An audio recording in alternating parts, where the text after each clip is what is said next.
Dude, I want you to be as smart as I am. Motherfucker, give me a. Dude, I want you to be as smart as I am. Motherfucker, give me a. Dude, I want you to be as smart as I am. Motherfucker, give me a.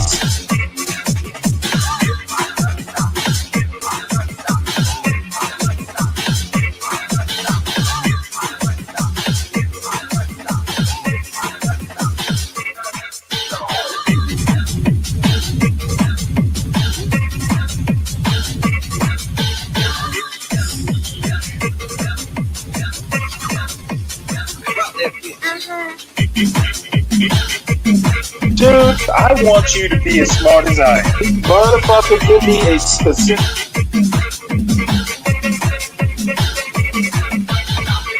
Dude, I want you to be as smart as I am. Motherfucker.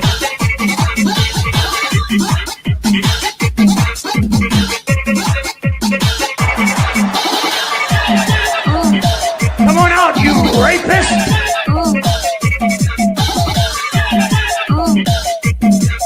Dude, I want you to be as smart as I am.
Something like that to a person. I have a firm moral standing on that I don't believe in exploiting people, especially if they have feelings for me. I don't think that that's right. I think it is amoral. And I just won't. I don't even think that it's always intentional. That's just the way that it is. I was just about to say that it could be subconsciously. You don't even realize you're doing it. Like, correct. It's all about people's perception. It has nothing to do with how we're talking about reality of like what we do know. I mean, listen, I could have left 5 minutes earlier and backed out my car, and maybe the person in back of me would have, had a delay and then wouldn't have gotten a car accident 5 seconds later. Like, why are we doing that? Like, we're talking about. We're talking about perception. Perception is reality for a lot of people. If people perceive you as someone that is just unpleasant, then that is their experience. That is their reality. That wasn't the argument. The argument was, have you gotten over somebody? Have you deliberately gotten with a person knowing that you want to exploit them for your own gain? That's not whether or not I'm pleasant or not. That's two different. No. He was asking if all of us have ever had it where every single man or men have felt like the panel he made them better after they've left, or if we have affected them somehow or caused them some kind of disdain. Not necessarily, we're just getting over on them. Have we been good people to every single man that we've ever run across, or have we been showing our ways to certain men? I understood it as like for instance, let's say, I did this back in the day. I'm 38. Let's say I did it when I was like 25. Boom. I'm dating a guy. Maybe he's medium ugly, right? And I know that. And wait, what? He's what? Like, let's say he's medium ugly, right? And what does that mean? But he has money. He's not the the most handsome person, right? But I know that he has money. I'm 25, and I'm like, oh man, I don't know how I'm gonna pay my car note or whatever. My car note's maybe $150. And well, how much is your car note? My car note's like $700. Oh, that's okay. I got that. Knowing that not only is my car note not due, I have the money, and it's not that, but I said that to take the money. So I am in turn using my outward appearance. I'm a damsel in distress. Honey, I love you. You know, I'm not talking about you. But I'm using that to my advantage for a monetary gain. But what if? Sorry, but No, what? I haven't done that. I haven't done that unless he was my super chats, y'all. We boyfriend. gotta go super chats. I mean, I've never done that to somebody who I just was dating, who's like my boyfriend. No. I'm saying a boyfriend. No, you didn't. You said he was medium ugly. You weren't really into him. I'm saying I choose like dating. But dating. No, and I'm saying no. I didn't do that. But yeah, if you're my boyfriend, yeah. But I don't know what you're talking about. No. We gotta go super chats, y'all. Woman that is such an angel. I'm so Medium happy. ugly nigga is crazy. Oh, I know that. And I've never asked a guy to pay my car payment. So that's I know Pink is a lot to deal with. He's a lot to deal with in another type of way. Not in a traditional way, in a whole nother. Oh my god. You got to be a certain type of guy to tame that. Oh, all right. Well, shout out to everybody here in the chat. We appreciate you guys. Make sure you hit the like button. It's low. Hit the like button. Okay, all you medium ugly men in the chat. Quentin says, shout out to that beautiful white woman. You are loved. Jerry says the panel looks absolutely gorgeous tonight. Chadford says, I was jamming out to Satisfy You by Diddy all day. Chef said 21 is too young for a young lady to make adult decisions, but a 21-year-old man can go to war and kill. I thought women matured faster than men. Danny says Diddy isn't on trial for what happened with Cassie. Her testimony is laying the foundation to answer one question. Did he use his company's organized freak-offs where illegal activities took place? Manuel says, what up, Anton? Hello to you and lovely ladies on the panel. Just showing love for the show. How to get some sleep. I'll listen to the show on my way to work. Coach Icy says, cute Kate, AC on here. She lowers my black fatigue from Dalen. Quentin says, Anton, cash up AC my paycheck. Letitia says, women always have an excuse for bad behavior. That girl ain't said one word. Latia says, Cassie's like the person acting like they didn't know ice cream makes them fat, or that art degrees will be worthless. In all three situations, the person knows. They just do it anyway. She's not a victim. She was a partner in crime. Quentin says, if you need rent money, stay that. Don't me too, my guy Diddy. Letitia says, Cassie told because Young Miami was living too good. Coach Icy says, Cassie wasn't a freak. She was a fairy. Will says, hey, Pink Pill, welcome to You know that thing on TikTok? Yeah. That was a good one. Will says, hey, Pink Pill, welcome to Red Pill. We hold people accountable for their actions. This is not Red Pill. Stop. Coach Ice says, AC looking like she was invited to the barbecue. Go and get yourself a plate, baby.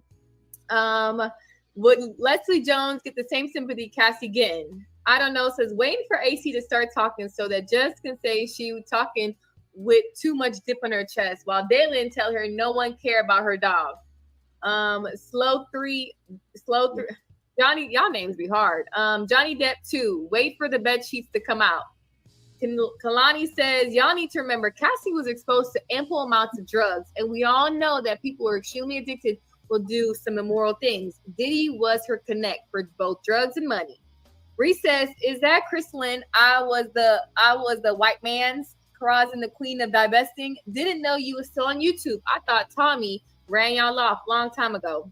Charlie says, Diddy's handlers called it in. When Diddy was about to sue that vodka brand that sealed his fate, Diddy is an informant, low-key, low-level Epstein. He was sex trafficking underage victims / kids.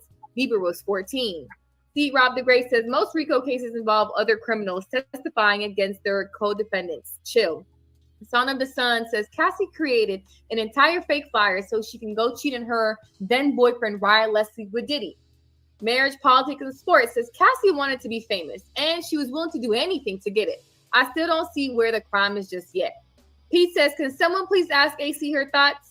James says, the pink pill, from my observation in the hood and in life, a lot of beautiful, pretty women be the biggest hoes just in the truth. Coach Tracy says, Pink, come on now. The 70s was a freak fest. Reese says, side note, Anton, there's no DNA marker for being Jamaican. Trey says, y'all forgot there that she was with a man for 10 years older than her for 3 years prior to Diddy. Do you think she was getting sexual experience with Ryan Leslie? Corey says, Amber Cole, age 14, back of the school. A Black Beauty says, every hoe deserves a payout. She had fun. She's a mom now. She had the head honcho and she ate. Salute to Cassie. I hope she invests her bag. Ricky B says, Cassie was in the modeling industry and with Ryan Leslie for 3 years before cheating as well. Modeling industry is known to turn out young women. To call her green when she got to Diddy is sisterhood ignorance. Michael M says, Ty, ask a silly question. Should women be held to the same accountability as men? Ma'am, if you commit a crime, you don't get sentenced on a curb. Connor White Wolf says, Dalen cute. What's her IG account? James said, didn't Ty say one time that she gonna control her husband money after he dies? LOL. Shake my head. They gonna learn the hard way. Smooth Artist says, dang, Anton, why you do her like that? Now she in trouble with her man. Bookie says, ha, ha, ha, let him cook. Delani says, Anton sees himself in Diddy. That's why he's conflating his points. He's sweating harder than Diddy, and he's not on trial. You okay, big dog? Sylvia says, everyone that testified today said Cassie would say she couldn't leave because he would take her car, house, and money. She didn't say she was afraid. Kim Wan says, Q, you want a 10th person on the show? Unless you a woman, you can come out. Okay, Coach Tracy says, stay with your chest. I bet you won't. MP says, Buddy gonna be tossing and turning tonight after this stream. Gina says, Anton, you better stop playing with God. Ben says, Anton, spin. All these women have a price. Shadow Dragon says, Tone Dog starring the I Choose You tour early. Reese says, of course they got a price. Black women during slavery, all they did was bend over for the white man and got to be in the big house while the black men my suffered. Lord. Thank you, Jose, for the 199 ball. Oh, Crazy P Jesus. says, happy 100th What birthday, an Malcolm X. anti-black Meets black. King. Mr. Robertson says, I know she was faking that chameleon ways. I knew because of her tattoos. Stay up, Anton. Shout out to everybody in the chat. We appreciate you guys every Monday. Hey, the chat people be funny. Y'all be funny sometimes. I ain't gonna lie. But we gonna continue. Okay? It's if any woman wants to join, hit me in my IG. Put woman, natural born woman. Just hit me in my IG and you can join the panel. I ain't trying to mess up nobody's brand. I don't want to stop y'all from getting y'all money. So do y'all thing. Well, let's continue to the next segment. I don't know if you ladies are interested in sports. Angel and Caitlin, they had a little scuffle on the court. But a lot of people had stuff to say. I mean, in the past months, they kind of make it a race thing at times. So this is a little video of some men kind of talking about it a little bit. And yeah. Women deal with a lot from Black men who have chose to date or marry outside of their race. They always feel like they have to go the extra mile to prop up the woman that they're married or the woman that they're with over Black women by denigrating Black women. I feel like we should have an opportunity to move past that and understand that Angel Reese can be great in her own right, as Caitlin Clark is as well. Caitlin Clark is a likable and lovable superstar. She pays homage to the stars of the past. She pays homage to the Black women that have come before her. And now she is carrying the mantle forward. So there's no need to pin those two against each other and paint them based on stereotypical tropes. And I think this is what I like RG3 to know, that no matter how much he continues to echo the microaggressions of racists, he'll be no less Black than me. Okay. So we can talk about two things. We could talk about the Angel Reese and the Caitlin, if you ladies know about the little scuffle and or we can talk about what he's talking about. Why do men denigrate? Talk about what he's talking about. Okay, so why do men denigrate Black women over other races? So if AC wants to talk, or Dalen, since we haven't really heard a lot from y'all. Oh, I know Jess won in on this one. AC, let AC go first, and then we can hop around. Go ahead, AC. So, hi everyone. So, I'm a basketball fan, and what Caitlin Clark did, I don't think had anything to do with race. She did a take foul. It's common in basketball. She just did a basketball play. I do not think it had anything to do with race itself. Of course, you can go back to Caitlin Clark and Angel Reese. They had to suffer, like, in NCAA, and then to the first year of the rookie year. But to me, I don't think it was anything racial or racist. I agree. If you don't mind me asking, AC, what's your race? Because people assuming you're white. I'm Mexican and Filipino. Okay, yeah, she's not white, y'all. Jacqueline, so keep it check. But so back to the main topic. Okay, I know you The talked about anti-blacks want to know. Do you think men of today, mostly black men, they downgrade black women over other races? They do it because it's easy. Why? My opinion. Okay, so Well, we'll it's easy for the men who know you. That's right. There are some truth to stereotypes, and sometimes black women do. I'm speaking about black women specifically. They do act in stereotypical ways, right? But on the flip side of that, when I say it's easy, That's why there's for an stereotypes example, there. sometimes black women, we get told we have attitudes, whereas Hispanic and Latina women get told that they're spicy and hot, or white women get told that they're passionate. But we could be exhibiting the same emotion based off of the same thing that is happening She must to have us, but talked it'll to be Deacon perceived Dave. differently depending on the race. So I think it's easy. I'll give you an example. Black women groups don't tip. Is that a true stereotype or no? No, because I've seen some black folks who can tip their ass off. No. I can't Black women in groups don't tip. Now I will say this. Now I love my black women's. I love y'all, but sometimes they can be a little particular about their food and being at the table, and I have seen that. I'll call a spade a spade. So they don't tip. Well, I have to object, Anton. So you said the other day, you said something about, I have never seen a group of black women who have gone on a trip and done things and come back and still be close. I've done multiple trips with black women who are part of my group, and we come back even closer than ever. And we make an effort, huh? All of them? All of them. All of them. We've gone to Cancun. We've gone to Italy. We've gone to Greece. We've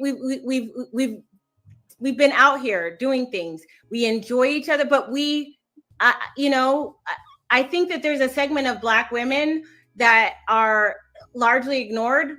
I mean, we're here. We're just not seen because we're not doing the things that go viral. But no, I think that you are you're the anomaly. There's always an anomaly. Correct. Well, then how come I have so many? I do have followers though. So I'm saying is that the followers that follow me and follow the pink pill, we go places. You believe and all we of are them? the distinction. You believe them? Do I believe what? Your followers. I follow her. I can say that when we've gone on trips together, there's never been a fallout. Let me talk to your follower. Yo, Danielle. I don't know her, and she's never been on a trip. No, you can't divest yourself. I'm just saying. I'm talking about trips and hanging out together in real life, not somebody who's just following me on social media. I'm saying in real life, a trip, and we're actually doing activities. Okay, what's she saying, Anton? What's up? Don't worry, I'm gonna come back to you. You are a particular type of woman. Like, what do you mean? Don't worry about it. We'll get there. I want to give everybody an opportunity to get their thoughts off before we deep dive into this. So, what was the thing that happened between the two? It's not that thing, because that happened a while ago. Are you talking about what did they get? Yeah. What happened? Two different things. If whoever, like, we can talk about the Caitlin Clark and Angel Reese, what just happened at their last game, whether it was a foul or not. Yeah, foul. what happened? Hold on. It was a hard foul. Angel Reese looked like she was upset about it, and then Caitlin Clark went on to put on a triple double on her head, and they lost by double digits. But the bigger conversation then became this racial thing about how men are not necessarily supporting black women. We're not picking a side. And it also became about RG3, for example, and him saying that Angel Reese looked angry, which she did look angry because RG3 has a white wife. And so Ryan Clark, the guy that y'all just seen on the video, then came back and basically was saying that Black women have been through more, and more importantly, we don't necessarily have to put down Black women in order to celebrate Caitlin Clark. So that's the gist of it, okay? But did he put her? I'm confused. So did the person that they're speaking of, who's married to the white woman, did he say something specifically bad about Angel Reese? Yeah, he said she had an attitude. Anything? He said she was angry. That's it. Okay. But more importantly, they don't like the fact that RG3 celebrates his wife and that he, Ryan Clark went on to say more inside of the clip, but he celebrates his wife. He always pedestalizing her and stuff like that. And so a lot of people translate that and they take that to mean that he's basically spitting in the face of Black women by highlighting how white women is so awesome.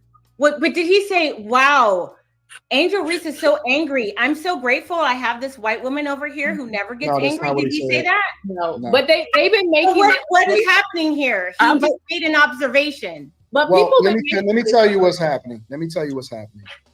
It's that it always becomes about race. With them too. Yep. When it comes to things that women are involved in. And the reality is this: one of the reasons why the WNBA, because I don't have a problem with Angel Reese being angry on the court at Caitlin Clark. I don't even have a problem if she hated her, because that is a part of sports. You are supposed to hate your opponent. I'm okay with rivalries. I'm okay with them beefing. It boosts the ratings. Larry Bird hated Magic Johnson and them in the 80s when Boston was battling the Lakers. Michael Jordan hated the Pistons. The Pistons hated Michael Jordan. It's okay because that is sports, is rivalry. It just goes on. And I'm okay with that. I don't even think that Angel Reese should be held accountable for it. What I have a problem with is people like Ryan Clark simping for people like Angel Reese and trying to make it about race trying to make it about that type of stuff, when I don't have a problem with RG3 pedestalizing his wife. And she just so happens to be white, but I don't tell people who they can and can't love. And so I'm trying to understand why everything becomes about putting a Black woman down, when in reality that has nothing to do with this subject. And why do we always make everything about race when it comes to sports and all that? Sports is the thing absolutely that used to, stupid. We could hate this each other for it, but we could be cool pretending to or be dumb. we could come together as a result of it and root against our team or root for our teams. But it was a thing that kind of brought us together. This is seriously and gave us a healthy stupid outlet. And I almost believe that women don't understand why it's about race. Is starting to ruin fucking sports moron. in a way, because everything then becomes about race when I don't even have nothing to do with the subject. But I think that every time it has a white nothing to do woman with wins, the subject, why are Black you women feel talking? like they become a victim. Are you? There due was to some him? validity in what he said. However, the particular situation just wasn't applicable. So I don't necessarily think the Caitlin Clark and Angel Reese situation is racially motivated per se. But, I do believe there was some valid things that he did say as it relates to Black women being put down, or like maybe what? Just like historically, just like saying No, the that fuck he's not. Black He's women are rambling. known to have an attitude, but Okay, there are a Fred, couple of different reasons that come into play as to why maybe he doesn't understand why things are about race in the United States of America. Really? Oh my God. You know what? Apparently he is 5 years old and he hasn't discovered that America is a pretty racist place. Everything is about race. And the problem is people just can't figure that out. maybe a woman's aura might be the way that it is. And then even then it says that even when Black women suffer from anxiety or different things, it Fred, exhibits itself very I differently. don't care about Caitlin Clark or Angel. You're right about that. What I'm saying, what I'm mocking is Anton Daniels saying he doesn't understand, because they were also talking about why Black men put Black women down. RG3 and his white wife and people being pissed off about his comments. When Anton Daniels says, I don't understand why this is about race, he wasn't talking about the basketball. He's talking about, well, I don't think he thinks that black women are being put down. But I'm not sure. It's just my impression. For a 40-some-year-old black male in America, not understanding what America is about is laughable. And maybe I'm misunderstanding him. Than in other races. So she So may you're saying that angry. the melanin in your skin dictates how you react to anxiety differently. No, not the What's up, melanin in my Alex? How you skin, doing? But it could be some of the things that I've gone through in life. Like, give me an example. I mean, I still believe racism exists to this day. We don't have to tie it to racism, but I'm just saying.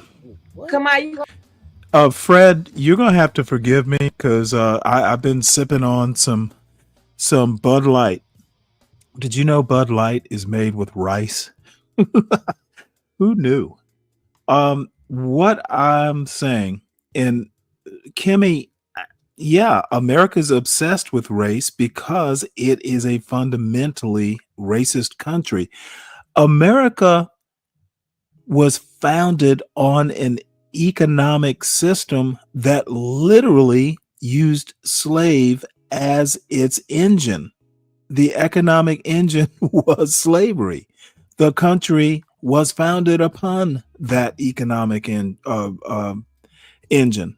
So, of course, we're obsessed with race. Why are we surprised? Why are we shaking our heads? We know this. It's literally in the history books. So I'm not particularly fussing. I'm just saying, why is Anton surprised? Why is anyone surprised? Especially black people. You know what? I could see if little white Timmy, who grew up in fucking Idaho, northern Idaho, where he never met a black person in his life, I could kind of understand him being confused. But anyone who grew up in the South or on the East Coast, not knowing this or intuiting it even, I kind of shake my head. Are you gonna break your neck? Your neck, okay, sweetie? I'm not saying that it's No, you see what you just did? Sweetheart. No, No, yeah, hold on, I'm not trying to Hold break on, Kamaya. Hold on, Kamaya. I'm not trying to Oh, fight wait, race. wait. Jess, you just exhibited the angry black woman stereotype. Yes. Well, let me stop this right quick and figure out what Chuck is asking. Chuck, I think you're overcomplicating things. I think. Let's see if we can parse this. Stanley, do you believe that our individual actions don't matter at all? I believe our individual actions are literally definitional of who we are. So it more than matters. It's existential. Second part, and all black problems can be chalked up to broad societal discrimination. I think racializing problems, black problems, define black problem. Chuck, let's start with that. I don't actually think they're black problems. So we can start from there. Societal discrimination. I'm not even sure I understand what societal discrimination is. Do you mean racism? Racism is not technically enshrined in law anymore. I don't think the society, are you talking legal code? Are you talking cultural? You need to be much more specific and ask the question in a better way. I will suffice to say individual actions are definitional, almost existential to individuals. And there are no such things as black problems. Racializing problems is like racializing crime. that's not how you solve it, by racializing. So hopefully that comes close. If you have follow-on questions, word them better, Chuck, and in like a form that's English.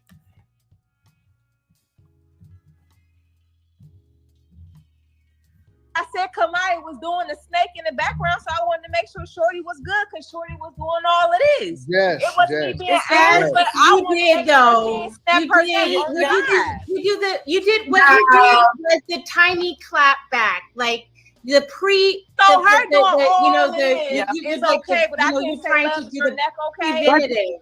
But that's the whole. But But that's the whole point. I can't say You're doing the love. Is your proactive neck clap fine? back. No, but Nah, that's y'all not gonna gaslight me. that's the whole point. Y'all not gonna Hold gaslight on, me. hold on.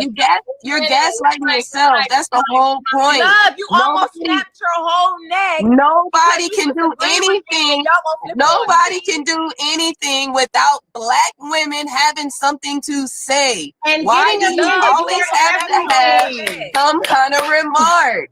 Why? Just why? Why can't you just be okay with someone having body language that's different? Why can't y'all just be okay? Why can't y'all just be indifferent? That's not cool. Always something that they have to point out.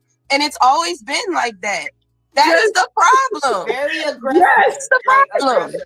And see, and that doesn't bother me. But it bothered you enough to say something and feel like you want to point it out. Like, why? Let me be extra. I can be extra, Jess. I can be extra sweet. So can I, love? She could have had a crook in the neck. Jess, it's just that you're taking all this time to still not make a point about racism because I'm still trying to find it, honey. Just like you trying to find it. Let's hear some more about the racism that you've experienced in life. Yo, this is a funny panel tonight. Oh wow. No, I mean, but honestly, We're 'cause waiting. you know what? Like, for example, we're waiting. Like, I'll give you an example. I'm gonna be for real. We'll talk about it in a minute. I'm gonna let y'all get this thing back. But if you honestly think about it, like, do you know why they think that Pink and even Q are anomalies? Like, they don't look at Pink and Q the same way that they look at most black women. They look at them and they be like, y'all not regular. Y'all must not be from wherever it is that the rest of these women is from, because they don't carry themselves and they don't exhibit the same characteristics as most black women. It's just the facts. It's just true. Yeah. Okay, I want to. Like the way that they carry themselves, the way that they communicate, even like regardless of whether we think they're right or they wrong, they just don't get out of pocket like that. Well, I think that there's some. Here's what I think. I was never able to do it. I didn't identify. I am a different type of person, but I would say that there are people in our community that reinforce and reward that kind of ratchet behavior. Like, nobody does something repeatedly unless they get. I'm gonna some be payoff honest for it. with you, So who Alex. is it within the? Alex, I think Crystalline is very masculine. If you've ever seen her videos, and I'm sure a lot of people, maybe even you have seen them, she, if you want to define being assertive and sure of yourself is masculine, Crystalline is that. So, black women being masculine, I think what happens is insecure black males tend to mistake assertiveness as masculinity. And I keep saying this, and with my kind of voice and kind of my demeanor, people are going to laugh when I say this, but there is nothing wrong with a black woman being assertive or masculine. As long as you are a man, you'll automatically be more masculine. A woman will actually figure out her role. A man will figure out his role once you've coupled up. I think this whole black women are masculine bullshit. I think it's just that bullshit. Okay, there are plenty of masculine white women and other races of women, for starters. And I think weak and maybe young black men mistake assertive for masculine. You just need to be a man and things will work out. Don't be afraid of a masculine woman, or I think a better term is assertive. That's not a bad thing. In the community that is allowing for the people to get the payoff to behave in this way. And it's like, yes, there are a lot of Fred, I'm not going to even bother arguing with you. I always lose. I think if you're a we're not man, the ones who are don't going worry viral. about masculine women. We're not the ones they who will are on feminize. hip hop. We're Nope, not that's the not ones true, on Pam. body cam. We're Not not. true. Not true. It's a lot of women that are pretty ratchet that's not going viral. We just don't capture it on camera. What I'm saying, the behaviors are what get the attention. But when black women are just minding their own business, we don't get any attention. And so maybe you think we just don't exist. I know that, y'all. It's like, you know what they call women that is not argumentative or don't go crazy. You know what they call them? They call them unicorns. They call them what? Dude. They call them unicorns. Is that what you meant by unicorn? Wait, hold in it. my life, and this is how you can point out. Kim, you said something about you could be a unicorn walking down the street. Is it the kind of unicorn that Anton just described? Please let us know. An argumentative woman? I need to rewind that a little bit. They call them what? They call them unicorns. It's not our. It's like, you know what they call women that is not argumentative or okay. You know what they call them? They call them unicorns. So is that what you meant by you could be a unicorn, Kim? A non-argumentative woman walking down the street, they won't care if you're a unicorn. Gotcha. I'm just teasing. They call them unicorns. You know what I've heard a lot in my life, and this is how you can point out. I'll speak to someone for the first time. Oh, you talk like a white girl, and that's always just thrown because it's just like, what is that really supposed to mean? You talk like a white because. Oh, let me tell you what it means, dear. I just made this criticism of Crystalline, the pink pill. She is trying to sound like a white girl. I think Danielle's a little bit more natural, but you know what? If you upset the pink pill or you upset Danielle, they're going to revert. I can tell it in your speech pattern. So what they mean, maybe not so much with Danielle, but definitely with the Crystalline. If I upset you, you will not be talking like a white girl. You were, you will revert back to your natural state. Kind of like a hot Latina, a hot-blooded Latina. When the stereotype is when they get pissed off, they revert back to Spanish. They curse you out in Spanish when they speak perfectly good English. That's what I think a Crystalline will do. Yeah, because you have good grammar, but we're gonna get to you in a little bit. Don't worry about it. I'll get to you in a little bit. Don't worry about it. We'll get there. But the fact of the matter is the expectation is if y'all go to the restaurant that they're not gonna get no tip, that there's always gonna be something pretty funny, wrong with Fred. Food, that the attitude is always there and it's always ready to pop off if just so happens something play out like that. Like it's a thing. It's a thing.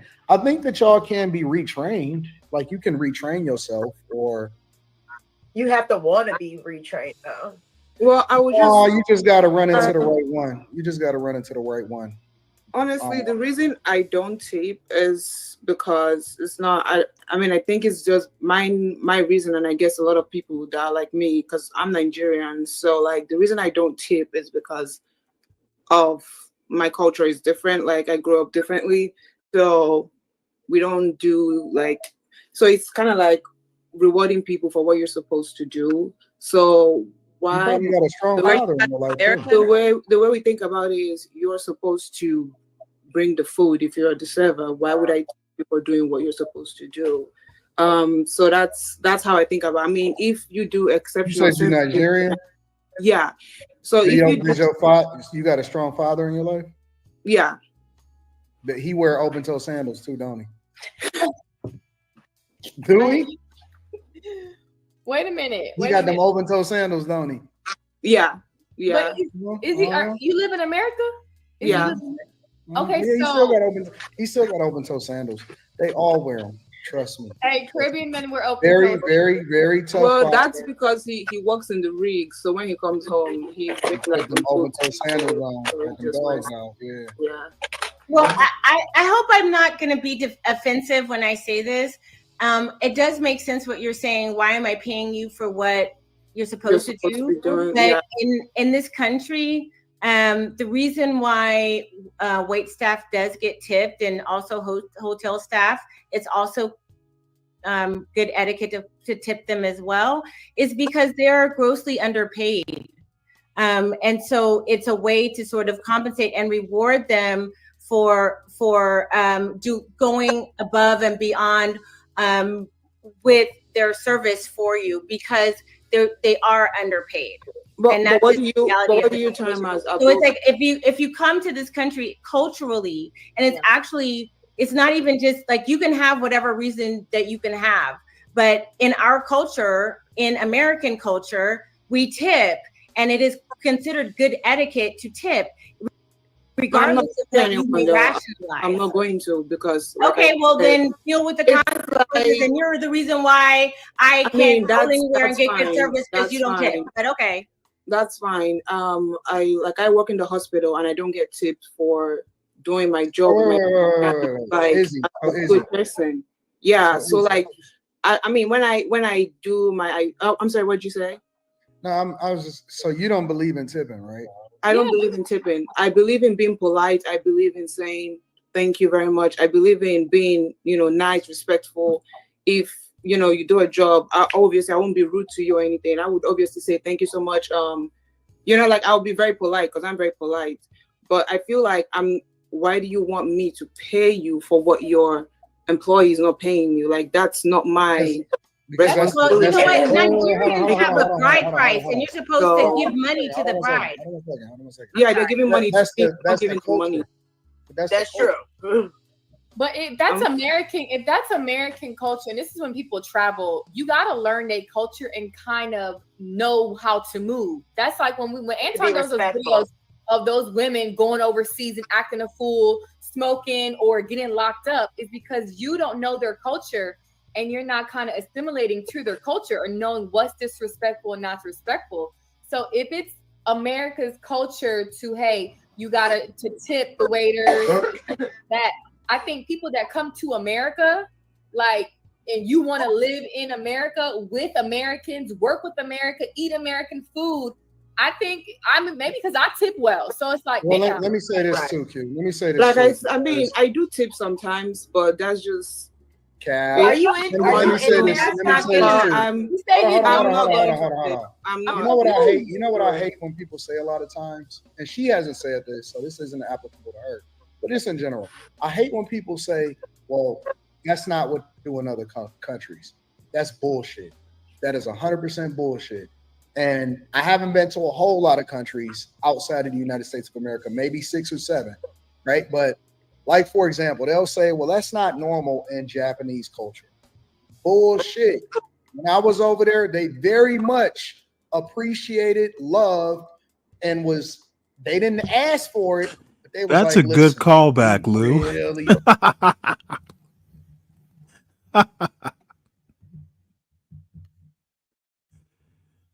thank you. We Is really that is appreciate it. tipping And we are is very tipping your appreciative. hairdresser a thing? I honestly had no clue.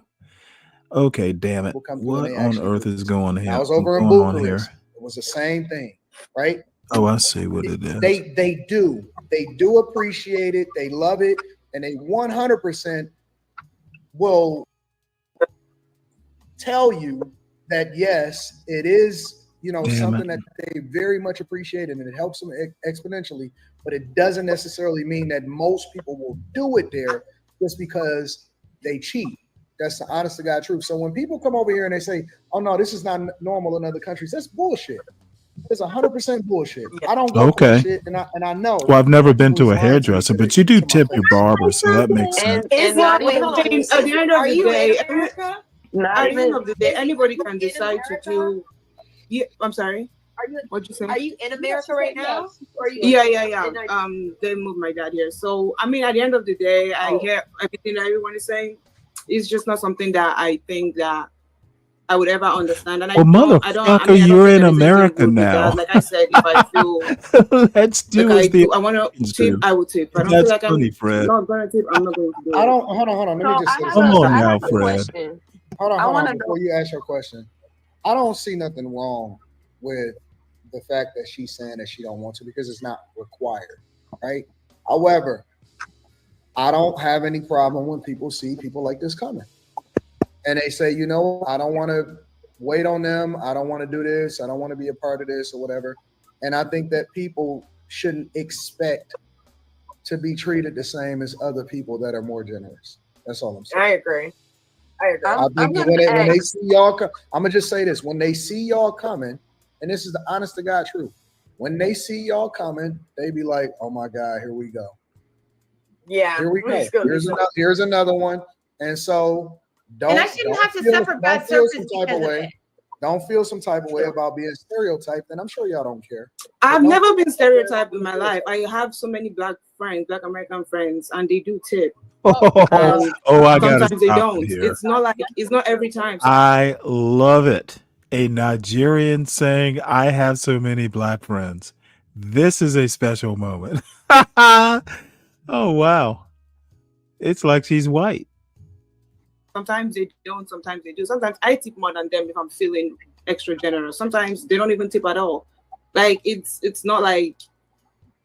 I mean, I don't know. I just Okay, so like let's remove the picture We that you getting have away from painted the Hey subject. Fred, thank tipping, you for that. how Hold on you're one going sec. about tipping. Thank you for that When you're Jared Ball video. I actually don't really keep up that much with the Ball crew. So thank you.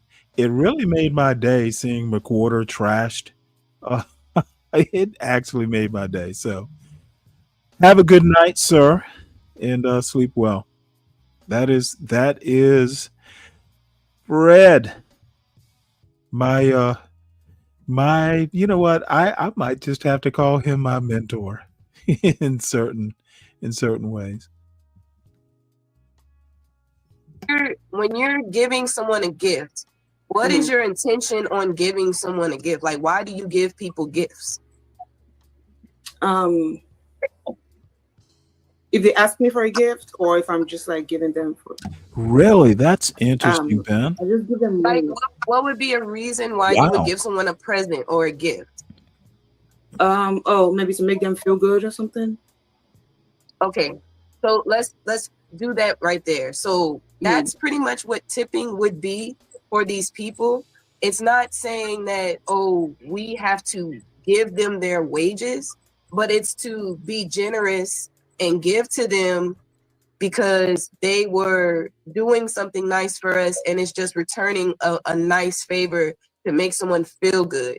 We're not going to go out of the restaurant and then go grab them some flowers and then come back into a restaurant and be like, here you go, this is for you. You're just going to give what you have on you. Now, people can give people stuff if they do have something on them. Some people do do that, but money is easily accessible to just hand over to somebody and say, here you go. And people will cry and they'll be like, you don't understand. I had no way to pay my light bill. that will lift up somebody's day. That will change somebody's trajectory in their life just by giving them something that you're not used to, instead of looking at it like, oh, you're doing what the employer should be doing. It's just Kamaya. Nah, guys, no, That was a I don't terrible agree with that. analogy. You're supposed to bring my food. If I That you're supposed to be was tipping me. terrible. How was that terrible? Your mic not working, Dylan. You're just bringing the food from the kitchen to my table. I can go do that myself. I'm not tipping you. But the point. The point is, you're doing. You gotta understand that's her culture. So it's like No, I'm not doing it. Like I can walk to the kitchen. I can tip myself. I don't need to tip you for doing your job. I'm sorry, I'm not doing that. Right, but there would be no reason for you So to it's be. like she's not gonna change. There's no reason for you to be at a restaurant I've been here at for that point. If you 15 think years. about it that way, you might as well just stay at home and cook. What I is the do- point I of you get trying to takeout. get something Stay home. I conveniently? stay home when I go out. Because I the just get convenience. Because it's convenient. You're People, not a gonna lot of people convince don't want to do No, that. y'all understand. Y'all not gonna convince her. If that's her Yeah, you have to culture, stop. let her get the bad service that she might get. No, I was just The trying to funny give thing is, her I have her never received a bad perspective. service. I have literally. You know why you haven't received bad service? I Is am because very polite. I'm very no, nice. it's not about that, Izzy. But if people knew you weren't gonna tip prior to them serving you or giving you food, Yeah. the service wouldn't be good. Okay, this is one of the problems I have, and maybe it's just these folks are young, with the exception of Crystalline. Chuck, America is a multicultural society. Tipping is cultural. Not all countries tip. Well, let me reorient your thinking here. America is not multicultural. It has one culture. It is American culture. And if you look under the hood of American culture, then you find a lot of other cultures. In America, we tip. Don't get confused with this multicultural thing. Americans aren't good with language either. So they will say multicultural when they actually mean there's American culture and there are many facets to American culture. Colin Woodard is maybe an author you should read. I can recommend a couple of his books. So as long as we're straight, America's not multicultural. Under the hood, there are facets. And let's see. You know what's all this? Oh, Kimmy, amen. This is why, damn it, your husband is a lucky man, Kim. Oh, that's all I have to say. I fell in love with that comment. Absolutely. Knowing how to cook, and I never go out because I like my food better.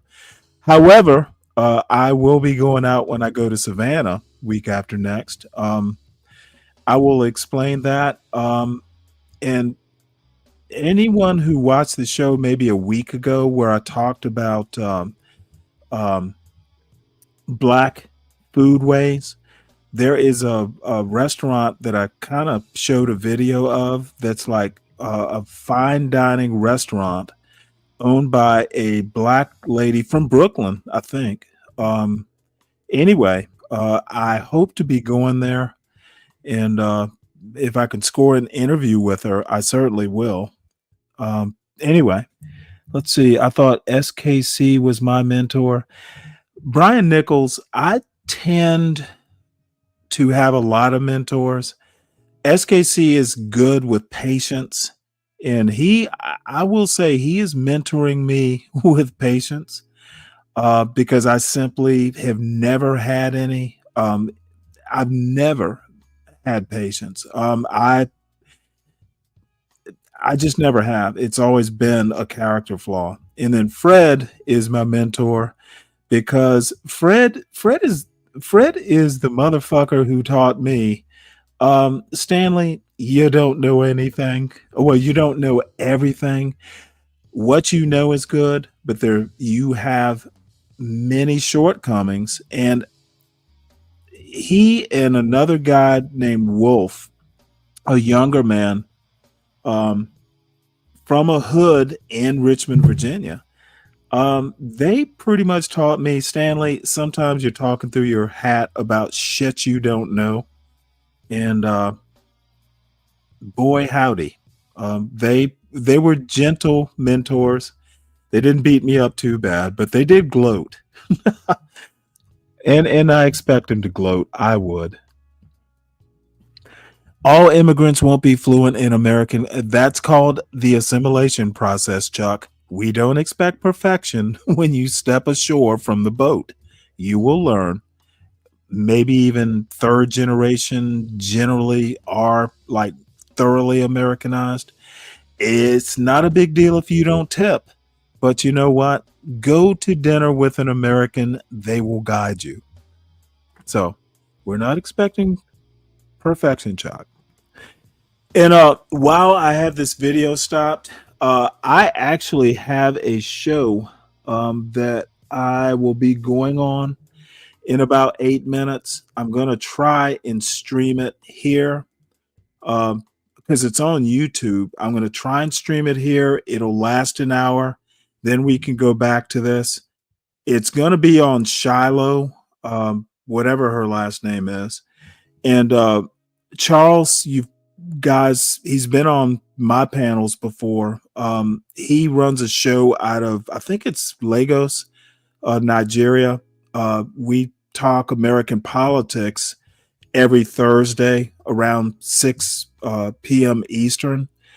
He wants to talk Shiloh, and I know everything I know about Shiloh. I've literally like picked up just the scraps, but I kind of know the basics of the story, and so I will do the YouTube show here. We'll get back to the video afterwards. Now it's going to be tricky because he doesn't use StreamYard, so I'm going to have to figure out how that's going to work. I may just do his show on my phone and then stream it here.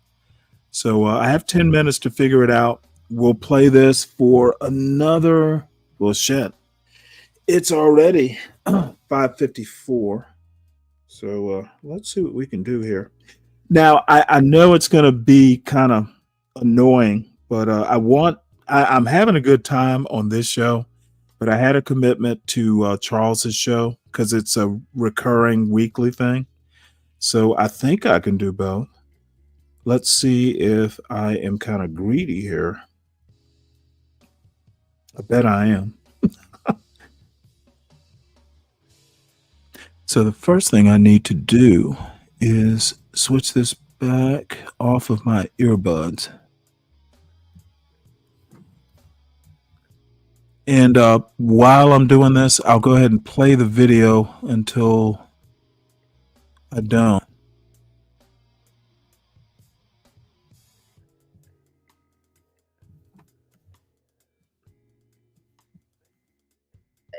You wouldn't. You wouldn't.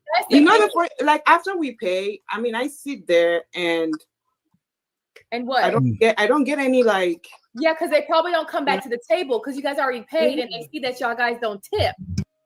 No, why would they have? My whole thing is that you say that it's your culture, but I can say it's my. I mean, not see how that might be offensive to somebody who is American. And you're like, if I were to go to Nigeria, and I do have some Nigerian friends, I've been to the weddings. There were certain expectations and traditions that you do, and I honor that culture by doing it. But you're here in this country, and this is a cultural thing. This is something that is cultural that benefits society and contributes to cultural cohesion. And so you're saying that you're not doing it because that's not what you did. But what if I were to come to your country and I say, well, I'm not going to do it because I don't have it? You would think that that was disrespectful. So I'm all just saying is like, have the empathy that you would want for me if I came to your country and, you know, I had to abide by the rules instead of just saying, you know, in America, we do it like this. Whatever reason, Pink, you think that they care about what we think. They are. Well, I'm just saying it makes it harder because it does erode They are a personality. different breed of people. They don't give a fuck. But They are here. Well, they are somebody needs here. to put me on the planet I belong on. I'm ready to go. They are here. Who- Listen. They are here to get the bag and pour back into their own people. They don't give a fuck about what we got going on over here. This is the land of opportunity. That's all. When we go to other places, a lot of times we try to assimilate, right? We try to adjust to the environment. We try to respect other cultures and all of that stuff. They justify why it makes sense for them. That's it. They don't care nothing about us or our culture. But you know, Anton, I'm in Houston. It's a bunch of Nigerians. So I'm not gonna say that's all Nigerians because I've hung around Nigerians that don't mind spending money, don't mind tipping, don't mind giving extra to whoever. So No. You're talking about some of the men. You're not talking about women. Okay, that's a good point. Because I haven't hung around. That's a good point. I haven't hung around Nigerian women. Okay, never mind. But you see, when it comes to like I think Pete Bill's about to say with real quick, the whole with like this playing into the stereotypes. Not saying you're playing into a stereotype. I mean, I don't like the no tipping thing because I feel like it's anyways. But like as far as like with Black women when they're doing the ghetto stuff like let's say Lululemon, let's say just broadcasting and being like ignorant, fighting and all of that, it's kind of a slap in the face. Well, no, not even a slap. It's embarrassing because as a Black woman, I don't fall into that category of women. So like people that you don't know and they just see you and they're just before you even open your mouth, they may just assume that you're a part of that because there's so many. Like I want to say it's a very small percentage of women that carry themselves as they should, and then there's majority who are angry, who are aggressive, who are masculine, and all this other stuff. So I think that's the biggest gripe. It used to be funny, but it's not funny anymore. Like I agree with you.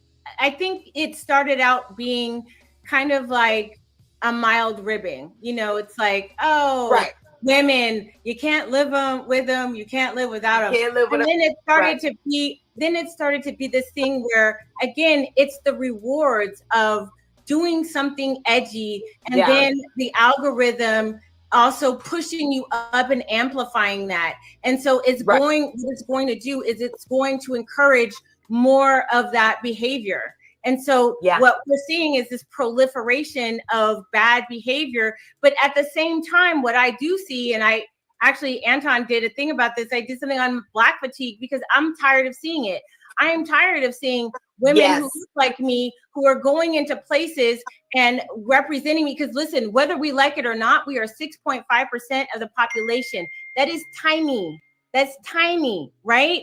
So when you have a proliferation of algorithms that allow for the worst behaviors of us to be viral content, and those of us who are outside picking flowers are invisible and considered unicorns, it is harder for us.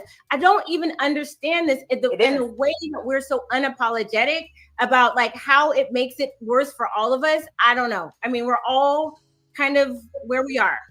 So question. So to tie it back to the topic, do you guys see why at times Black men denigrate Black women because of how some women are acting out there? Do you Is my audio now? Yeah, go ahead, Dylan. Let Dylan go first. Hold on, let Dylan go first. She been waiting. Go ahead, Dylan.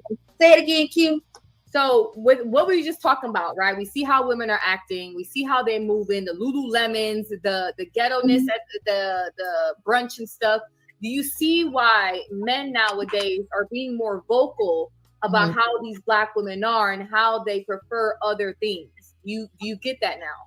Oh yeah, I think that's the appropriate punishment because Black women want Black men, and if you're not going to have a complimentary attitude or behavior about yourself, you'll be left with the scraps that they end up, complaining about. So I can see, but I can also see the point where if you're going to date outside of your race because of the disappointment you have with the women in your own race, keep that to yourself, unless directly asked, because it's either you're dating white women because you really like them, not because, you can't find, a quality black woman. So, yeah. Why does that like offend? If you don't fall into that category, like with the woman that went on talking about when she was in the barbershop and she overheard the conversation. I don't know if y'all saw it about. Okay, guys, I am going to interrupt this at some point. Still trying to figure out how to get Charles's stream over here. 12th man, you're gonna have to give me about an hour before you come up on panel. So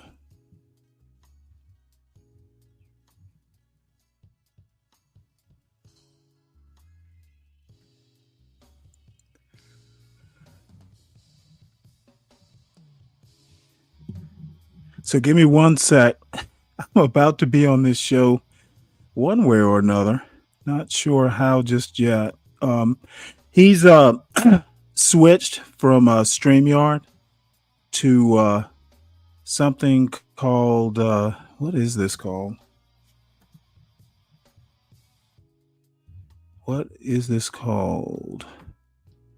It's called Restream. So I am trying to figure this out. I was going to do it on my phone, but it is not. My phone is not cooperating.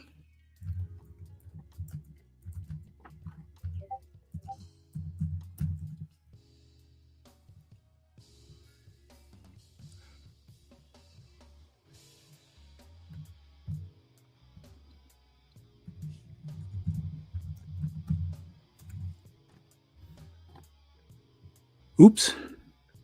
So let's see here. If I had known he'd switched, I would have worked out these kinks ahead of time. So I'm going to try this and see what happens.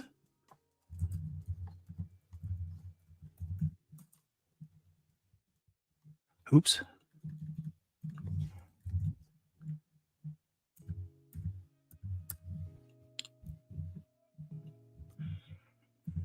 .info.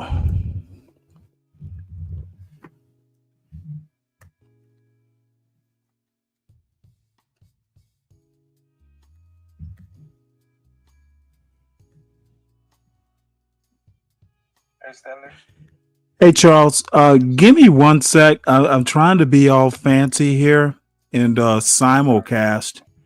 Give me one sec. Be right back, folks.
So I'm still here, folks. We're working out a kink or two.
Why'd you decide to go with Restream?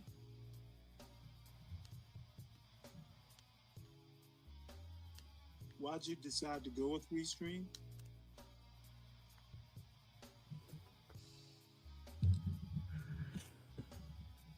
So, folks, we're still working out some kinks here, but it is always exciting when you try new stuff.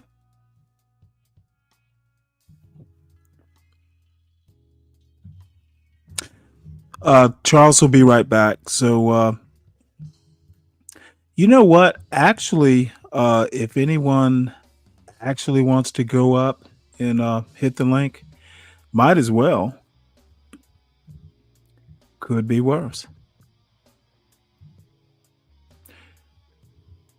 Let me just drop the StreamYard link here, because I don't think Portia even knew I was starting up a new one.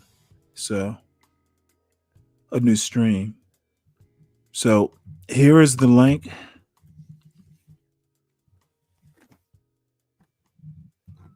At least I think.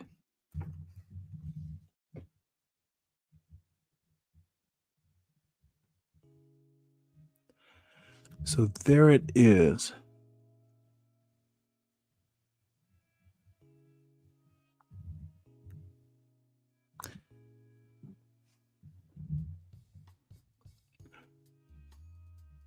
So hit the link.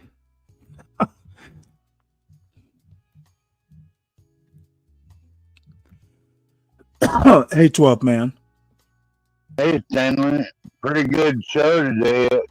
Some of that earlier, that Roy Long video you played, I lost interest here and there in it, but Well, you tend not to be interested in those relationship type shows, so I wasn't surprised. yeah.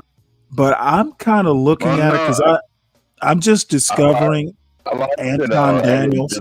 just, I liked it all right, Stanley. It just lost me here and there. That's all I'm saying. Right. Well, Anton Daniels is my new anti-black black conservative fascination. He tends to be a tad more articulate than most of the anti-blacks, but only by a bit. And he is actually, the least ignorant of them. I haven't heard him say nightshade yet. Well, I've never heard you say anything good about an anti-black black. There is, there is nothing good about him. I literally think they're racists, and I have, now there are racists who are nice. Not every racist is malevolent, but I think I seek the company of higher thinking beings, and now, and you know what? I'll hang out with them, but I am. Can you hear me? I have to go. Oops. Yeah, I can hear Hold on you, one Stanley, second. loud and clear. Sorry about that. Yeah, you're there. Okay, so let's just go live. I think we can go live now. Hopefully it works this time. Okay.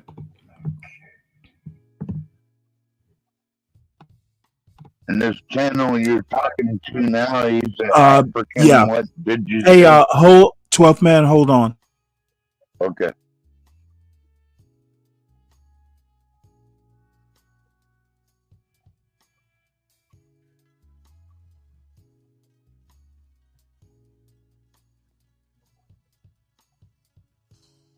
Currently. Yeah. Hey, hold 12th man, hold on. Now let me Charles, let me refresh. I'm still looking at YouTube. You're streaming to YouTube, right? Yep. So I think we're live. Okay. Oh, wait, there it goes. Yep. There it is. All right. Okay, so Got it, guys, Stanley. welcome back to Critical Thinkers. As you know, this is a place where we examine everything under the microscope of logic to ascertain what is most factual and logically consistent. So I'm trying out a new streaming platform today. So forgive the hitches. Anyway, I'm here with Stanley. We have this show every Thursday where we talk about interesting stuff. So today we're going to be talking about racism in America, how racism pays in America. At least from what happened recently with the Shiloh Hendricks situation, where she called a black kid the N word and she was so blatant about it. She was being recorded and she was doing it as if, you know what, I don't give a shit. I don't care. She was being emboldened. And I think I can draw this back to Trump himself with the way he's carrying on the administration. A whole lot of people are emboldened to do things that they would normally not do. But I have Stanley here with me. We're going to analyze the situation to see and make sense out of it. Apart from the fact that she was able to do that, or apart from the fact that she did that and she was, proud of herself, she actually made money from it. She got paid from it. So is this the new norm in America? Are people going to be making money off racism? These are some of the things that we're going to be talking about today. So Stanley, welcome to the show. How are you doing? Hey, Charles.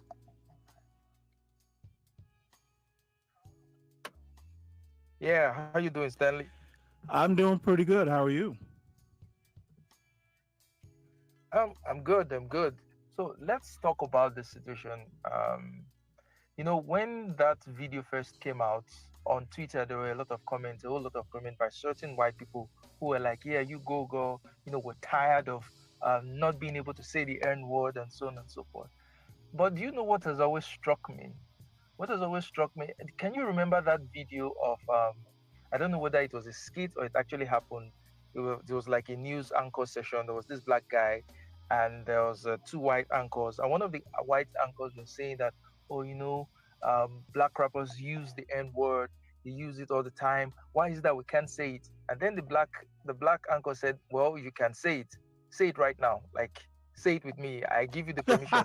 Say it. Yeah, I And remember. it looked so uncomfortable. So for me, I've always thought that claim that white people couldn't say it bogus. I just thought that well, you could actually say there's nothing legally. It's not an illegal word. You can actually say it. You self-censor, and then Right. you say you're not allowed to say that word. And this woman just proved it that white people could actually say it, and not only that, that they could actually get paid for saying it. So, what do you think of this whole situation?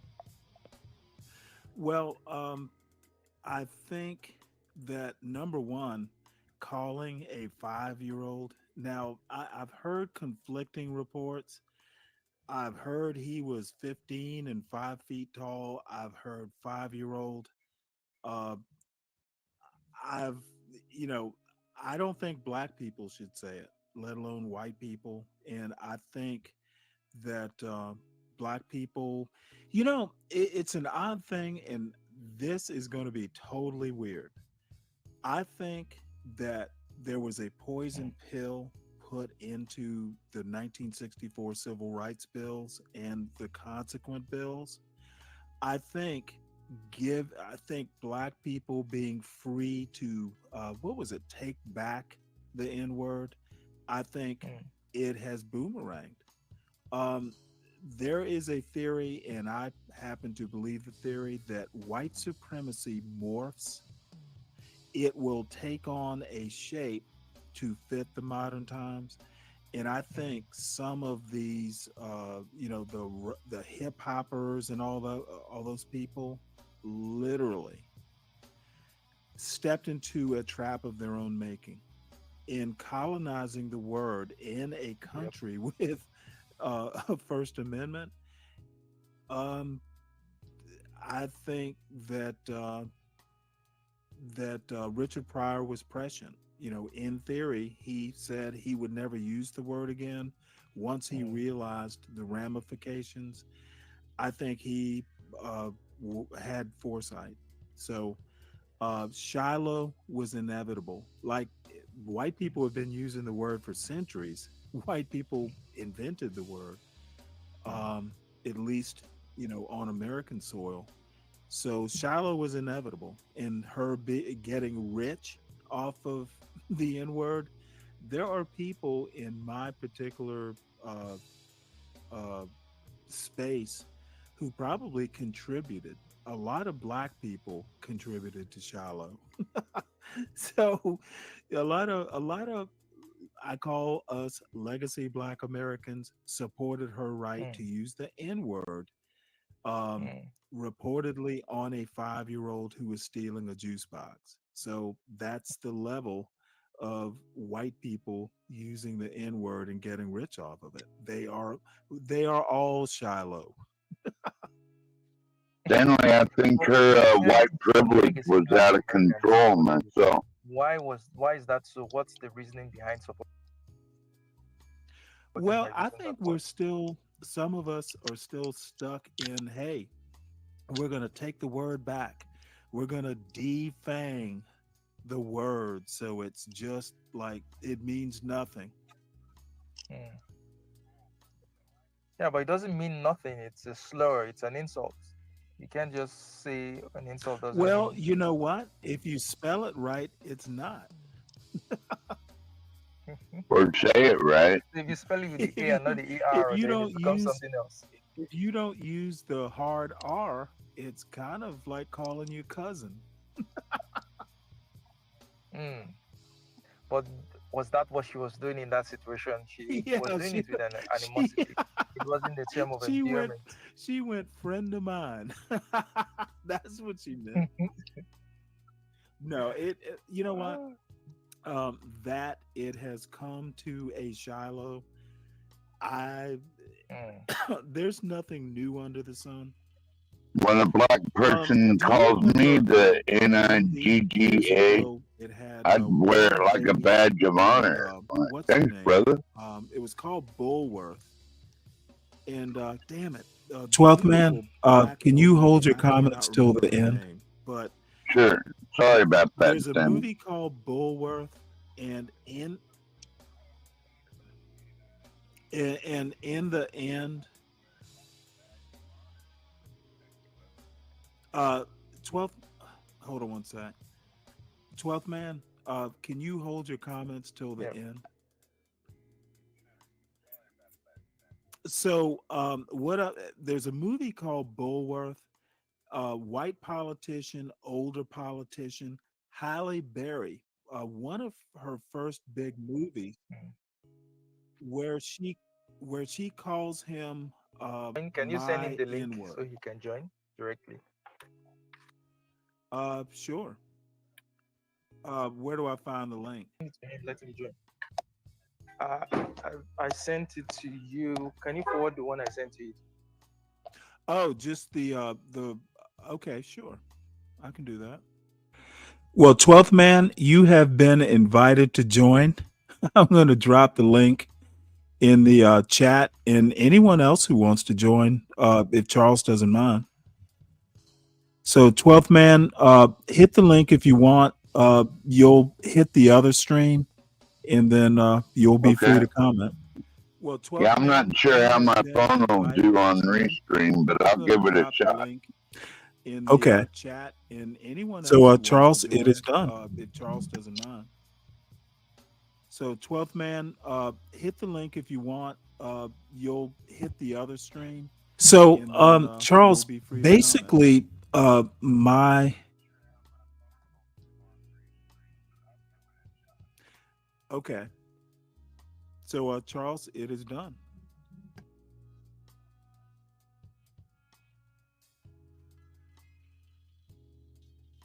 Continue. So, Charles, basically, my point is that things like the N word, a lot of things have kind of boomeranged, and white supremacy. If you want to be all black American studies about it, learns how to conform to the times and regenerate, reform itself.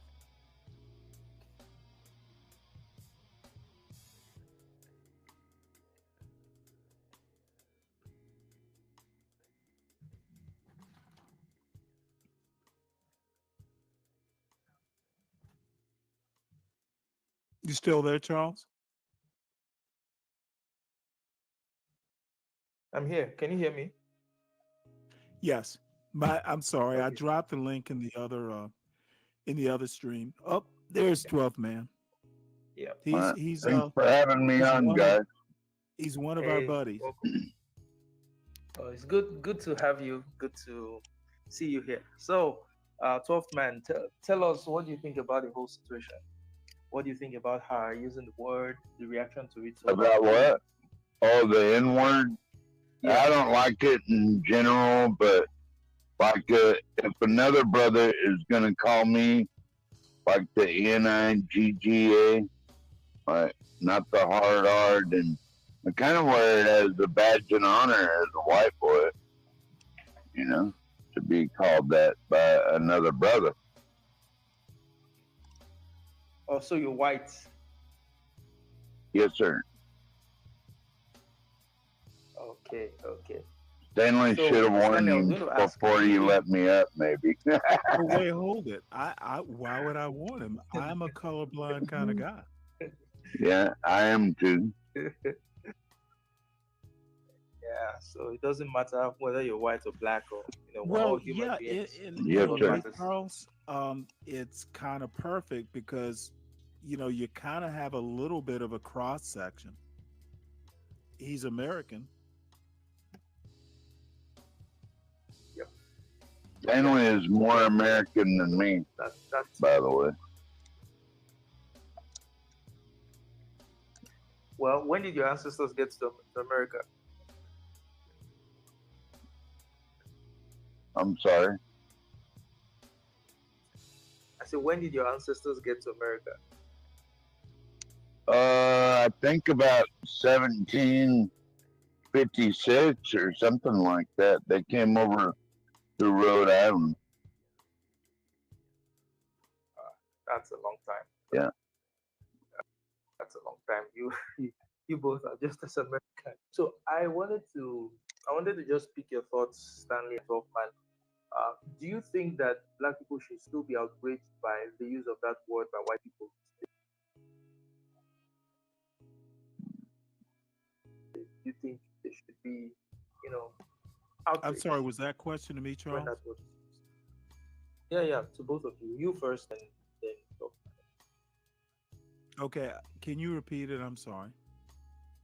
So I was asking, do you think that there should be any outrage from black people over the use of that word today by white people? There should be an outrage? Should there be? You know what? The genie's out of the bottle. I'm not sure. I think we ought to just, Shiloh happened. She's gonna be a millionairess off of it. That is America. It's a hustle. You know what? Oddly enough, being a Catholic, I actually believe in karma. So it'll come out in the wash. If I could share my 2 cents on that woman I'm sorry. Well, I don't like that woman getting rich off calling a little boy the N-word. That ain't right. I didn't realize there were so many idiots in this country that would give her $500,000 or whatever it's up to now. Make a woman rich for calling a little boy N-word. That's fucked up. That was what gave you the inclination that there are many quote unquote idiots in the US. I mean, look at Trump. He was elected.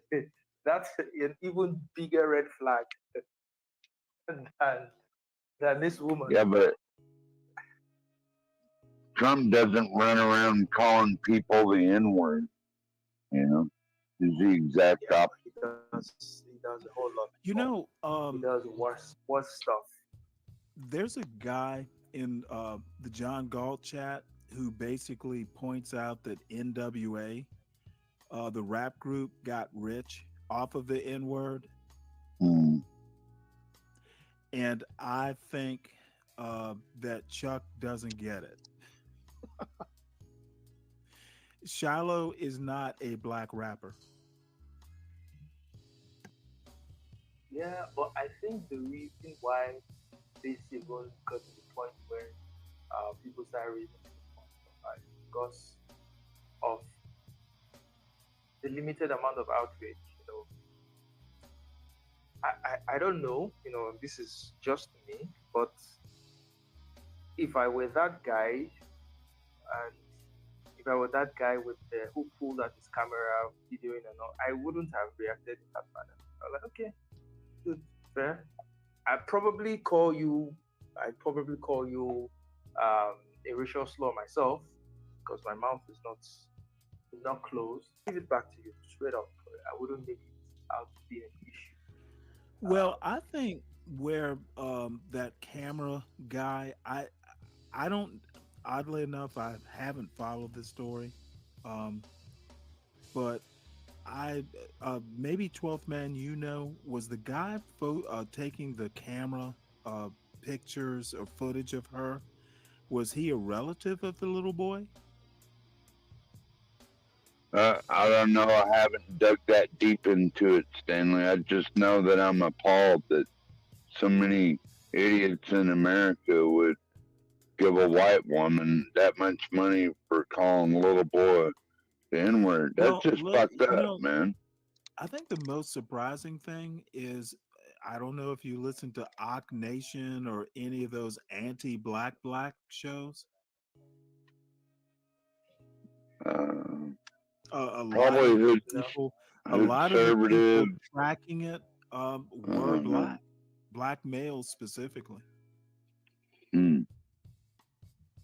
I'm starting to see your reasoning on anti-black blacks in a way, Stanley. I mean, if that's who you are promoting, then you'll get there. Jesus. I mean, I honestly, I don't think black people should use the N-word. Mm-hmm. I agree, but they're gonna do it. Yeah, I don't think. Of course they are. I don't think anyone should be outraged by the use of it, or that should even become a national issue. I think it should. I'm on online spaces and I get called racial slurs almost every week. Even today, someone I was making a post about those two Israelis that were killed today. I was just condemning the act and the rest. And someone said, "You ape, N-word, such and such. Shouldn't you be born in Africa?" And I was like, "Look at this video." Normally, I would respond to them like I would give it back to them, right? Is it really worth my time? I don't get outraged by it. I don't get emotional by it. And it usually throws them off because they think it's going to trigger me into saying, oh, come and look at this person being racist. I totally ignore what they said. And then I give them something back. So they're always banking on black people emotionally reacting to such words. That's why they use it. They want to trigger you. They want you to get outraged, and they'll say, then they will now make the claim that, we can't say this word. Black people are policing the word, and so on and so forth. So if you take away that power from it, someone says the N-word, and you're like, okay, cool. So what? What happens next? The next time they wouldn't be so inclined to use it because they know it doesn't have any power. It doesn't have any emotive power. It cannot cause any reaction from black people when they use it anymore.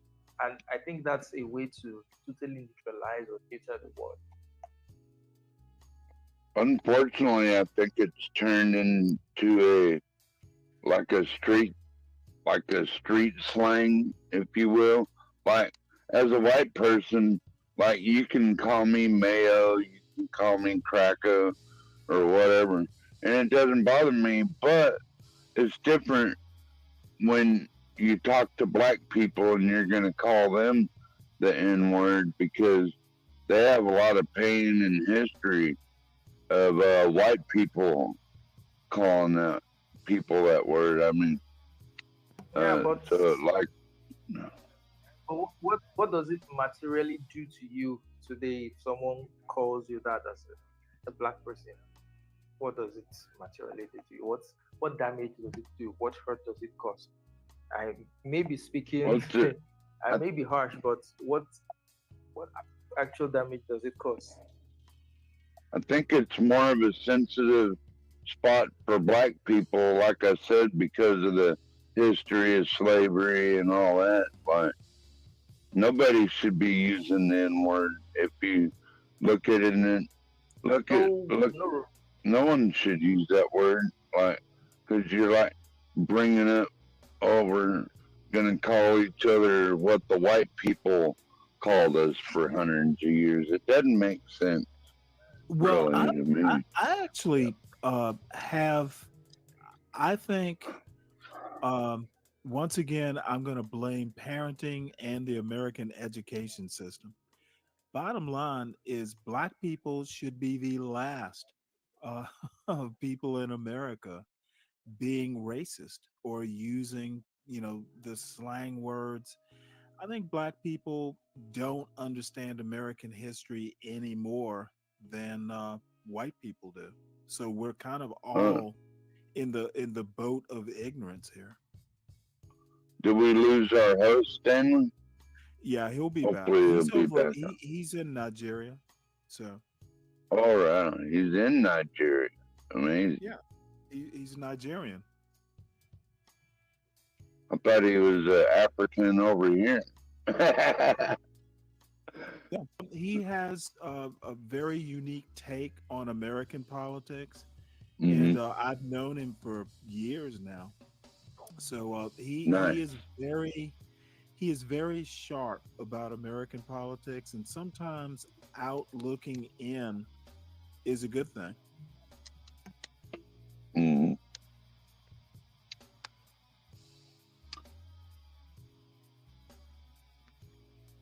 Yeah. So for me, I don't think any respectable person should be using that word.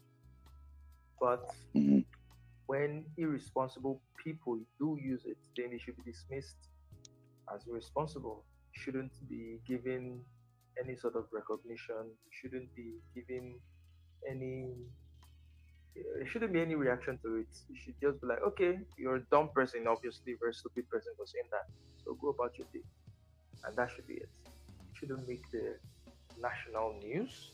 I get the fact that she was calling a child. That's part of the reason why it became this. It got this far. But I think that it's time to I think it's time to neuter that word. It's time. Just neuter it so it doesn't have power. It doesn't. And I think black people should be at the forefront of this, just like Stanley mentioned, right? Black people shouldn't be using it. It's a derogatory word. So why are you choosing it in music and so on and so forth? And then it becomes a pariah word for white people who want to use it so badly. And if I was a white person, I'd be like, why do you feel a need to even use that word? Like, what is that? Well, what's Charles, going to change your life? Charles, seriously. And there was Stanley. 1 minute. Sorry, 1 minute. 1 minute, Stanley. There was a time where mouthwash was advocating for being able to use the N word, and I'm like, really, is this really what's going to make your life any better? Being able to use the N word, No. How is it going to impact your existence in any positive way? Why should, of all the things you should be fighting for, to have the right to do or say as a human being or even as a white person, why this word? Like, it doesn't make any sense. Well, let me help you make sense of it. Rap is part of the problem. A lot of white kids want to be down. Do they even use the word down anymore? I don't know. but it is a hip hop culture thing. So that's why you literally 12th Man said it. You know, if it's kind of a rite of passage or badge of honor, if you have a close black friend who happens to be of that hip hop persuasion, if he calls you my N word, well, hey, you know what? It's a term of endearment. People don't seem to, some of it is that the hard R is the word now. You don't use the hard R, you use the Nigga. Nigga is kind of culturally acceptable. The hard R is not. So I see Charles has dipped out again. He can probably hear us. So that's why it's not a mystery. If you are cool, your black friends will call you Nigga and you will have a warm and fuzzy. Bad parenting for decades. Racism has figured out, and white supremacy has figured out a way to make itself acceptable.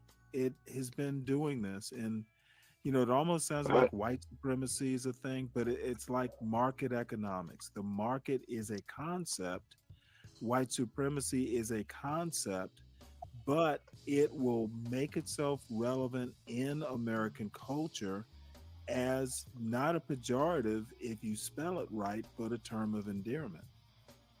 Mm. Yeah, and I was wanting to ask Charles, do y'all do that over there, running around calling each other the N-word like they do in a lot of these inner city blacks? It's like sometimes I Inner wonder if city that's the blacks? only What word are you there. talking about? It happens in the white suburbs. What? You think this is an inner city phenomenon? Well, not really. I was just No, wondering. I think what he's getting at is that what he's getting at is that are black people in Africa using that word just the way black people in the US use it? I think that's what he's asking. Yeah, I was wondering if y'all do that over there. Basically, Charles. Yes, sir. Now we have other laws for ourselves. We don't use that word. Do the white Nigerians or white South Africans, do they use it the way white kids use it in America? I'm not sure. I haven't been to South Africa before, but I haven't heard reports of that of white South Africans using that word. I think if they have racial slurs, they would be very they'll be very domesticated. They would have their own words for such things. I don't think they would use American in everyday language. That's not to say that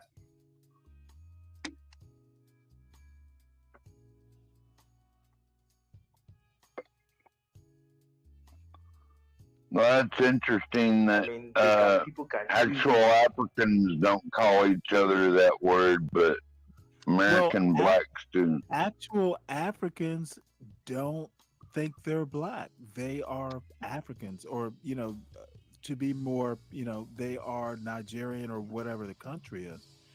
Right. You do realize, okay, you do realize, and there's an echo, so I'm probably repeating myself. Blackness does not conceptually exist in a continent full of Africans.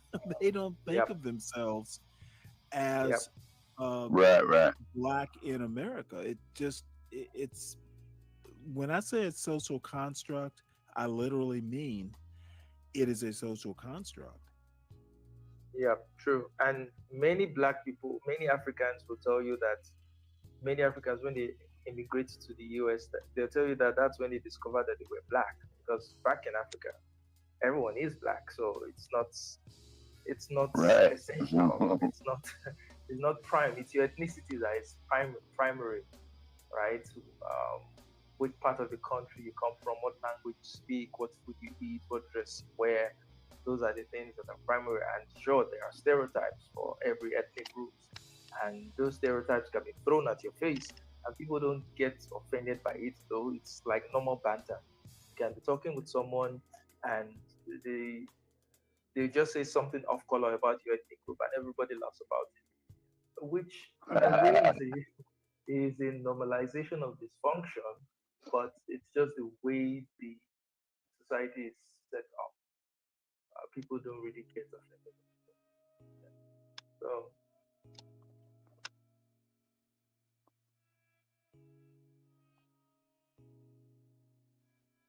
Yeah, I've always seen Nigeria as a pretty beautiful country from what I've seen.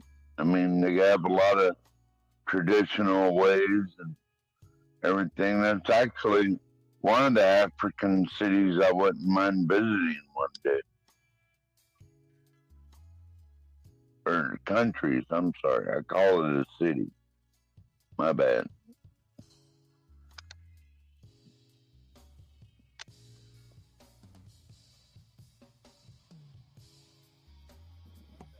Did Charles disappear again? He's in and out. He's all the way from Nigeria, though, so yeah, he's going to be in and out. What's up? Hey, what's up? What's up, Chuck? Welcome, Chico. How you doing? Good, good. Are you still talking about Shiloh Hendricks? Yeah, we are. We have been, in and out, going in and out. But yeah, we're still talking about that. Okay, yes. So yeah, I think what the Hendricks story is telling us is that it's a signal that white guilt in America about slavery and Jim Crow seems to be decreasing. This racist woman called a black child the N-word. And normally what happens is a person like this will be canceled. Their job will be taken away from them. But this woman instead is getting rewarded through donations. This is highly unusual. I'm appalled by it. Yeah, well, Chuck, So I think, here's the rub. I think this is signaling a change. It would not surprise me. In the climate. And actually, I hope to know one of these days a bunch of John Galts and Ock Nations and CTs and people like them were eager participants and probably donors. The anti-black blacks are part of, hey, white woman, don't feel guilty. Here's $10. I have made the point that white racists are not a threat in 2025. It is the internal anti-black racists to the black community that are the existential threat. And I'm not kidding when I say that. I seriously believe that an Ock Nation or a CT are the existential threat. Existential threat? How? Why are they? Self-hatred, self-hatred, self-destruction, giving young black people, donating to Shiloh. They are encouraging the innocent, be brave, redneck, white trash woman to be racist. Seems to be that way, doesn't it, Stanley? Oh, it doesn't seem to be that way. History rhymes, it doesn't repeat. You don't think that racism is like a form of tribalism? No, I do not. You don't have to go. So you don't think that white people... Okay, no. Racism is literally a system. Tribalism is not genetic. Tribalism tends to be more cultural. It's never genetic. Tribalism is not something that is part of the American experience. I didn't say it was genetic. I said it's to do with the fact that Okay, dude. Chuck, you know I hate to be rude. You are Chuck. You are on the wrong track. It is not even remotely connected to a tribalism. all right, so you don't want any differing opinion. This is just the gospel. No, I don't care about your uneducated opinion. I said I was going to be rude. Let me deliver on the promise. No, that's fine. That's if you want to be ignorant, that's fine. But there are people who disagree with you. Oh, Chuck, I don't mind being called ignorant by you. You're on the wrong track.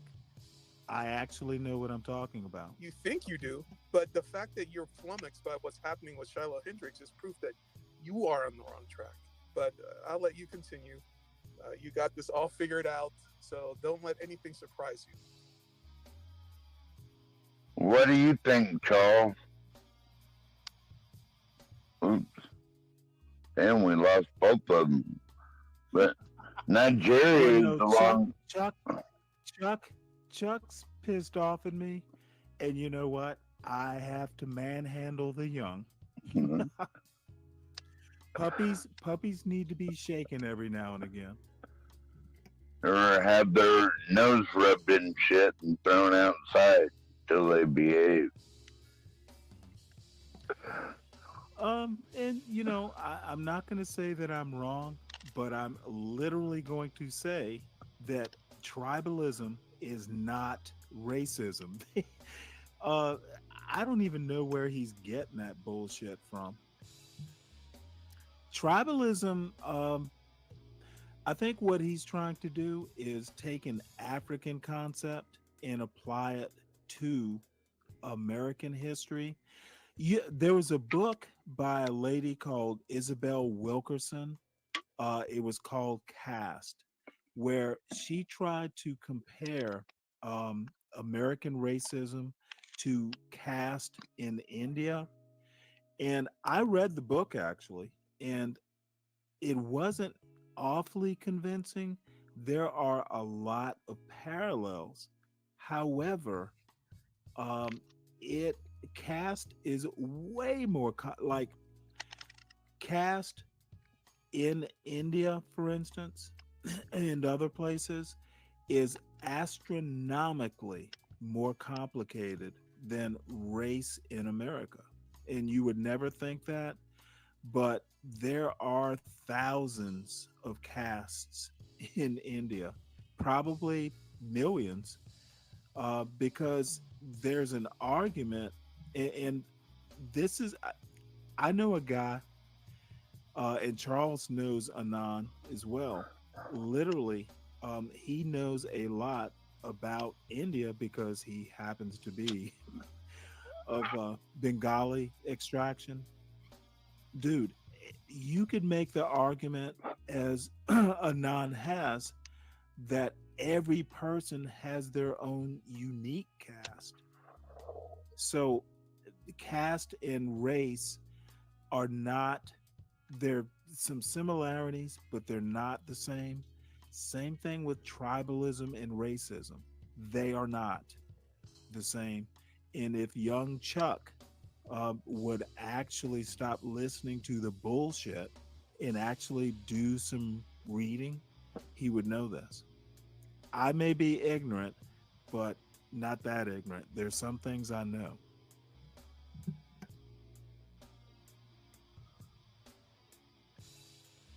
Well, I hope Charles comes back up.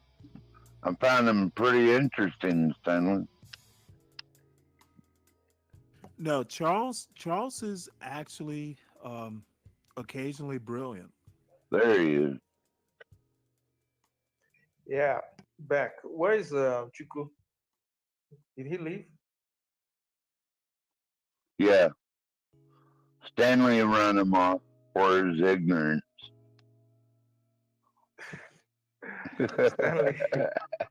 Stanley, why'd you run him off? Look, I didn't run him off. There's some things I know, Charles, and I know that racism is not a form of tribalism. Okay, so let me explain where he's coming from. He's Nigerian, so I I understand his thought know process. what he's trying to connect African dots to an American what's the word? An American dot.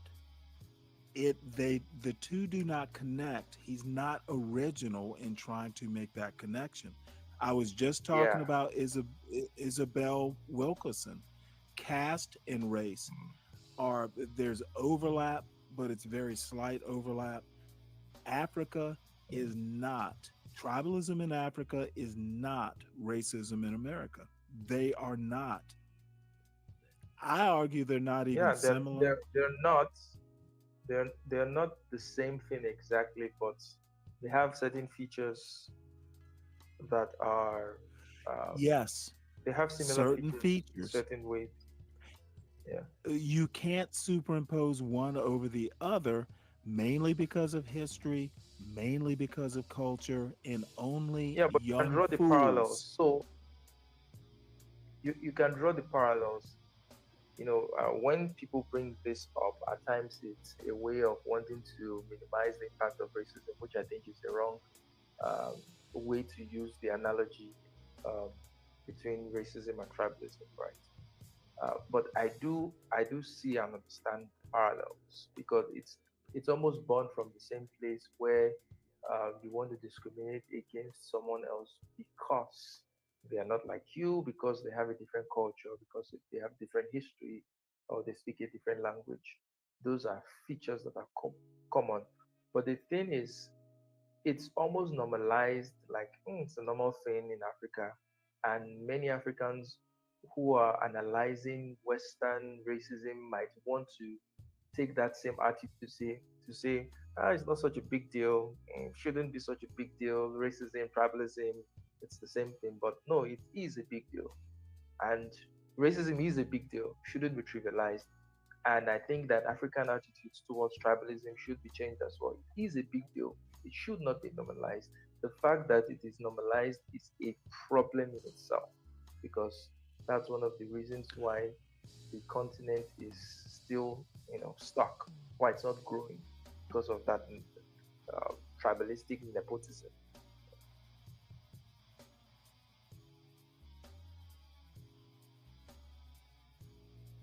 You there, Stanley? I'm sorry, I'm still here. Yeah. Look, I don't get mad at young people like Chuck. He has a lot to learn, and you know what? Like a lot of young people I know, some of them happen to be my progeny. they think the old man doesn't know what the hell he's talking about until they figure out what I'm talking about. So it'll take time, but it's okay.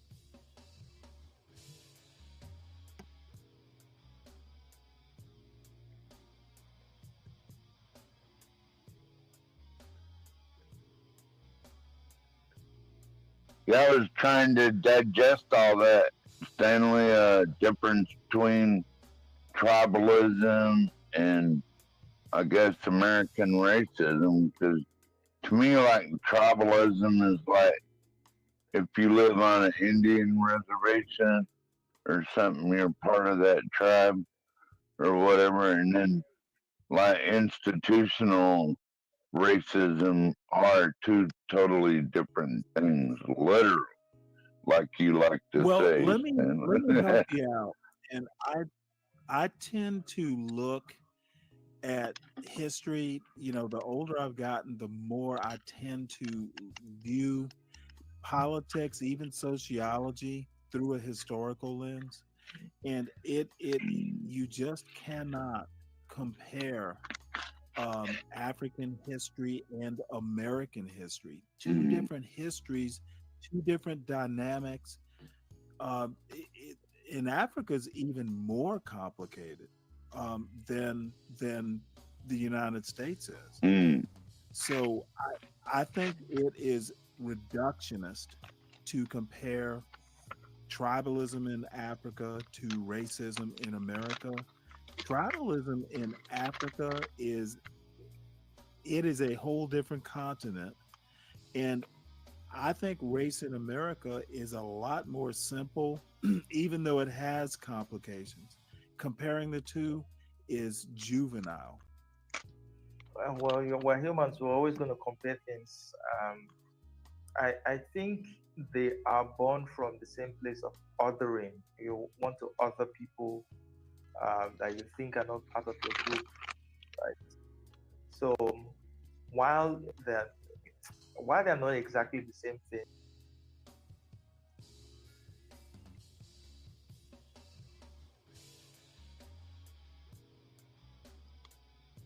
I hope they get better internet down there some days, then.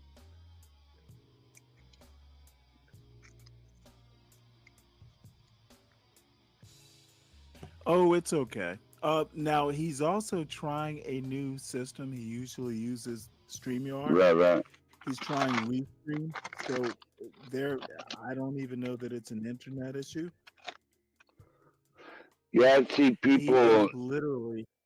I've seen people go through that. Like they try these different panel streams or whatever other than StreamYard, but it's like Get Crack said, like probably I don't know 6-8 months ago. It's like you're stuck because some of the other platforms just suck, dude. They really do. And then some of those platforms don't work good with phones, and they have all kinds of glitches. And I'm surprised Stream or Restream kept me up this long today, really. But I learned a little secret.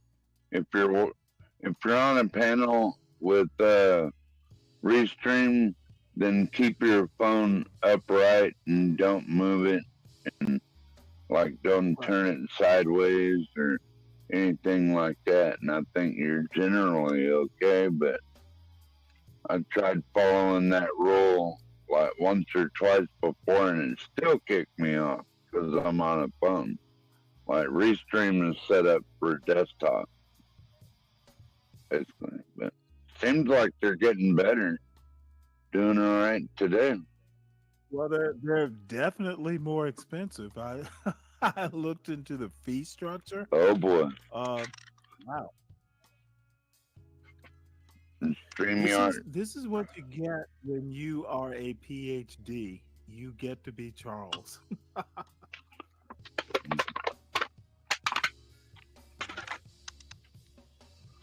Well, I wish them all the best down there in Nigeria, Stan. I'm gonna grab another What do beer. you mean down there? Wait, hold it. Why do they need your best? You do know Nigeria is Just okay, right? well wishing, that's all. And Africa is down there. Yeah, well, You know, from where I'm at, I'm up north, so that's down there. Okay, it's not a I racial guess you're thing. right about that. Oh, I didn't say it was racial. I was making a geographical comment. A geographical mistake. No, I made the geographical mistake. You cleared it up.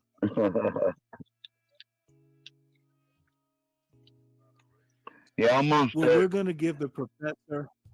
We'll give the professor about 5 more minutes. All right. Hopefully, Charles comes back.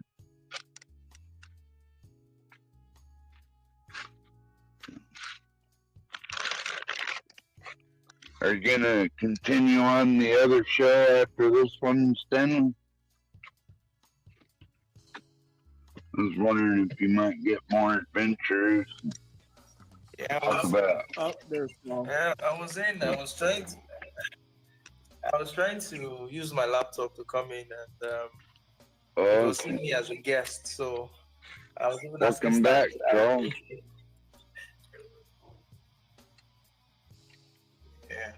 So, What kind of beer y'all got down there in Nigeria, Charles? What kind of what? What kind of beer y'all got down there? Beer? Yeah, beer. Yeah, we have Heineken, we have Star, we have Gouda, we have there are a whole lot of them, but those are the ones. Right on. You know any of those brands? What? I was wondering, really, it'd be pretty cool if y'all made your own beer too, or out of the berries or whatever else is around there. You just make your own beer, right? Yeah, there are local recipes for alcohol. A very famous one from where I'm from is called Kain Kain. It's actually concentrated spirits like alcohol. Like it's more than close to 50% alcohol. 50%. It's very Holy cow! Very concentrated. So people don't take it so much. You don't take much of it because of the percentage of alcohol in it. So you have to. Incredible. 50%. Yep. Hey, Wow. Charles, they make palm wine, right? Yeah, they do. From palm trees. Yeah. It's very I'd sweet. probably be more in that league.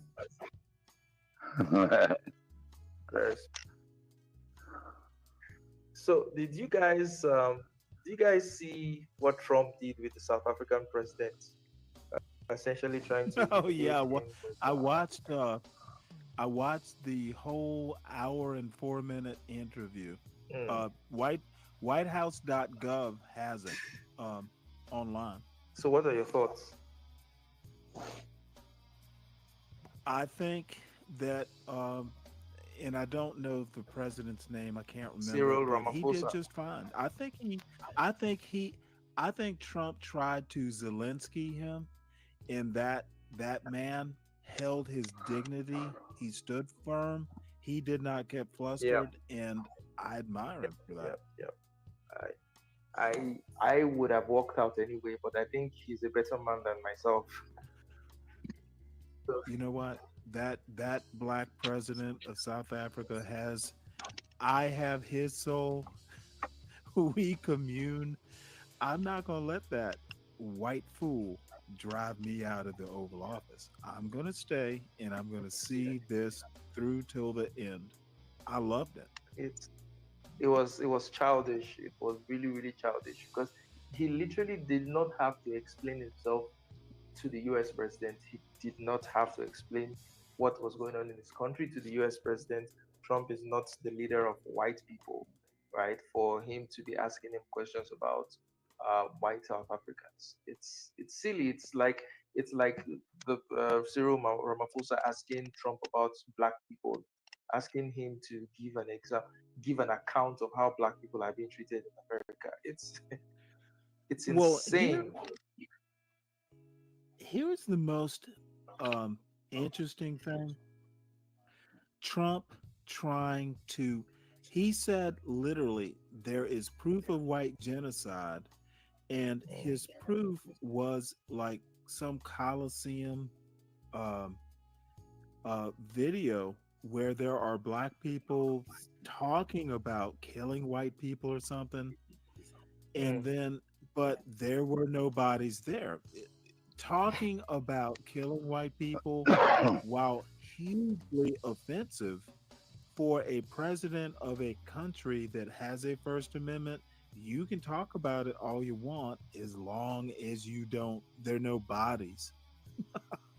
So Trump presented zero evidence, and then he wanted to hand the president of South Africa some big stack of paper, reprinted newspaper articles. Again, the pages are white, but none of them are bodies. So Trump literally, for anyone with half a brain, looked ineffectual. So Stanley, and the South African president stayed there. So They forgot Stanley, oh, I'm that sorry. Go ahead. break my bones, but words will never hurt me. So words are violence now. Well, those words weren't good words anyway, but they aren't proof of genocide. It sounds more like the whites are scared. Like that was a lot of white fragility coming out, if you ask me. You know. Well, the thing is I honestly don't know enough about South Africa, and I have that in common with my president. He doesn't know a lot about South Africa, Right. so we are both ignorant. True. Like, do the white people generally fear that black people are just like the white farmers in South America? Do they have a No, white legitimate people fear? own they have so much power. They own more than 70% of the land in South Africa, despite being a minority, like serious minority. The economic system is they Well, have let some me white tell you a funny story. John Galt started talking about electric fences because somebody brought up electric fences. I'm like, electric fences on a farm are to keep animals in. Yeah. They are not going to keep people out. If a black person wants to take over your farm, an electric fence isn't going to stop. No. Yeah. So they're basically saying, the question was like, hey, do you fear black people taking over your farm? Not verbatim. It's not a quote. It's the sentiment. So yes, we put up electric fences, and I'm like, Trump bought that hook, line, and sinker. An electric fence is not going to keep out a person who wants to take over your. No, John Galt fucking like asked me this for like an hour, trying to say, well, a farm is not a ranch. Of course, I know a farm is not a ranch. My point is that the usual electric fence, you're Sometimes not it's out both, on a but farm. okay. Well, hold on. Out on a farm, putting up an electric fence, it will keep the animals from escaping.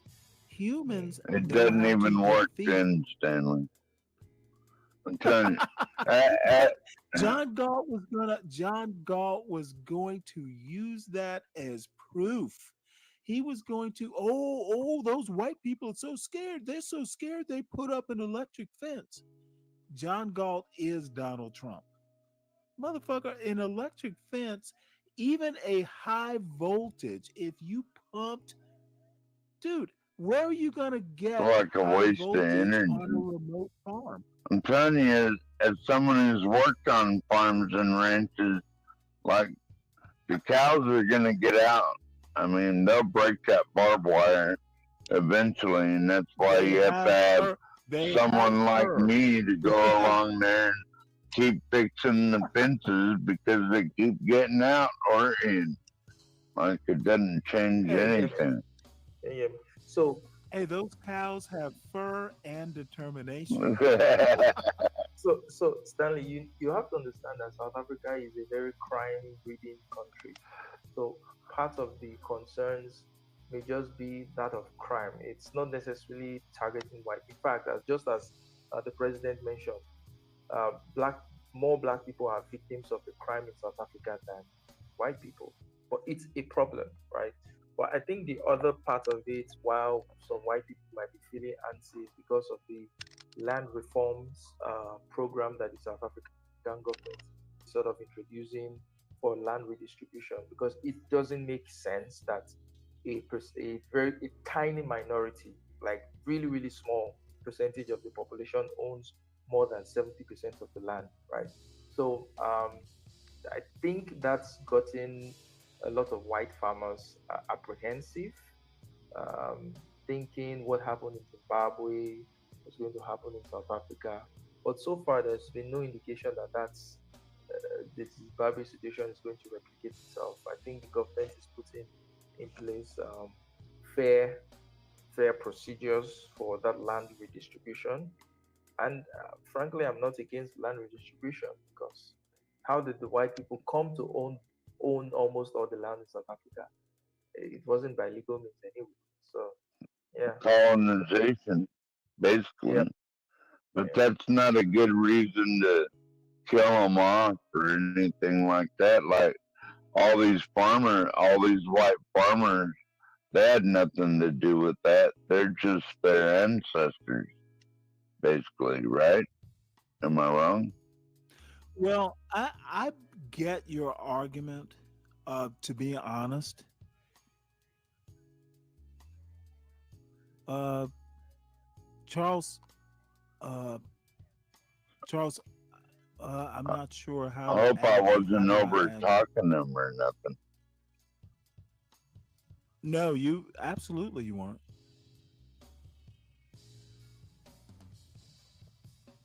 And he needs a Starlink, maybe, Stanley. Oh, there you are. yeah. This will be the last time I'm using restraint. This will be the last time. Okay. Well, don't give up just yet. Let's say hi to Lead Clinton. Lead, I have not talked to you in a while. Where you been? I ain't seen Lead in a minute. What's late? Is he on?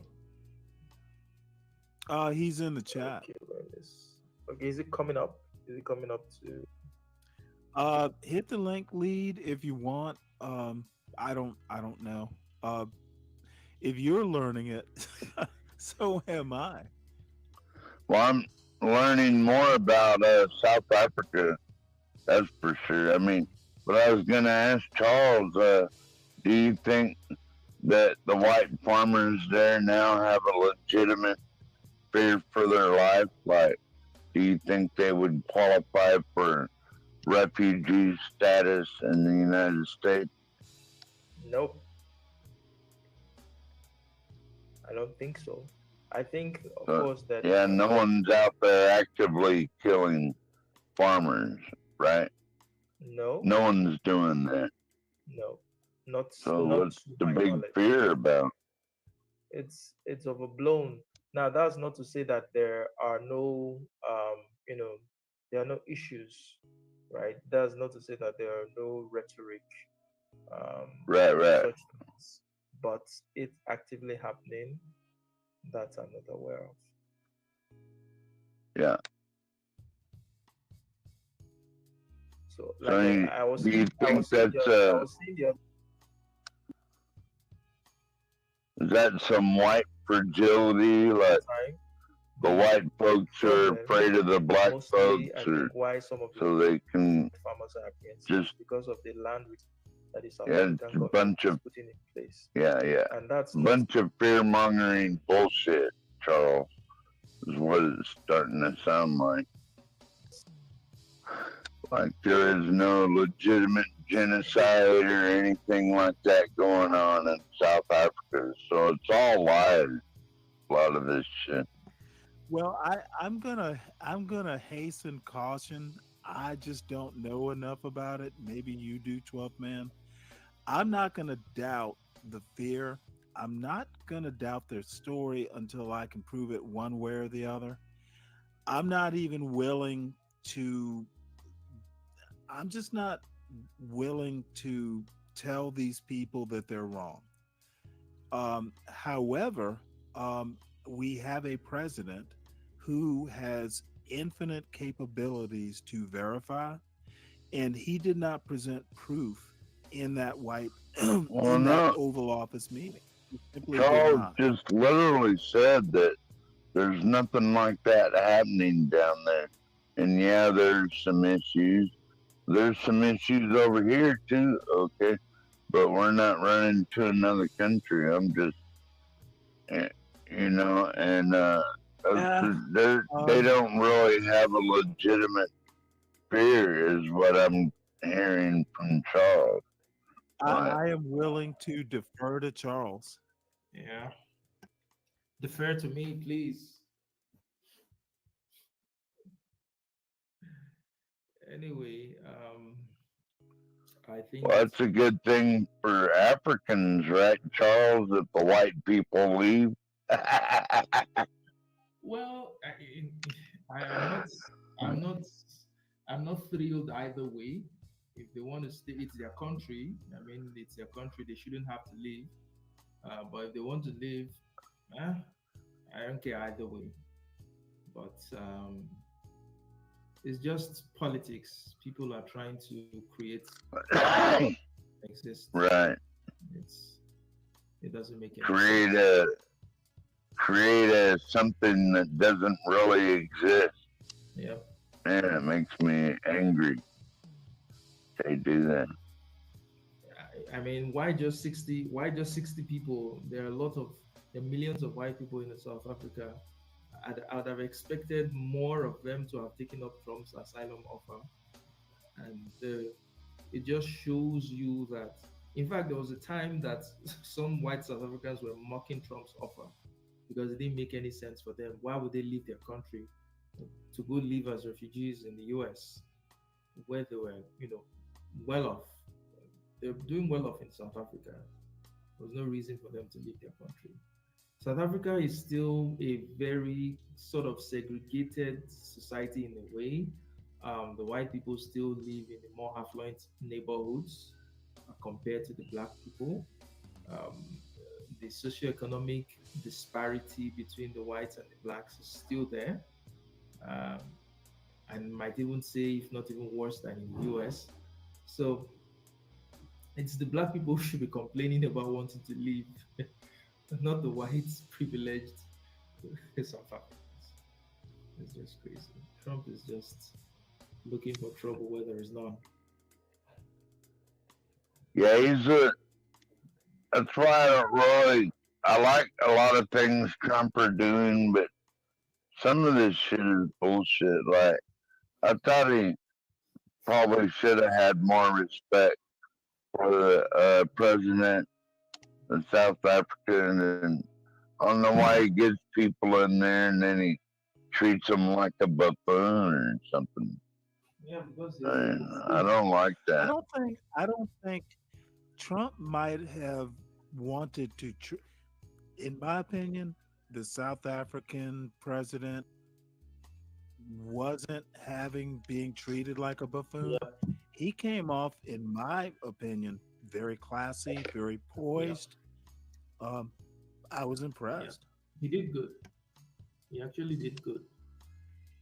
And have you ever noticed how Trump and his minions, how they sit when they are having this, they slouch, they put their hands together, they all have the same pose, like this nonsense power pose. The South African president was more relaxed. He was leaning back on his chair. He was, he was more open. Trump and enjoying the royalty. I would too.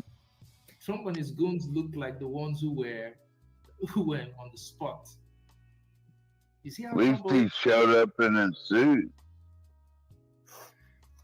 Well, you were saying something about liking some of the things Trump is doing. What exactly do you like about what Trump is doing?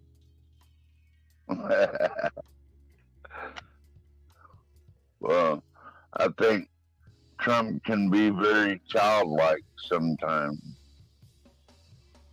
Sometimes he seems more childlike. I don't know. But, maybe that's why a lot of people voted for him. Like, we all used to be kids once, so, like every now and then that's a great reason to elect a president. Oh, you like that? You like the fact that he's childlike? You elected Trump to play patty cake.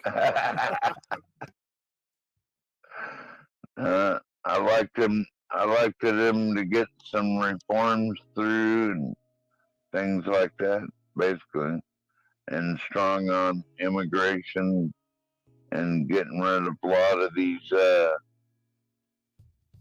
and quite frankly, some of these students from North Africa and the Middle East up out of here because they're so busy protesting the government and shooting people in downtown DC that they have no business here.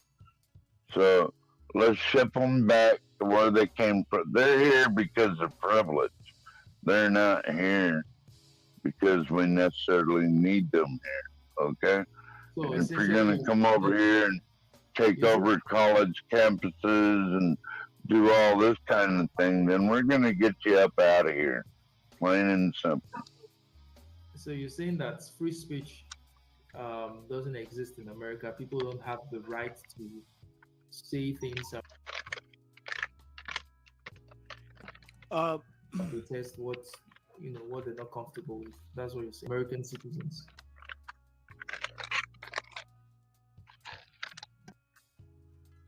Offline. Is that what you're saying?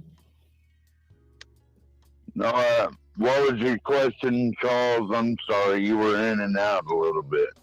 Yeah, so my question is, from what you just said, does it mean that free speech is limited in America to only American citizens?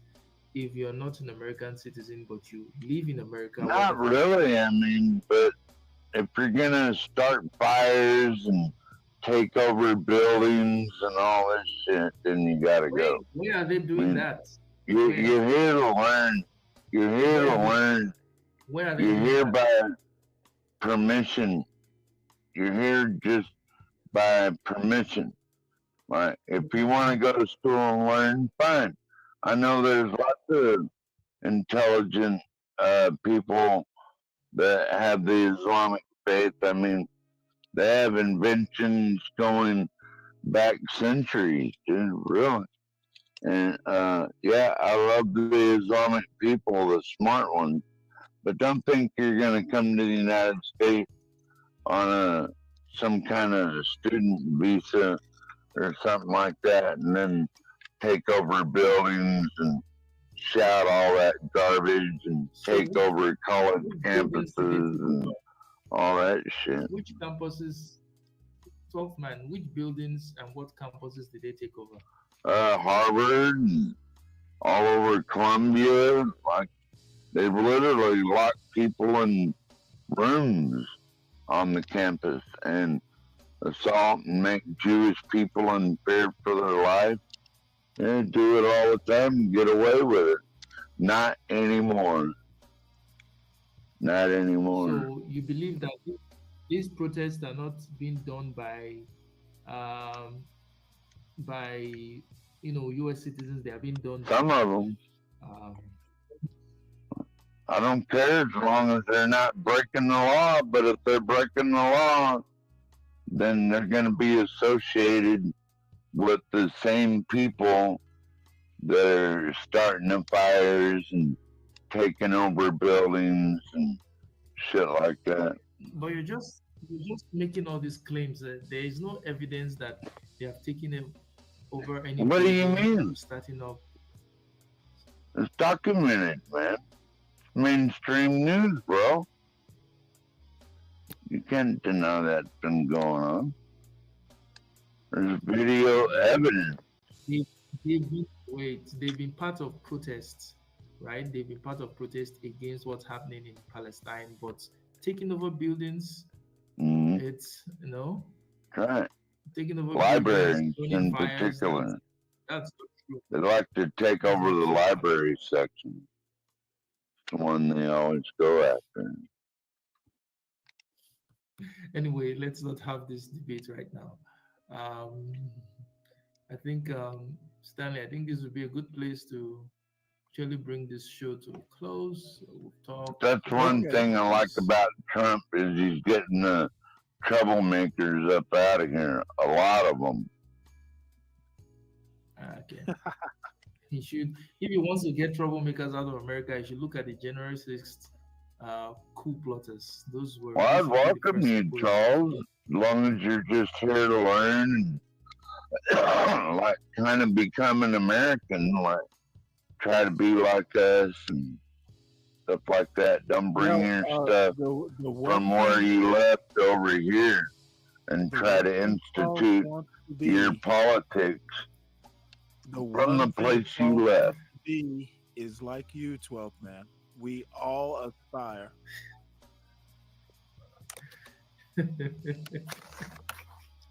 I welcome people my, from anyway. wherever. I don't care where they come from, as long as they want to kind of assimilate and be like us Yeah. and cherish our My freedoms like we do. my tart and dry That's all I humor want. does not do what it used to do.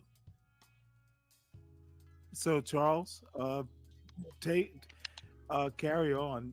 You're I know it's getting late there, right? Yeah, it is. So gotta What go. time is it over there, Charles? It's past 12.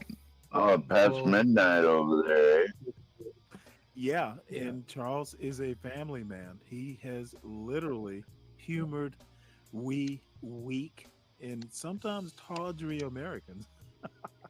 I'm surprised that he tolerated us this long. Yeah, me too. Thank you for having me, Charles. All right, Hoffman. Thank you, Stanley. I'll see you guys some other time. Thank you, Charles. Yeah. Are you still going to be Bye. on your channel, Stanley? I will Okay. momentarily. Maybe I'll catch you over there here in a few minutes. All right, folks. Well, God I bless am you, back. Charles, and take care of that beautiful You too. country you have, Nigeria. Hey, Skater, Charles is an Thanks. awesome Thanks. Take care guy. of America too. I've known him for 2, 3, 4 years now. Very sharp. And folks, he's at Critical African Thinkers. We are doing a show every Thursday evening at 6 p.m. Eastern time. So we will be around next Thursday at this time. And I need to do a better job about, kind of advertising it over here. There are really no shenanigans or anything. We talk straight politics, mainly straight American politics. So there's, like I said, no shenanigans, no, the tawdry, in horrible humor, in ill-tempered insults and ad hocs on Charles's channel. So hit the link. We were watching Anton Horrible's tragedy. What's the name of the show? It's Cock with Hens or something like that.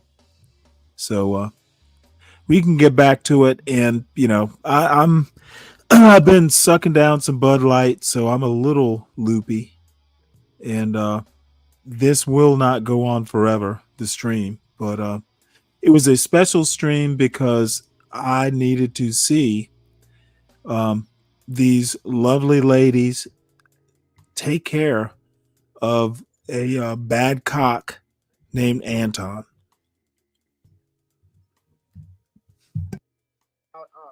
The guy, he met his fiance is a white woman. They're gonna get married, and he was like talking to his barber about why, and he was just saying, it's peaceful. They do the family dinners. They do that. She knows how to carry herself, right?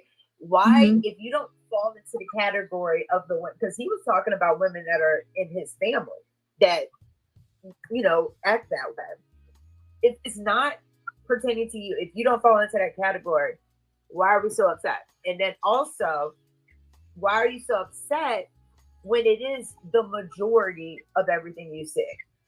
So I don't see why to get so mad. Like, I think women get upset because a part of themselves is exposed before they are ready to admit who they are, what they are, and what they represent. One thing I've learned about Black women is that we don't like to be the last ones to know something. We don't like to be told something about ourselves that we didn't know was there. We don't like for someone to point out a poor characteristic before. I'll be horribly snide here, to use a word.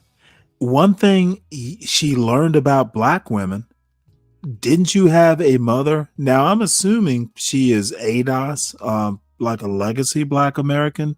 Maybe she was hatched But the one thing you've learned about black women, the first thing should be from your mother. Good that you want to share your experience, but just man, people are just problematic. We're able to admit we have it. So it's like, a hit dog will holler, but I think also because some black women, too A many, hit I like to dog say will too many or holler so many because I and don't have a knock off your mental measure wig. to decide if it's this much or what. But we do have so many or too many black women who are absolutely entitled and believe that black men are their property. And in a sense, they're not necessarily wrong. I mean, black men and black women make black babies. That's how you have your black families. That's just the way it works. But I think they don't realize is that you have to release, degenerate behavior, selfish mindset, and, sacrifice a lot of fun and a lot of, tacky things in order to be not just a good partner, but, the better version of yourself. So I think that's why. Dalen is proof. Dalen is proof. This is homiletics to the stupid. Literally, nothing she said mattered. The only proof I'm getting from this is black people can be stupid too. And the problem is she doesn't know. She sounded stupid. Anton, as the head cock, didn't tell this hen that she sounded stupid. And everyone is nodding like she said something profound. Damn. That women can be The retrained. anti-blacks are the problem. That's a compliment. It is a compliment. Dalen. Dalen is proof. Listen, Dalen is hitting us with the rebrand tonight. She said, "You know what? We're gonna do it differently. We're gonna do it differently. I see what Anton is saying, and I'm making adjustments. I'm gonna give you your props. You have been very, very patient. You've been relaxed. You've been adjusting." And the retrain and the rebrand is here. I like that. I like what we got going on here. It is a good look. I watched this I watched this all the time before I even came on a panel. And I'm not gonna lie, you used to see I'm like, oh Lord, like, you kind of, Well, the bitch who hit her husband, but I will say it's coming up, folks. Is giving compliments. Love it. How about put the fucking jacket on and stop exposing your shoulder? Yeah, shout out to Percocet. I'm just playing. You know what? You know what? You had us. No, I mean, I know I talk a lot, y'all, but I realize sometimes, I don't, allow people to get everything off of their chest because I have like that. I know what you're gonna say. Hurry up and say it. So I just want to give people, the room to say what they got. Oh Jesus, she's still talking. But anybody else want to say anything before we move to the super chats? AC? No? I'm so disappointed. I think something's frozen. No, I believe that Jess has some more to say too, but she just don't want to say it. Can I say the quiet part out loud? Go ahead. Jess is rethinking that rebrand right now, but we'll get there. We working on it. She a little bit more feisty. Whatever. You said it takes the right one, Anton. That's it. I think that two things can be true at the same time. I think that if Black men in particular can find someone who they love that is non-Black, but still have an opinion about how Black women behave, right? I'm in an interracial relationship. I have an opinion about how I think some Black men behave. I think that both things can be true. I think that just in general, there's a lot of frustration from both the genders. Like the men, I got to be honest here, there was one point where I felt like the concerns that they brought up were kind of illegitimate until I actually heard women open their mouths and say the things that I've heard them say over the last 2-3 years. Like since COVID, it changed my mind. I honestly thought women were still sugar and spice and everything nice. I mean, I know that sounds naive, but I've been horrified. I've been absolutely horrified. So I can see how Black men would have legitimate concerns about Black women and say so, in the same way that I have legitimate concerns about Black men, and I'm going to say so. And not all of them, but a certain segment, I have an opinion. And I feel like if I'm in an interracial relationship, that does not make me not Black anymore. So that means that I still have an investment. Miss Phil, are you in or I believe you said you were engaged. Are you engaged to a non-Black man because of maybe being tired of being disappointed by your brothers? No, because I didn't date so many of them that I could get to that point. So you have Black men? You have. Okay. I'm sorry, I didn't hear if you said you did or you didn't date Black men. I said no because I didn't date enough of them to get to that point. Well, why not? Okay. Because I'm a good observer, and there are certain things that I was just able to identify and see, and I decided to move around it. Once I realized what I was seeing, I moved around it. So did you believe that there was no man that was of, I guess, African American descent that was quality or that met a certain standard that they should already have, and you felt that your chances would be better with another race? No, but you know what I wasn't going to do? I was not going to climb every mountain, swim across the seas, the 7 seas, and down the valleys low and the mountains high, and through the closets and through the crawl spaces. I was not going to do it. Yes, Lord, I went to the man who was best for the job, and the one who showed up quickly when I wanted him to show up. That's what happened. Yes, that's right. I think that leads to a bigger issue, because Miss Pinkfield, I think you're a very lovely young lady. And I do that thing where, people are older than me, I still call them young ladies. But I think that it's a shame that if you couldn't, I guess, find a successful relationship with a Black man, I'm assuming you would have wanted to, maybe not, I don't know.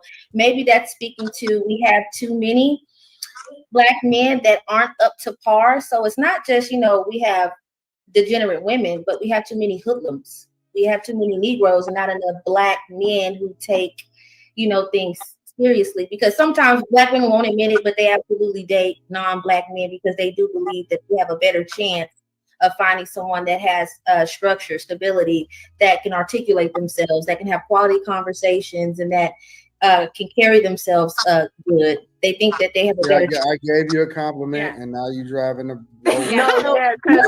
I'm not saying that this is something I agree with. I'm saying this is something that I have observed, like that I've seen. As soon as I gave you a compliment, you decided you're doing the same thing. Well, here's the thing. What am I doing? Well, number one, I don't. Wait. Hold on. Just last week, y'all was talking about how y'all didn't like white men. What's that? Yes. Oh no! Don't last week. Because let's be very, very clear. I don't care either way. I think that people, and I hold the same standard for men as I hold for women.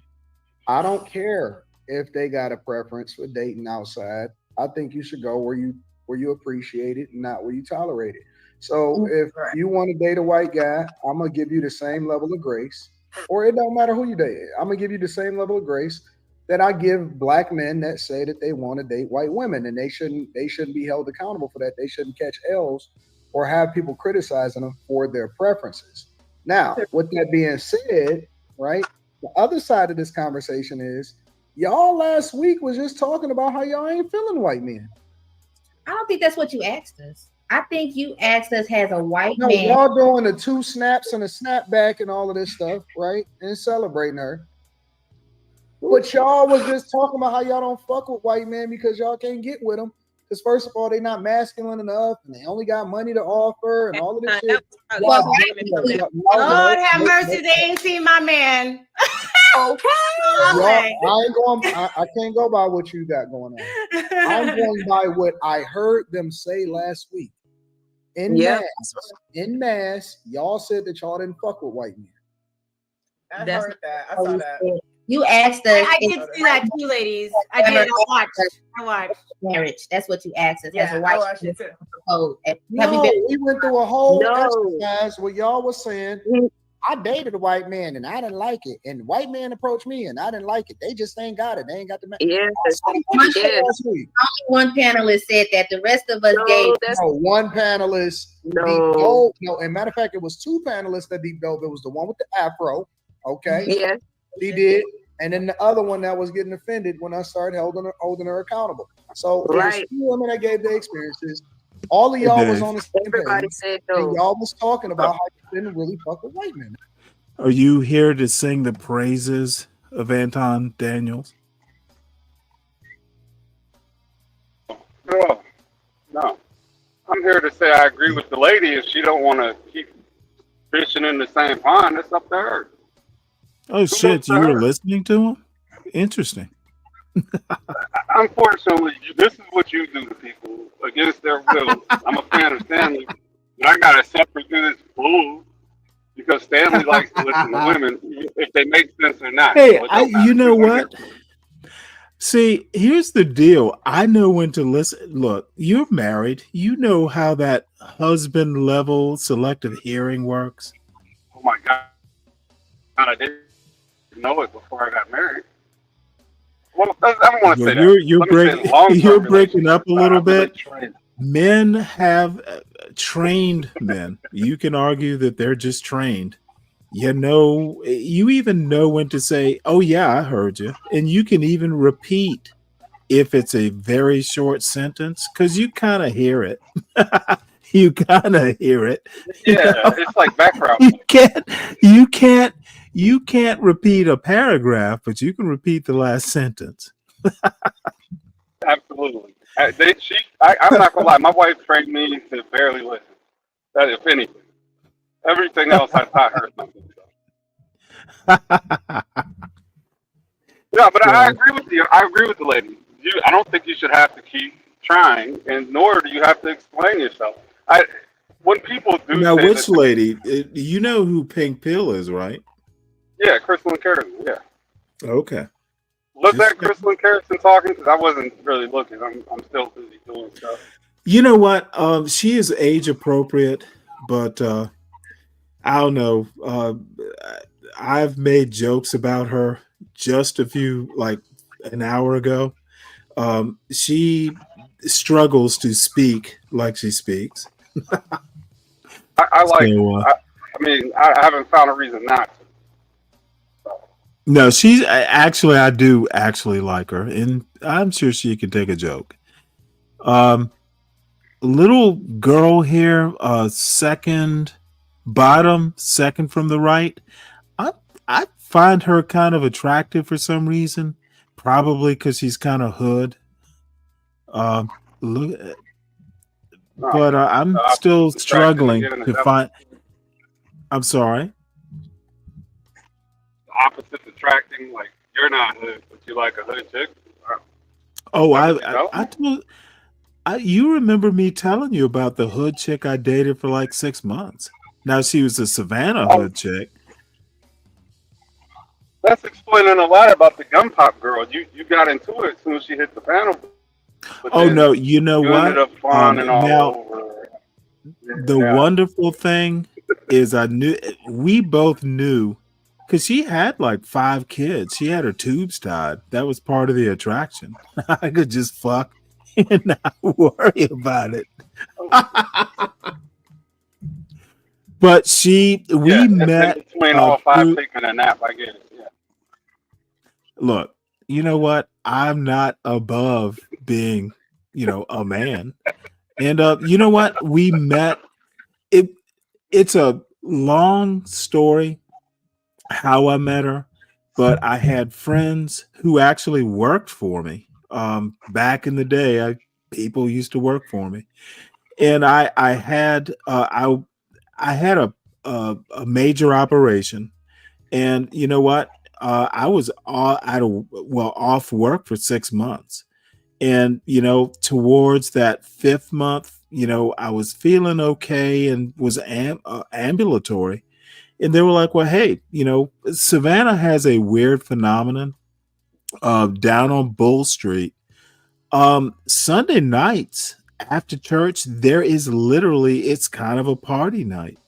And this particular place on Bull Street had two clubs. One was for the older people, like it had a dress code. Like if you were going to go in there, you were going to be suit and tie, at a minimum a jacket. You were going to be nicely dressed.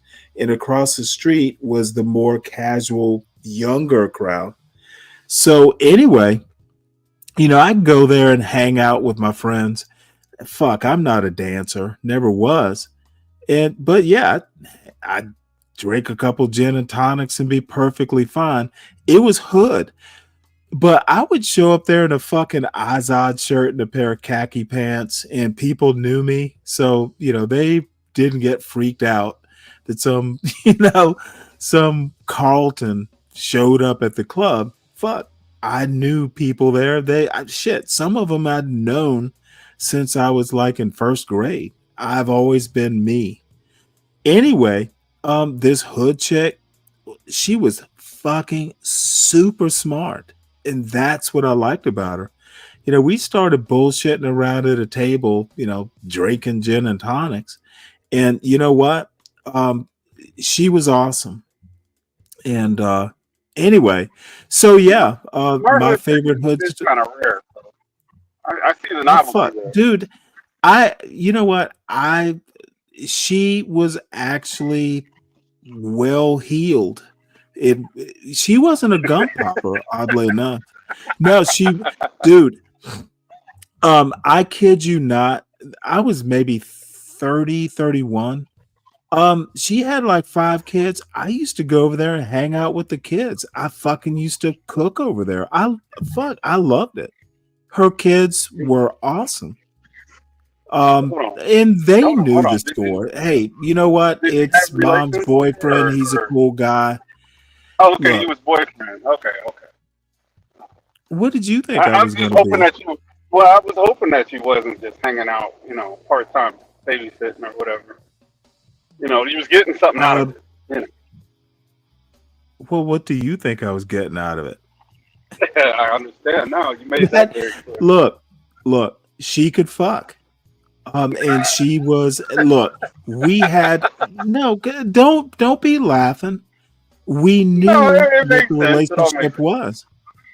Right. I used to go down, this is Savannah, used to go down on Sunday nights and play pool down on River Street. Fuck, she could beat my ass in pool. I used to have a really good time with her. And, she'd go to the pool hall, and it was a classy pool hall. This was down on River Street. So one day we're down there playing pool, and she used to smoke like cigarillos, whatever they are, like the little short cigars. Oh yeah, when she was playing pool, she was like a little man, except she was wearing a sundress, had beautiful dark skin.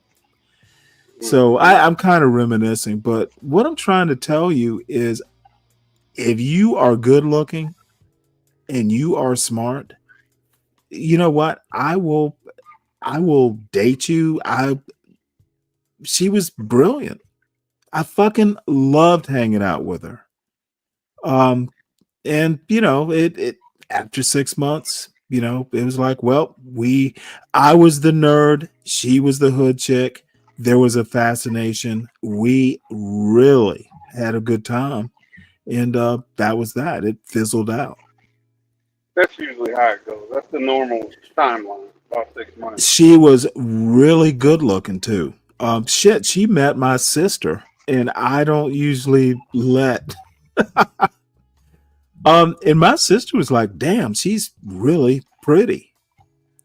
Dark skin woman. Oh, she was fucking gorgeous. Dark skin with good hair. The woman was fucking it. Yeah, good hair, as in she was extremely attractive. That Anyway, explains the I life. I don't even know why the fuck I'm telling you this, other Because than I get you, I take you back in a moment in time. You know, hood chicks don't bother me. As long as they're smart, and hood chicks can be well behaved. And this little girl here, second from the right, with that little hood attitude, she reminds me, except my hood chick was prettier. And oddly enough, you know the weird thing? She was assertive, but she wasn't masculine. She could right? be, but she wasn't particularly, I especially in can't. bed. As soon as No, I get she. in a masculine girl, I can't do it. I'm sorry. Well, see, I disagree with what y'all call masculine. What y'all call masculine is what you mean is she's more masculine than me. Well, some of them, the voices can drop. So I think if you are actually a real man, a woman can never be more masculine. You just raise the stakes. it's not even that. It's once it's challenged, even in the slightest. Like a Why is woman it can be even a more challenge? because no woman could be more masculine than me. But it's not what I would That's my expect point. when I speak to a woman. I don't expect any masculinity. Like Well, for no, what? no, no, no. You treat her like she's a woman. Look, treat her like a woman, and she will be a woman.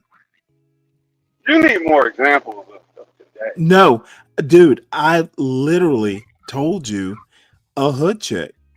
She lived in Yamacraw in Savannah.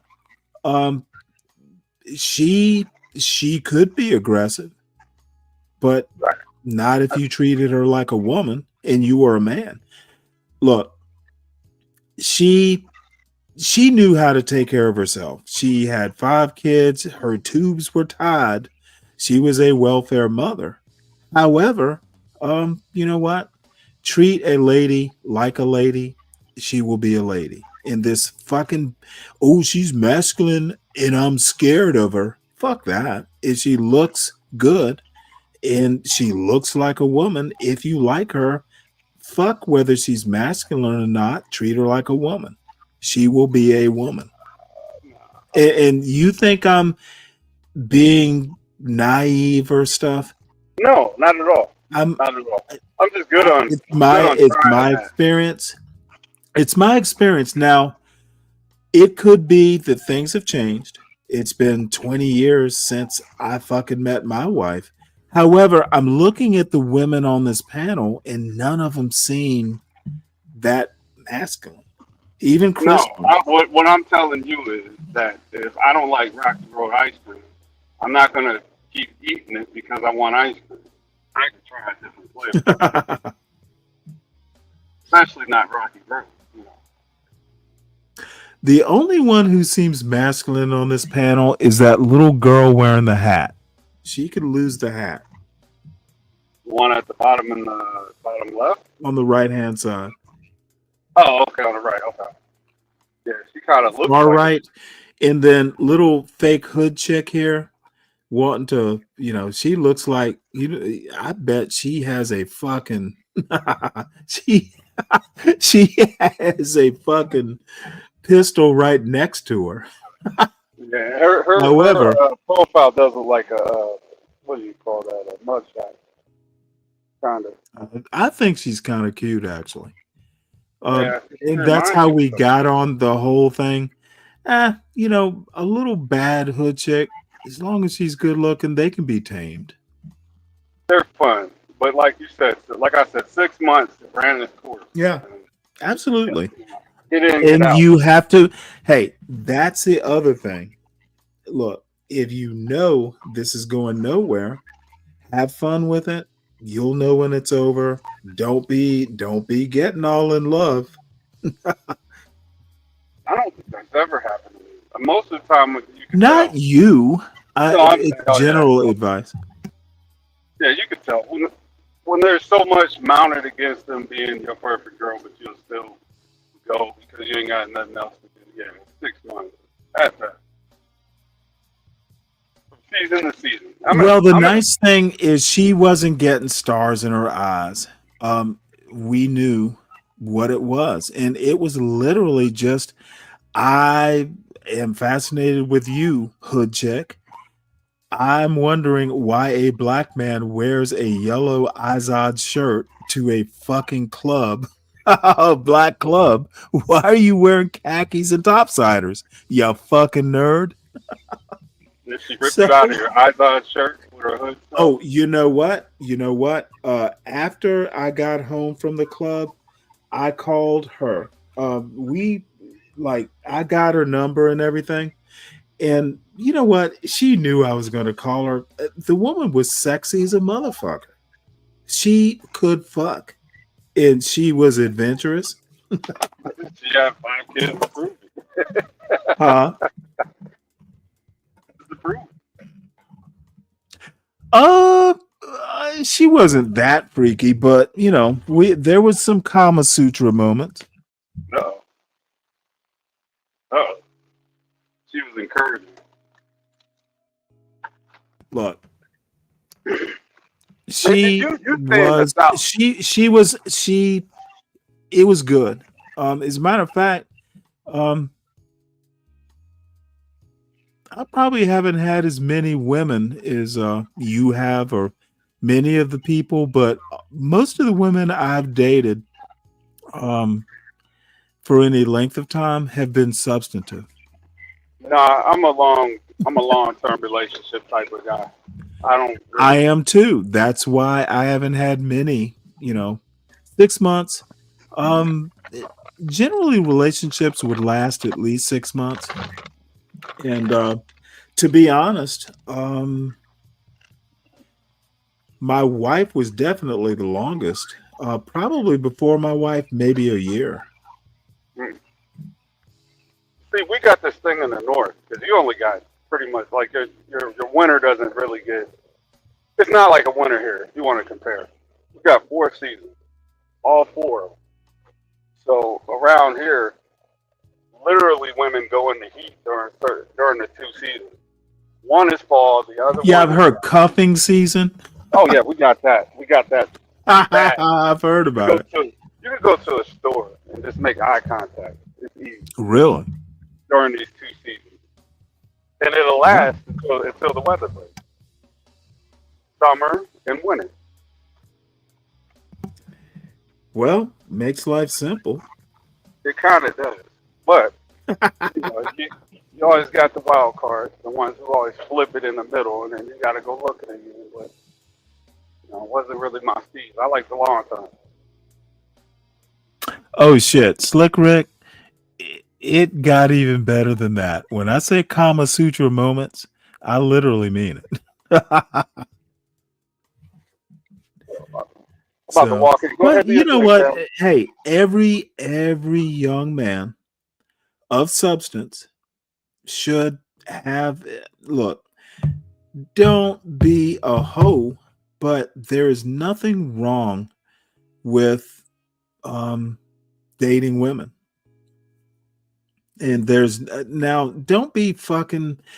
I've probably had, you know what? I've had maybe 2 one-night stands in my life, and both of them were wound up being substantive. The one night turned into. I've never had like a. Here's my one night. I'm leaving in the morning. Both the women that I met were in clubs, and one only lasted like a weekend. The other lasted for 4 months, and I made a mistake on that one because she was Swedish, and she went home after 4 months, and we were like. She wanted to get back together, and I had to deploy. So it was a natural break. That was a wonderful thing about the Navy. A lot of times, hey, I'm going to be gone for 6 months. It's a natural break. But I made a mistake on that. You get more attention because of your Navy experience. You think that had anything Most to of do the with it? most of the women that I met in the Navy, I wasn't in uniform. You know, it actually had to be me in charm. Oh, you never pulled one in uniform? No, why would I? I don't know. I was thinking, why not? I'm charming enough without the uniform. No, Just the saying, clothes don't just make the man. saying, I'm a naval officer. Yeah, you was smooth moving. Now they saw me in uniform eventually. That turned it up a notch, huh? I wouldn't say that.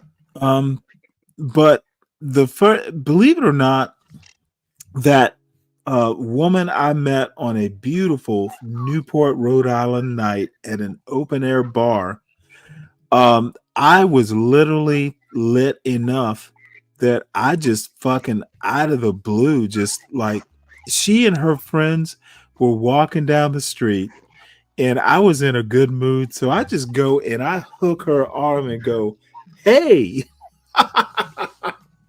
Oh, So yeah, a mouthpiece. literally, it was so weird. This is a white chick, and I'm like, hey, I don't know what came over me because I literally had never met her. So we get to Man. talk. Well, I'm probably chatty like I am now. I was half drunk. So, you know, I'm usually not that chatty. But so anyway, Yeah, you Dave, are, you're gonna love it. Stanley. You're gonna love this, Dave. So we are in the parking lot talking, and I don't even know about what we just got to talking. So she was with uh two or three other friends, I can't remember now. So they're like, hey, Linda, we need to go. And you know what? I've pulled this twice in my life, Dave. I literally went, hey, don't worry, I'm a naval officer. I'll make sure she gets back home safe. It was, and That the was your woman, line, the man. girl, Linda, oh, no, better than that. Linda was like, yeah, don't worry. It was like, Yeah. she had no fucking clue. I just talked a good game. So, Yo, you know what? I made sure she got home the next morning. And you know what? We dated for 4 months. I should have married her, quite frankly. That is the one Mm. mistake I made. I should have fucking married her. She was gorgeous and had a sense of humor. And you know what? It takes a very special woman to deal with me. no, So, they like the talent, man. Nothing, but nothing better than talent nowadays. I was 24. I had no fucking clue. If I knew then what I know now, um, but you make your mistakes. So I Hey, had Stanley, another what's one up? night stand, which wasn't as Uh-oh. good, but Another one? Yeah, he's I, definitely here. only two in my life. Testimony service. Oh, the second one was as good. I had a lot Just of didn't them. last as long. What you say, 12 man? What's up? Hey, Hold on. I wanted to ask you guys' opinion. If you look to the bottom left, the second one over from the left, what do y'all think of that hairdo of her putting all that hair right over her face like that? What's up with that kind of hair, dude? That might I've be only crap. seen it once or twice before, but they're gonna hang all their hair right over their face like that? Really? Hold on, which one are you talking about? On the bottom? Yeah, bottom second from the left. Is that hair or is that a hat? I thought it was like I don't know. no, I was seriously, I trying to thought it was figure some that sort out. of bonnet. I think it's both. It's a hair hat. No, it might be a Is wrap. that a wig? She's got an okay face. You know what? She's not my woman. She can do what she wants.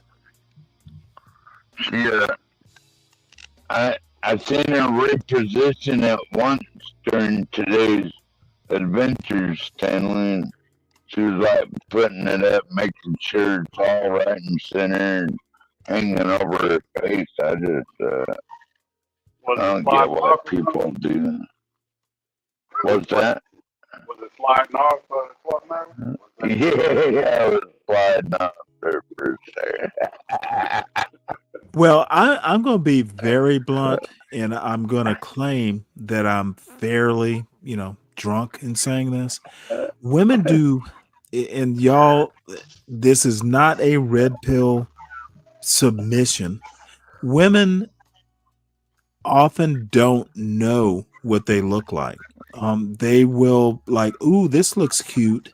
I don't know how many fucking times I've heard women go, oh, what a cute outfit. Let me get one.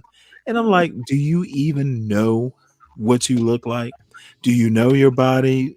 Do you realize some clothes don't fit your body type? I want a woman that's that aware of herself. If you are just like, hey, I want to wear a midi or one of those midriff things, and you got a gut and you have the temerity to fucking wear, if you wear a half shirt and you have a gut, you are not aware of your body. And I don't want to date a woman like that. Don't get a woman with a gut.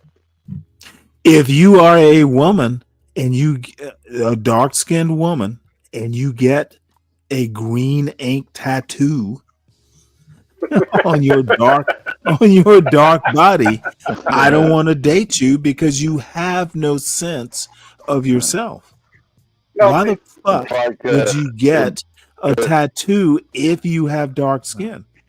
Got another man's tattoo. Fuck that. I don't care about other men. I don't care about another man. Like if they got Another man man's can have her. tattoo on their ass, then that's a Don't no-go. care about any of that. What I'm saying dick is if goes a soft woman as soon as I does see, not have a sense of awareness man's name about on a who she woman's is, ass. what she looks like, what her assets are, what her assets aren't.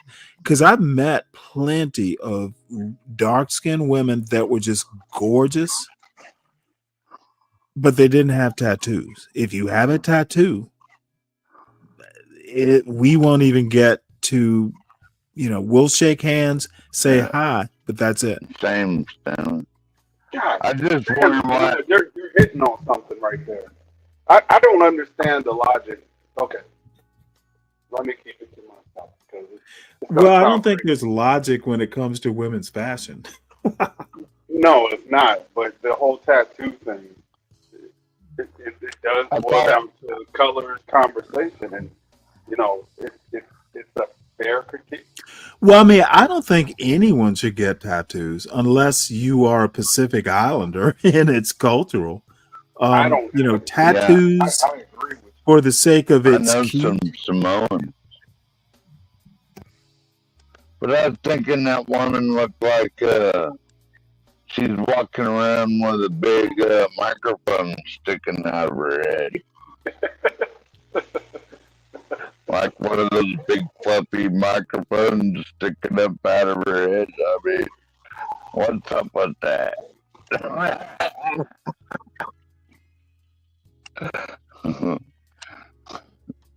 Do they get that from Beyonce? Well, what's up with that is she probably doesn't have a 12th man as a boyfriend to correct her fashion sense.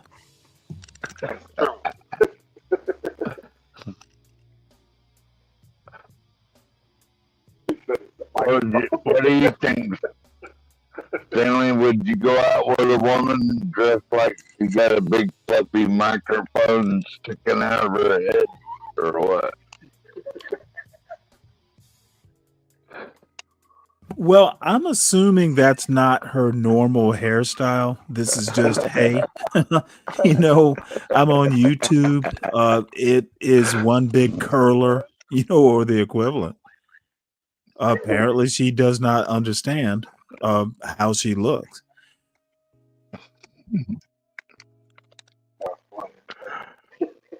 probably wouldn't like it if you told her either. I could tell she would go off. And you know what?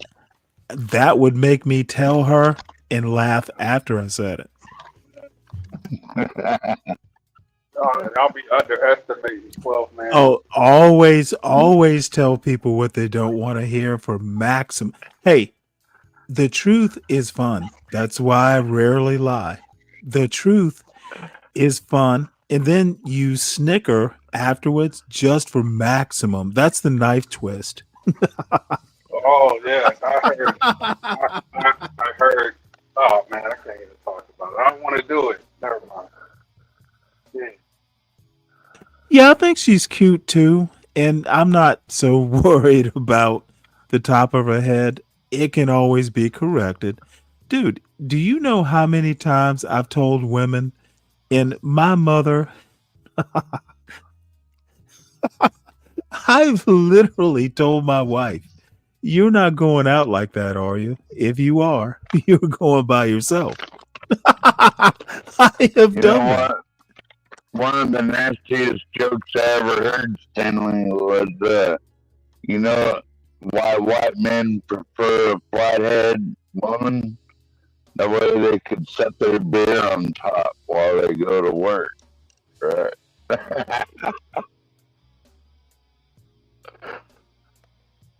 You didn't get it.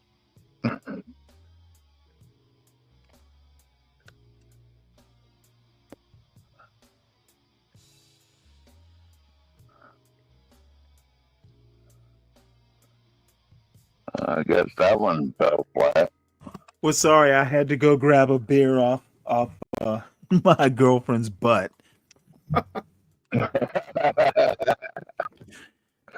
You sure wasn't You know what? The bottom line is I look. I've had a lucky life. The women that I've tended to meet, look, women, and again, this is shit. It's been my son's 19, so it's probably been almost goddamn. Time flies. It is probably 25 years since I fucking dated, seriously. Women you will find the right woman. I'm a romantic. You will find the right woman. You will figure it out. That's really my advice. Now do it in earnest. If you are a pussy hound, you're going to get women who want pussy hounds. If you are dating for marriage, and all of a sudden that's a thing that I hear men saying. If you are dating for marriage, that doesn't mean, everything has to be serious all the time. But I've literally, and I'm going to be blunt, folks, please excuse the Bud Light, but I generally didn't fuck women that I would have a hard time marrying. Now, me neither. as it turns out, maybe I would have made a wrong decision, but I just generally, I don't have to fuck the first time I meet you. I can wait a couple dates. I got a couple of native women around here. I can just go over to their house if I really want to pop one up, but I ain't really like that, Stanley. Well, good. They're probably not like that either. Well, they must like it okay, or they wouldn't let me come over. Oh, so you are popping it off. I got you. No, not in a while. I have. Kind of like you, Stanley. I like being celibate. It's less of a headache. Well, it's not that I like being celibate. It's like I'm not going to look. It's also an age thing. It's a lot more urgent in your 20s than it is in your 50s. That's just the way it goes. You are a lot more discerning. 22, yeah, you want to like shit, it was a lot more urgent at 22. Somehow or another, Um, I was lucky. I just met the women I needed to meet. And it wasn't a whole lot of, baby mama drama because I was also extremely careful. And look, I've had a scare or two in my life, but you know, luckily they were just scares.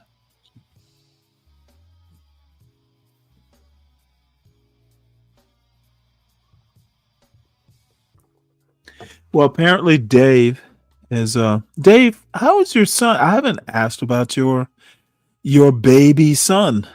How is he?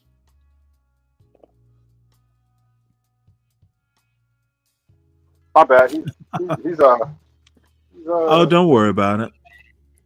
he's doing everything he's supposed to be doing ahead of schedule. Actually, holding his head up, standing up Hmm. strong. Not standing up, literally, but his legs are strong, and you got him in the bouncer, so that's actually helping. You can tell.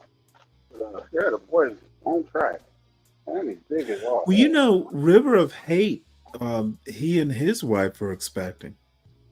Oh, congratulations to him too, Oh and wow. education. Well, he's not in the chat right now, I don't think, but yeah, I congratulated him already, and so Would of this be his course first, or has he already got kids?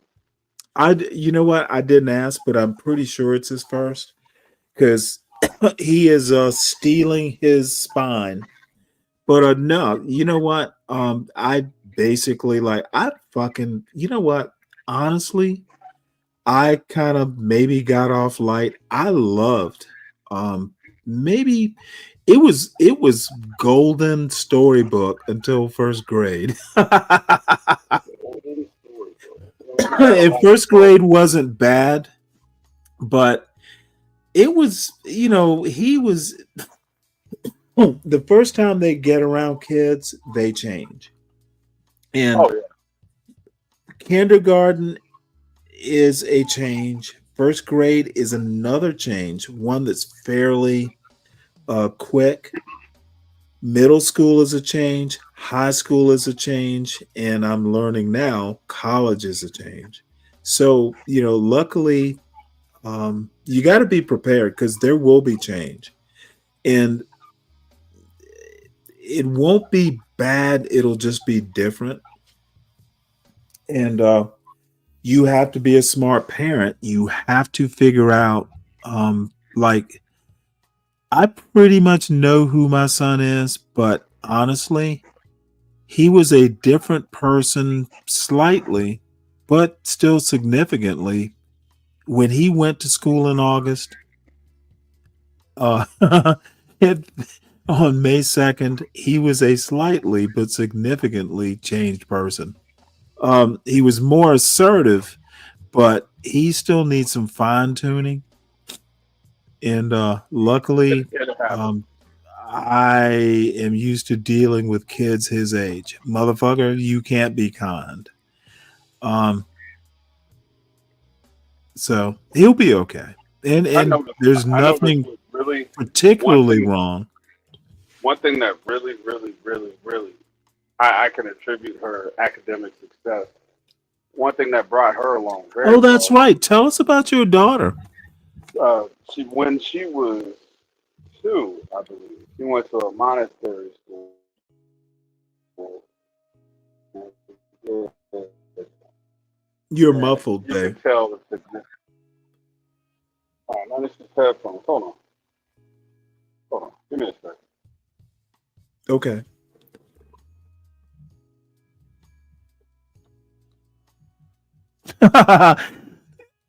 Jewel, Oh, you there? he broke free. Motherfucker, god damn it, Jewel. No, he didn't break free. He'll never be free. Oh, that. If you're talking about my son, he broke free. Really?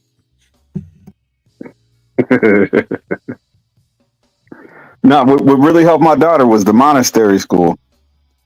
She changed when she was young, and then Montessori or monastery? Montessori. I can't recall.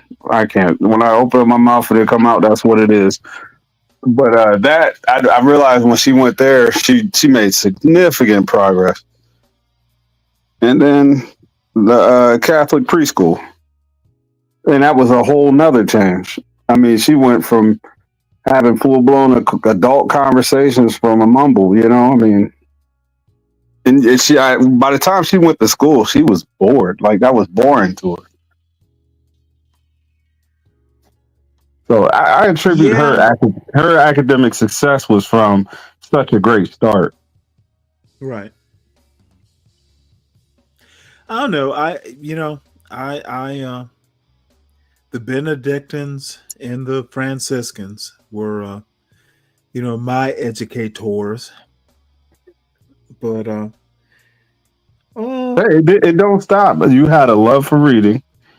Uh, oh no, I'm, that actually came from, I don't even know that it was my mother, her mother, my grandmother.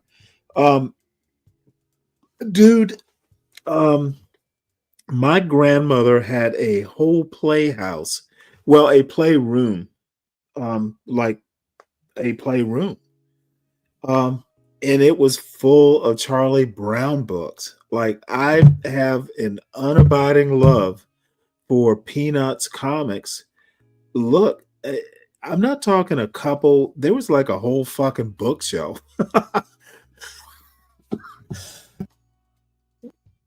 read them all thrice. So it went from like comic books. I remember I got an adult library card at 7. And I don't I think I just went up and said, I know my mother must have approved it. But so adult library book card at 7. And then I had a thing for James Bond novels, the Ian Fleming novels. And, in the 70s, James Bond was a thing. So my mother once made a comment like, these novels are a little bit adult, aren't they? You know what I told my mother? I'm like, well, you want me to read books, right? And You walk said off. mother. You It's said like, motherfucker. no. Oh no. You know what? I've cursed in front of my parents twice in my life. Once in I 8th never. grade. I never have. No, I once I was quoting someone in 8th grade who just made an outrageous comment. And I was like, because my mother had a really good sense of humor. So I'm telling her the funny thing that this kid said in 8th grade, and I went oop after I used the curse word, and my mother was dying laughing. She's like, "Hey, it's not a problem." It was a And then quote. Yeah, you can get away with a quote. Yeah. the second time I was in my 30s, and I fucking threatened to break my brother's arm. I was so pissed off. And, luckily my father caught me because I was going to break his arm. I was fucking pissed off. What do you So do? I'm not going to get into it. He's 13 years younger than I was. So it was probably some smart ass comment that I didn't like. I was in the Navy. And, the problem with being in the Navy is, sometimes that warrior ethic can be taken too far. But no, I was legitimately pissed off. And don't even remember what it was, but I do remember his arm was going to be broken. And I don't know why it was an arm and not a leg. Maybe the arm was easier to break, or if he punched me or something. And I'm like, dude, you did the wrong thing. So anyway, no, y'all think I'm a pussy. I will fucking, dude, don't get me pissed off. I can be very focused. So anyway, yeah, it's not It's an act. part of your well-roundedness. You got to be able to defend yourself. You know, you speak well. Blah blah Well, blah. no, sometimes you have to go on offense too. And you know what? My mother was there, my father was there, my sister was there. Dude, they look, I'm a very mild mannered person, but my family sometimes knows how to push my buttons. They don't do it that much, but my brother was feeling froggy, as teenagers will do. Hmm. Hmm. Hmm. Hey, you know what? What I might have been shit. You know what? I was in my 20s because I was still in the Navy. So he was probably 16 or 17 talking shit. And you just don't do that, son. Yeah. I mean, yeah, you put some training on your brother. He'll never forget that. You don't break. I don't know. Me and my brothers were tight. Well, We no, had a I'm rule. dead set. Dude, you don't know. I was up out of my chair going after him. I'm sure, but I we was always gonna were do. able I to. was, motherfucker. You want to fuck with me? Here's your mama. Here's your daddy. And luckily, your daddy got me because I was gonna do it. Was it right before summer too, so you could think about it? No, it. I Oh, think I it guess might it's have been always summer. Huh? it might have been a Christmas. It's Yeah, that like, was the last time motherfucker. me and my brother fought too. Man, it was on a Christmas. I remember that. That's Hey, crazy. Stanley, I'm gonna run along, Deacon and Stanley. Thanks Okay. for having me up today, guys. All Take right, You good care. too. talking God to you, bless. 12 man. You know what? And I had just driven down from fucking Rhode Island all the way to Savannah. I'm like, motherfucker, I did. That's a 16-hour drive. Do you really think I feel like dealing with your bullshit? Yeah, it's 12 hours there for me. My mom, she just left and she's on her way back down there. So, Where to Savannah? nah, I forget which part. Connors? I think it's Connors. I don't know. Oh, Conyers? Connors. No, wait, hold it. In Georgia? Yeah. Conyers? Does she live in the Atlanta area? I'm not exactly sure, but they did just build a house Well, down there. anyway, yeah, you're right. I'm sorry. I'm right here. I know, right? If it's Conyers, there could be a Connors, but point is oh yeah, I think I know right where the city is, and it's How far is it? funny. How far away from that are you? You know what? I would at least an hour, maybe hour and a half, given traffic. Where do you fish at? There's a pond. Dude, I'm in Carroll County, small town in Carroll County. It's literally my neighbor's pond. Two neighbors live on it. It's a good 15-minute walk. Wait, okay. And So it's a I got this. This is what I really want to know. How far away from where you're at to get to where I could catch some redfish? oh shit, you'd have to go to Savannah, like the coast. Redfish or saltwater. Yeah, I'm trying to do that when I go visit the parents. You're gonna have to be on a coast, like or the Gulf, but you have to have salt water. They're also called red drum, redfish. In Savannah, we call them spot tail bass because they generally have a spot on the tail. But Mhm. no, that's strictly salt water. That's what I'm trying to do when I go. I got to actually get some new poles and a new open face bell reel. I'm not doing that bait caster like you like. Oh fuck that! You know what? Now they will work, and if you like them, but bait casters are just. I can't. You've thrown a bait caster. Excuse me, I'm sorry. Once or twice. Once or twice, but I don't need nothing slowing me down, man. A bait caster isn't going to slow you down. Not my cup of tea. The thing is when you throw that spinner, the open face, you have to flip that bail and then it'll snap back. But with a with a bait caster, the right bait caster, you don't have to use your left hand to even cast it. You click a button and throw it out. It's actually one step less. You have to put that bail down, throw it, and then it'll snap back. Sometimes if it's a short cast, you have to manually put that bail back up. So, but I mean, you throw what you want to throw. Richard is a bait casting person. What does he say? Spinning reels are annoying as hell. Fuck yeah, they are.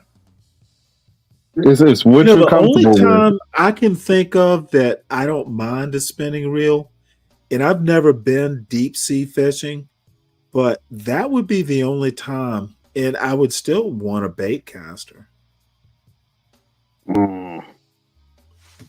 Well, that'll be something I have to get more familiar with because I like my bell caster. So I mean, I have to go out and grab one. The other thing about fishing in lures, especially, and I'm glad Richard's here. You know what? I throw like Bass Assassins, these plastics in with like 1/8 ounce jigs or maybe even 1/16. I like jig fishing. I'm real comfortable with plastics. Yeah, me Other too. people, you gotta love catching fish is a confidence game. You have to be comfortable with your equipment. Yep. And When you I'm have hitting the to, river, I definitely do the plastic bait. right. That's So pretty I much all I mean, use. well, the thing is other people like buzz baits and contraptions. I tend to just like even I don't even have that much faith in the 12-inch worms. The Texas rigs and the South Carolina rigs. I've done it and I've caught fish, but literally just a basic 1/8 ounce jig, I can use it in salt and fresh water. I'm comfortable with it. And then sometimes, in freshwater, you do something fancy where you put a bobber on and you still there's rigs with bobbers and all that stuff.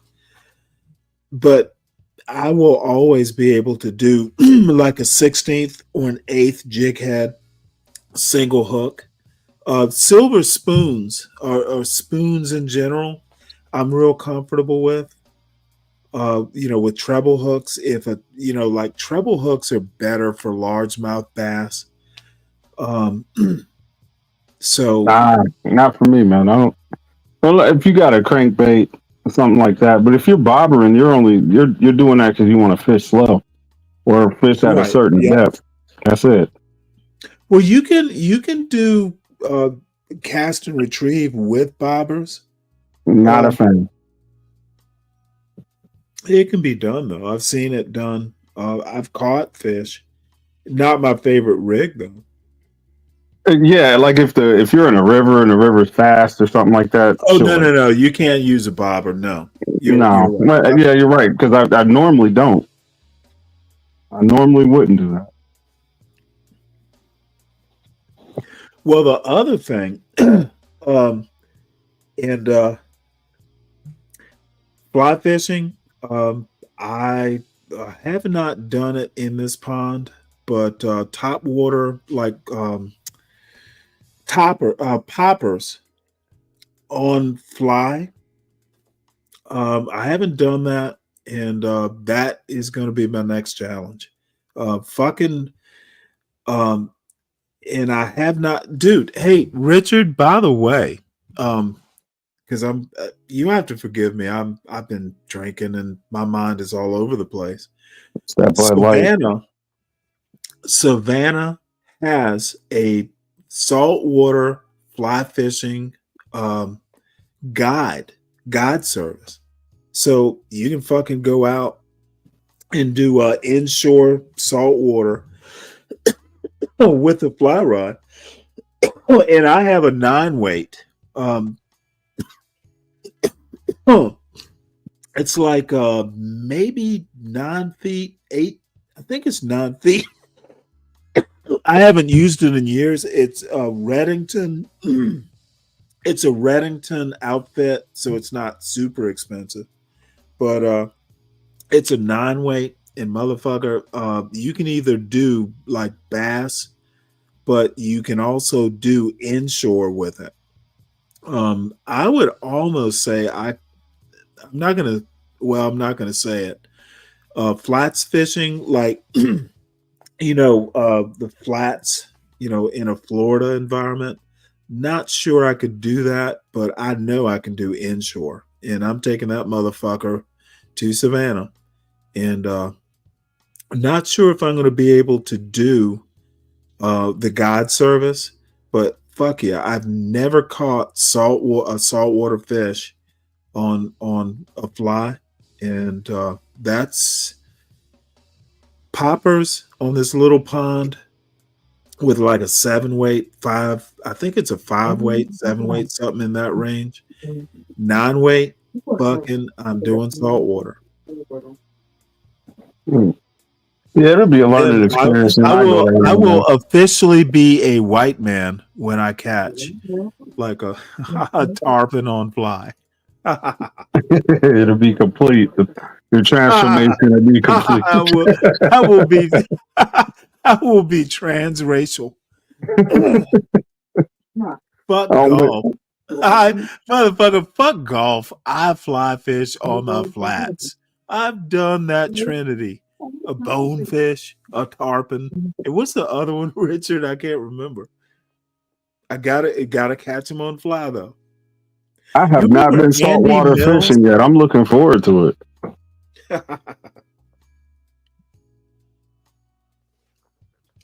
You remember Chris Everett, right? The tennis player? No, I don't. Oh my God, I am old. Well, Chrissy Everett, her husband was Andy Mills. He was like an Olympic skier or something, and they were married for some years. Andy Mills had a fishing show where he was, out on the Florida flats and, bonefish, tarpon, and was it grouper, Trinity, snakehead, peacock, and clown? Really? There is bonefish, tarpon, and there's another one. It wasn't shark.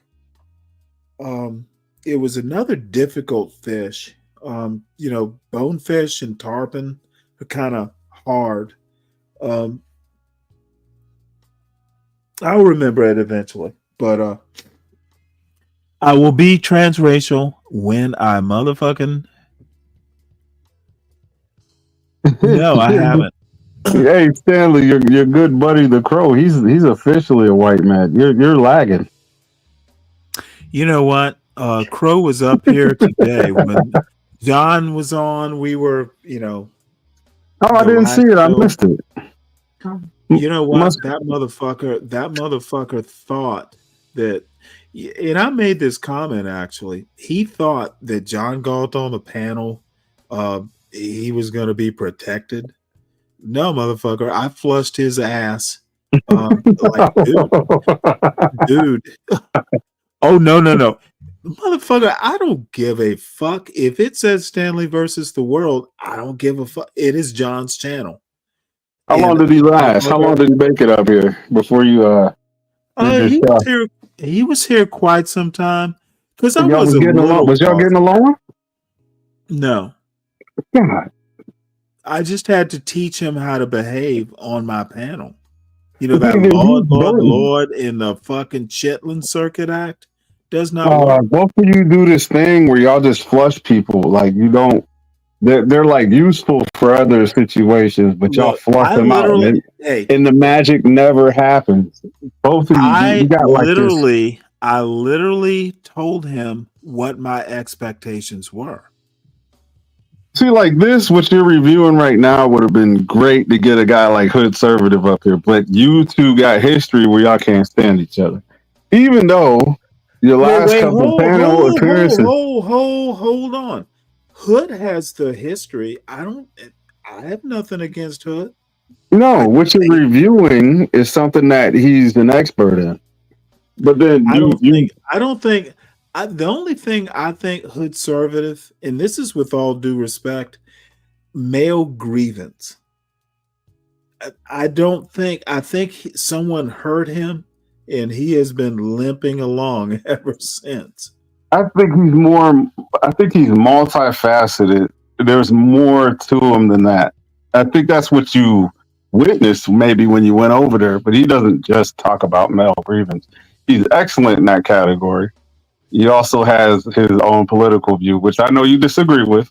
Oh, motherfucker, his political views are incomprehensible. But he's brilliant. He's brilliant at abstract thinking. You know, I'm not talking about the politics. I'm talking about the abstract thinking.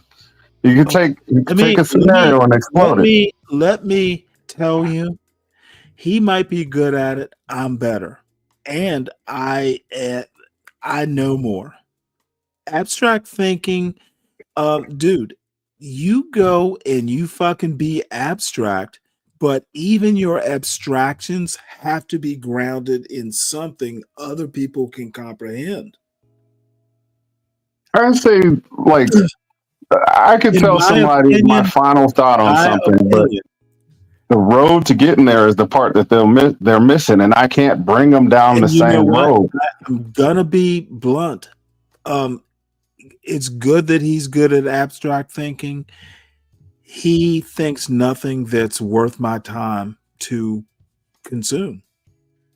He has his little cult over there, and that's that. I do not share your high opinion of his abstract thinking. I have something positive to say about everybody. So maybe I'm just extracting the positives. I'm extracting the positives out of it. And I know that you like to, throw them in the can and never look back. I don't have that ability. I've never been able to do that. People I can vehemently disagree with, I'll extract the positive from them. You know what? I've thrown SKC in the can so many times. But he's resilient. You're not going to get to him like somebody who has a more rigid personality. That might be why SKC and I get along. Dude, he's resilient. Hood Conservative is not. But that's why you handle everybody like a different case. You don't have to. I'm not telling you should. But we were talking about style, right? It is all about how you approach each individual. Well, for me, before I came up here, I listened to you for a long time, and I saw people get washed out, right? My opinion can be completely against what you think. People only get washed out if they want to be washed out. Chuck, for instance, wants to tell me about tribalism and racism, African tribalism being similar to American racism. And I'm like, what the fuck are you talking about? And then dude, that is so uneducated. That is so, I learned this on a YouTube panel because fucking some Sean Bracey or fucking Hawk Nation or one of these dumb fucks made the comparison and it sounded good. Therefore, he thinks he can come and fucking present that shit to me. And I'm like, dude, that is so uneducated. It's laughable. Don't ever dude, it is obvious you don't know what you're talking about. So what does he do? He starts going, well, you're old and you'll learn your lesson. And my response is, motherfucker, I'm 60, which isn't horribly old, but you don't think I've learned some life lessons to reinforce what I've read?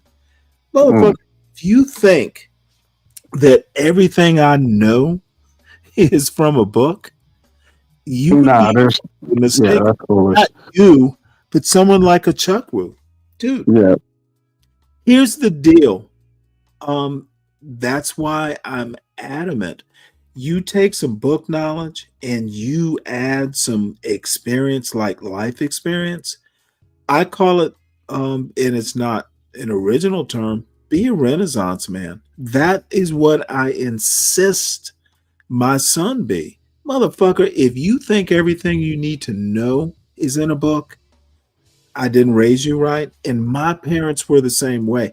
My mother used to fucking castigate me. Stanley, you don't have any common sense.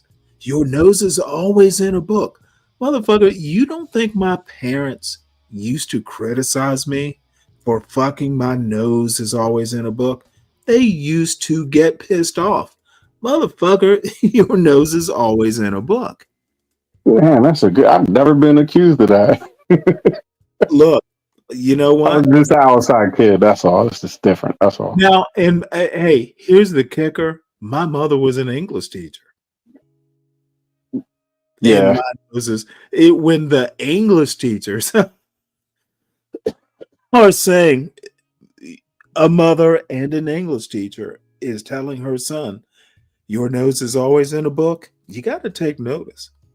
Have you ever challenged?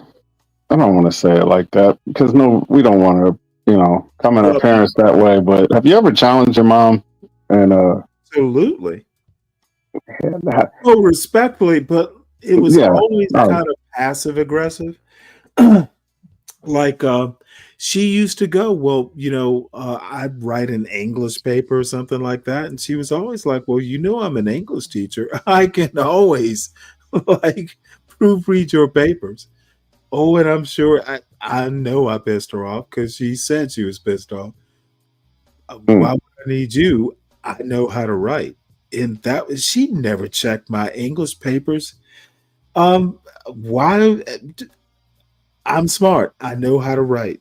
Um, that did not sit well. However, in a way, Chuck was right. My son, like after my wife died, I figured, you know what? I'm a father. I need to check his homework.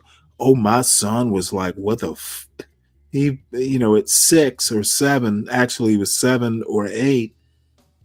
Oh, I don't need you to check my homework. And like, well, I am your father. He was like, I don't fucking need you. no, that's what I'm saying. I think your day. I don't know if you had one, but your day is coming with him. He's gonna feel confident in what he's learning. He's gonna challenge you on something. Well, that's He, just me hey, speculating, but challenged me. He challenged me when he was 8. I don't need look, and this was the deal. I literally said, okay, well, if you have so much of a problem with me checking your homework, I basically said, if you make all A's, I assume you're doing okay. If you start making less than A's, then I'm going to check your homework. And you know what that motherfucker said? that Okay. was that.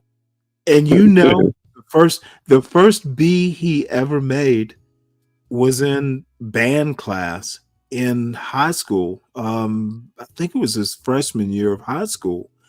And you know what? I was a little annoyed, but it was me who actually caused the B. And I was gonna like, motherfucker, you will change this grade. However, I was like, you know what? Just take the B. So that's the only B he made C's like in a quarter.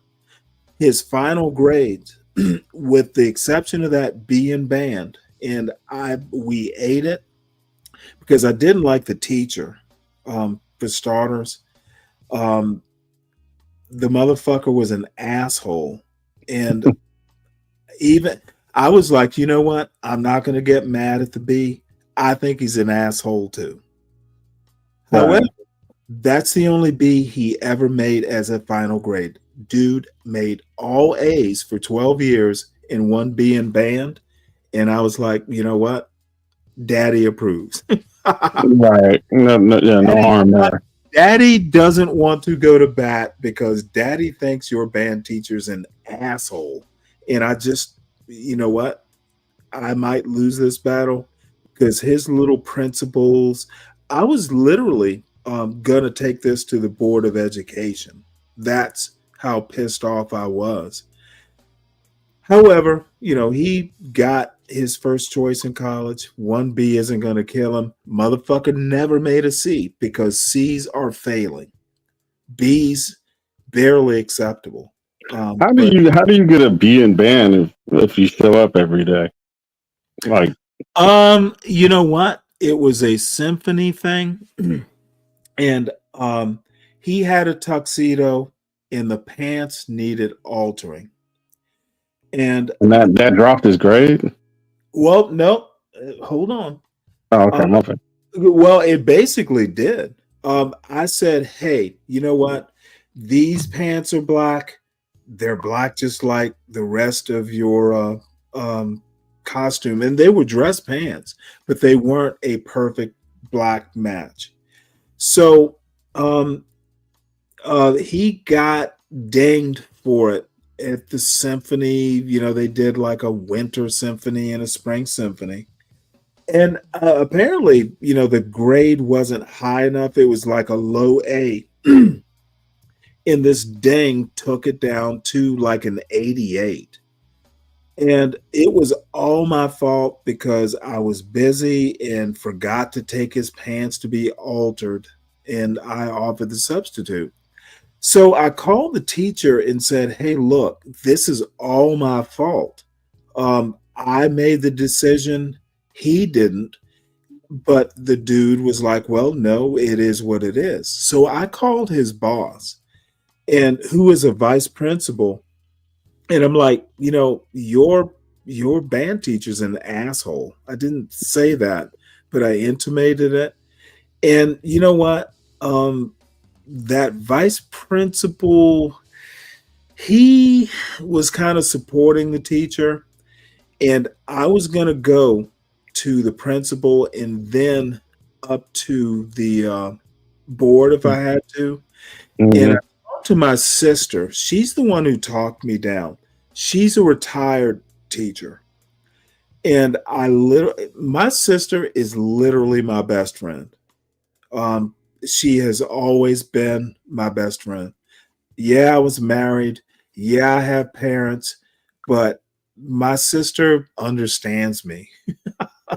And and she, if you think I'm an asshole, piss her off. She, you know what? She won't feel sorry for you. I will kind of feel, well, maybe I was wrong. No, my sister will cut your ass and walk off and never think about you again. So anyway, she is the education professional in Georgia, retired teacher. I said, hey, should I take this to the board? And she's like, no, you're probably going to lose this.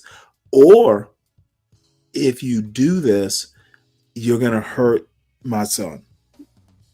You can take this too far. You will be that parent and they will take it out on the child. And I'm like, okay. Yeah, so you made the reasonable choice.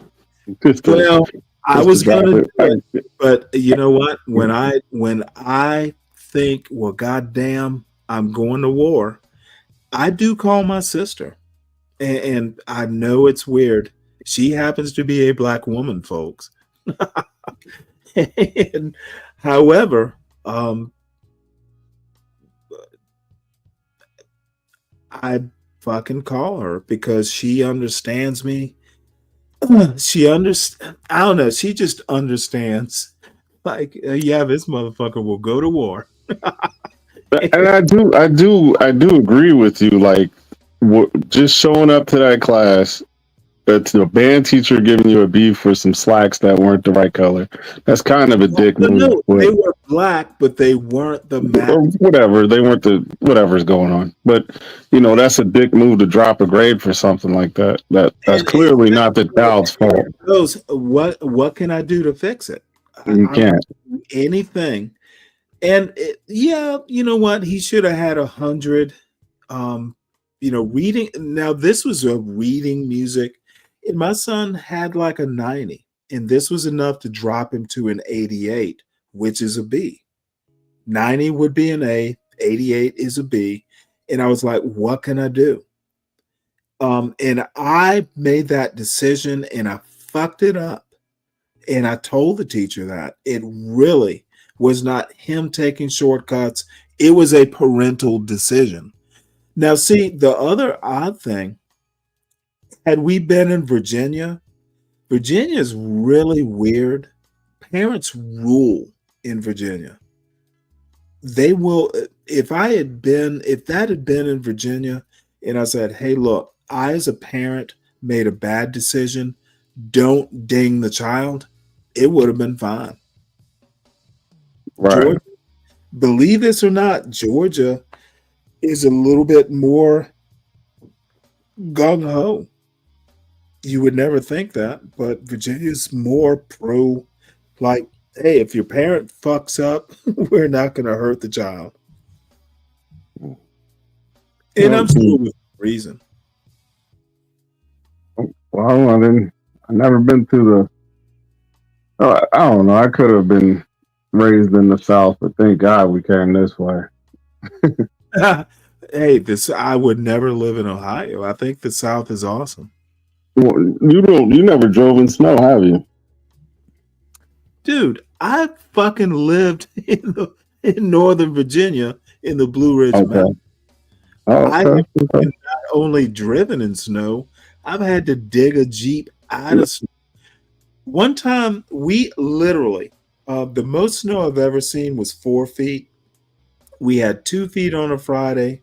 We had 2 feet on Super Bowl Sunday in New Orleans, was in that Super Bowl. I was looking forward to seeing it, and the fucking cable went out because of all the snow. We literally had a blizzard. So once they finally, because I lived on a tier road. It was a 1-lane gravel road. So it fucking took them 2 weeks to fucking get the road plowed. Luckily, I could work from home. When they plowed the road, honestly, Dave, it was 10 feet high with all the plowing on either side. The 1-lane gravel road literally looked like a hallway. And this road was probably 3/4 of a mile. It was kind of long. So when the plow is down there plowing, they used a bobcat. It wasn't like a truck with a plow on the front. It was literally a bobcat to put the snow on the side. So my fucking dog takes off. She was just restless. So there's white on either side. The dog is white with black spots. And I'm like, what the fuck? So the dog goes taking off for the fucking bobcat. And there's no way this bobcat driver is going to see a white dog. Nah, of course not. White dog with a little bit of black spots fucking running down, snow on either side, 10 feet high, and a little bit of snow on the ground. And my dog decides, hey, look, I'm going to take off. Like, Jesus. So that's the worst time to chase a dog down. Just fucking go, like, chasing after the dog, waving my hands like, fucking stop. Fucking run over the dog. Yeah, because they don't know. They just run up on stuff. They don't know how to keep a distance. No, but there's no way the bobcat driver could see the dog. Motherfucker, it's just white on white. Like, really? A fucking white dog on a white snow-covered road with 10 feet. It was nothing but goddamn white. I was black. The fucking bobcat is yellow. That's the I could see the bobcat. The bobcat driver could see me, but this little white dog fucking running. Yeah, you know what? If I look hard, I can see something white is running on white, but you have to fucking look for it. The bobcat driver's doing his job. Right. Yeah. So Oh, you had dude, to jump in the truck and go chase him oh, down. motherfucker! Truck. The fucking Jeep was covered in snow. That Jeep was motherfucker. I had to run. Luckily, I had on ice cleats. They make those cleats, like ice. Literally, they're ice cleats. You strap Yeah.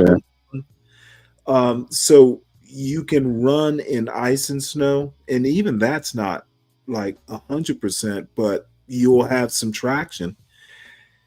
And luckily, I'm from Ohio. I would never use that. really, the cleat. Yeah, we do everything naturally. We walk outside in 2 feet of snow barefoot. There's nothing. I know the snow was new to you. You would have to put cleats on, but you got to think No, like the no, no. people There who. was ice. There was ice.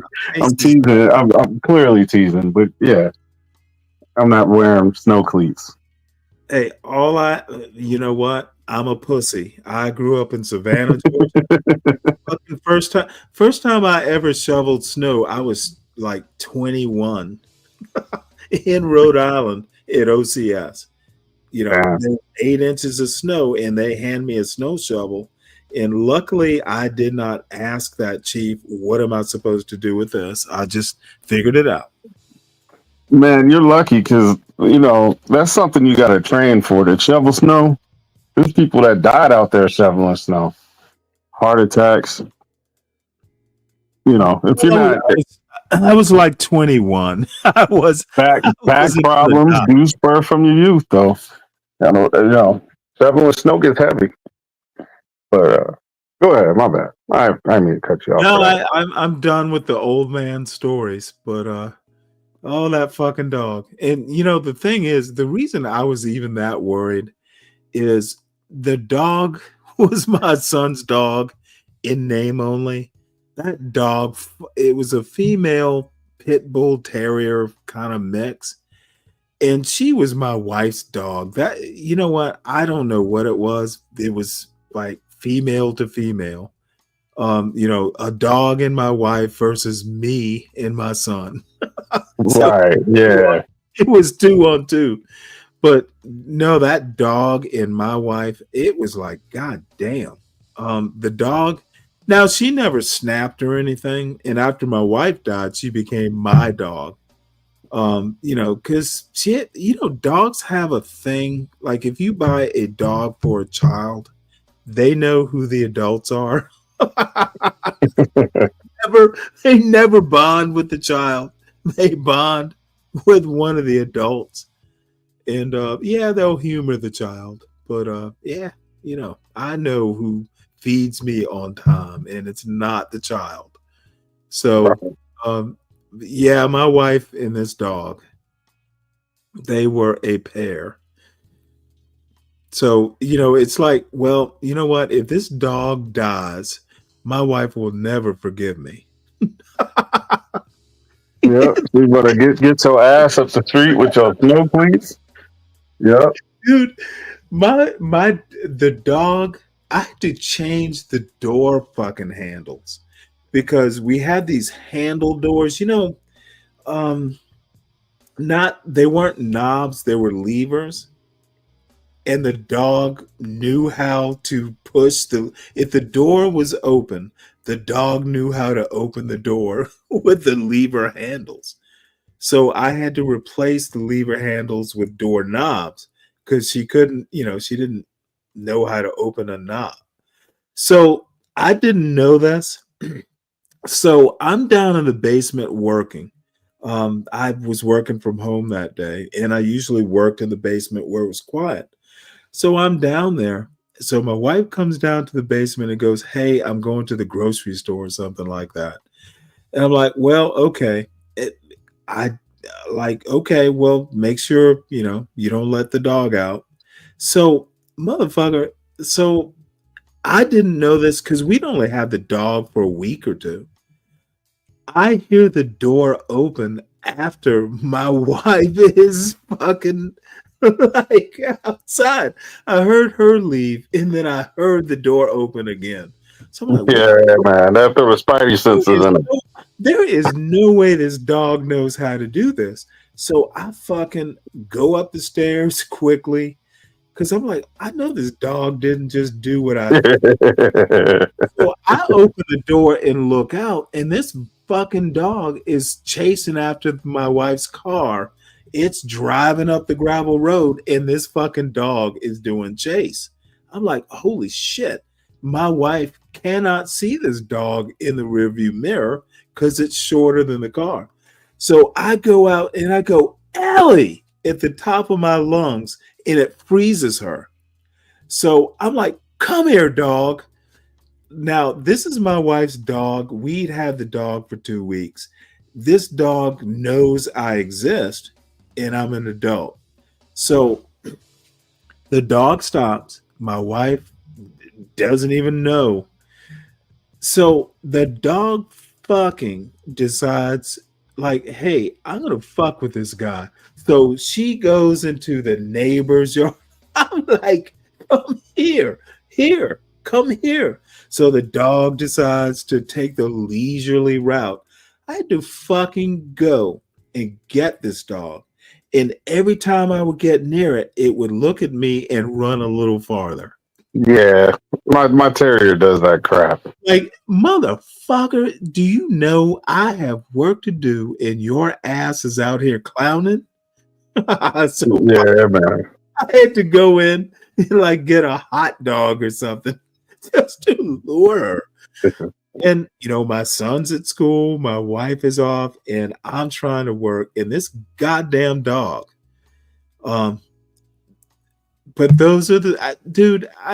In retrospect, it is a life, and it is a funny, good experience. Ultimately, after my wife died, the dog, and I, were good. So Yep. life is wonderful. That dog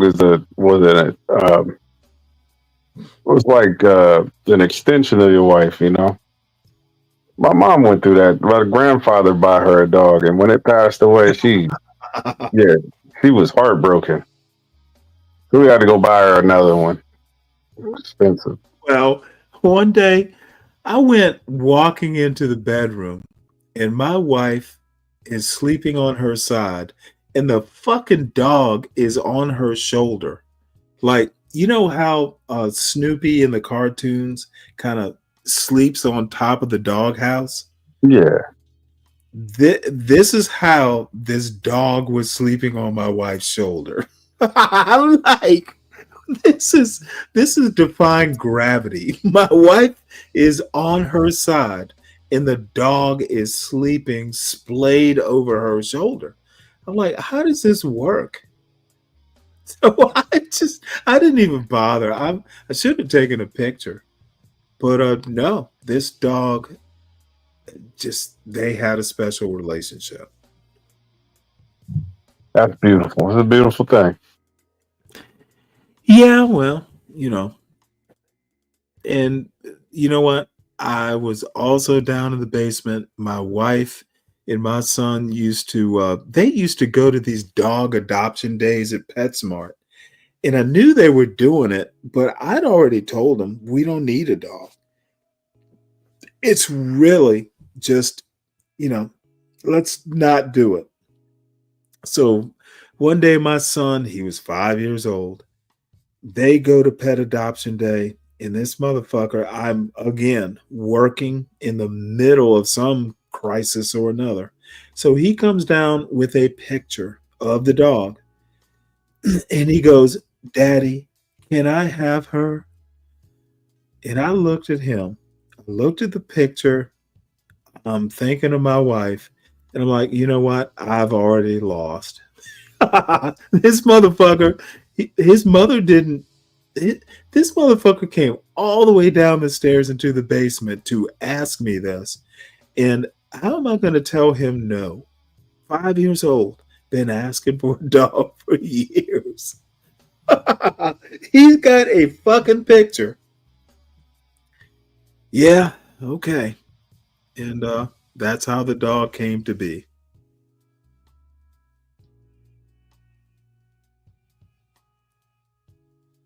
I got a young one. He just came in.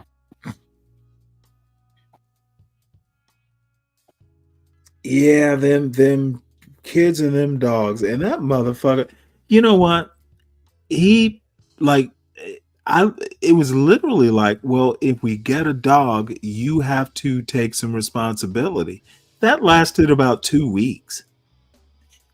And luckily, my wife didn't work, so she had time to do it.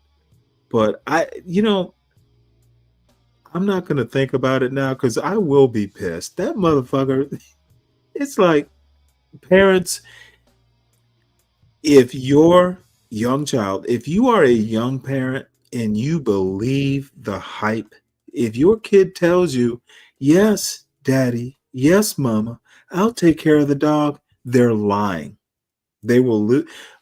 Motherfucker, the dog died maybe sophomore, junior year of my son's high school. That motherfucker, it was like he barely noticed she was gone.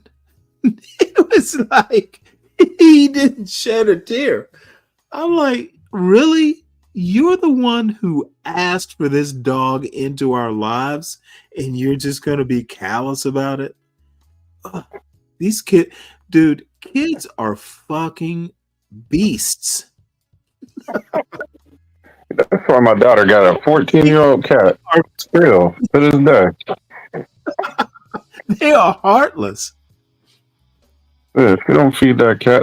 Her mom do, but 14 years. I didn't know cats live that long, man. I thought you'd be in and out. Oh shit, they'll live a while. 14 years? I couldn't put up with the hold on. I couldn't put up with feeding it and then that box, man. The way that thing fits,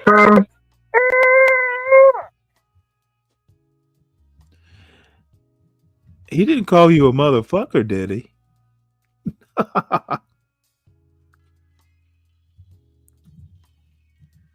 Nah, he's all day. It's all about positioning with him. You gotta sit him up so he can be happy. He'll at least be quiet.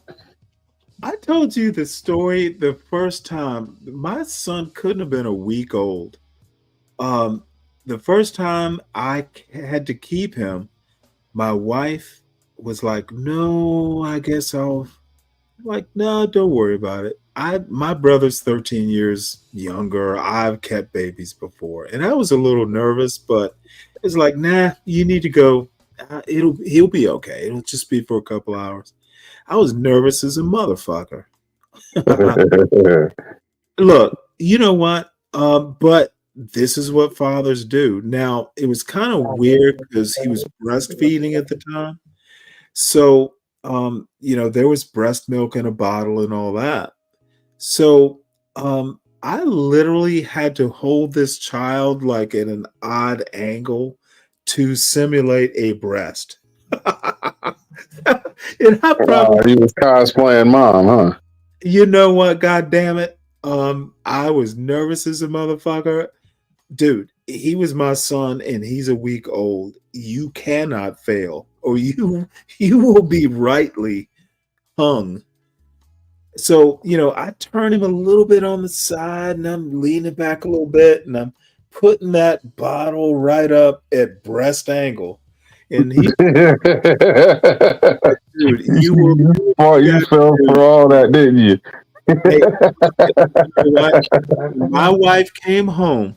The baby was asleep, and everything was cleaned up. And you know what? My wife, to this day, to her dying day. I never told her this story. Fuck it. I told her not to worry. Why would I pretend like she shouldn't have worried? I made it through. Better than that. Oh my God, dude. Have you ever had your son overfill a diaper to an extent? Like, really? That's a peeve. It's actually a peeve of mine, but yeah, he has done it. Dude, I had my son. It was like this motherfucker, like this is 4 babies worth in this diaper. It was so bad. It was so bad, Dave. The little rain rocks was coming out. Oh, let me tell you how bad it was. That's crazy. Like, my wife was out in the living room or something, and I discovered this. And I'm like, you know what? This is so bad. I don't want Deanna to know. It's like she will just, I'm going to do the manly thing. The sheets, I'm going to take care of the sheets. I'm going to change the diaper. The shit was so bad. It was like, I can't use baby wipes. I had to fucking run a whole bath. It's like this baby wipes. Nah, let me run a warm bath so I can give him a full fucking bath. It was that bad. This is like the middle of the day. I'm like, well, my wife's like, well, why are you running water? I'm like, you don't want to know. Yeah, you keep it to yourself for sure. Like, you don't need to worry. This is a man thing. It'll be all right. My son took a man's shit. This isn't woman's business. Dude, to this day, again, this is like fucking 18 years later. And it still sticks in my dude. It was like, Stanley, don't panic. This can be managed. Yeah, he's at the point where he was in the bouncer and his legs are so strong. Now he wants me to hold him while he jumps on me. Yeah. Oh, that is so funny. He doesn't get tired. Well, why should he? Nah, he's just all legs, man. The world is his oyster. That's my dude, man. Now, let me tell you about a game called Bite. Oh, you're going to love this. Now,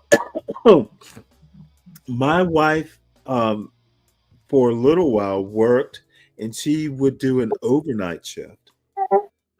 So she'd get home, I don't know, 7 or 8 in the morning. She would leave at like 2 or 3. So I was working an odd shift because I didn't have to work. I did a swing shift. So I'd go to work at 12. And then I would get off, I don't know, come home around 7, work from home until 10. So I would generally wake up. My son actually was really good about sleeping throughout the night from a very early age. It was rare that, we would, from like 6 months, maybe even earlier than that, he would sleep through the night almost. So anyway, maybe he's 1 and he's got teeth now. So he would wake up around 7 in the morning and, he would wake me up. He's in his crib. The crib was in the bedroom.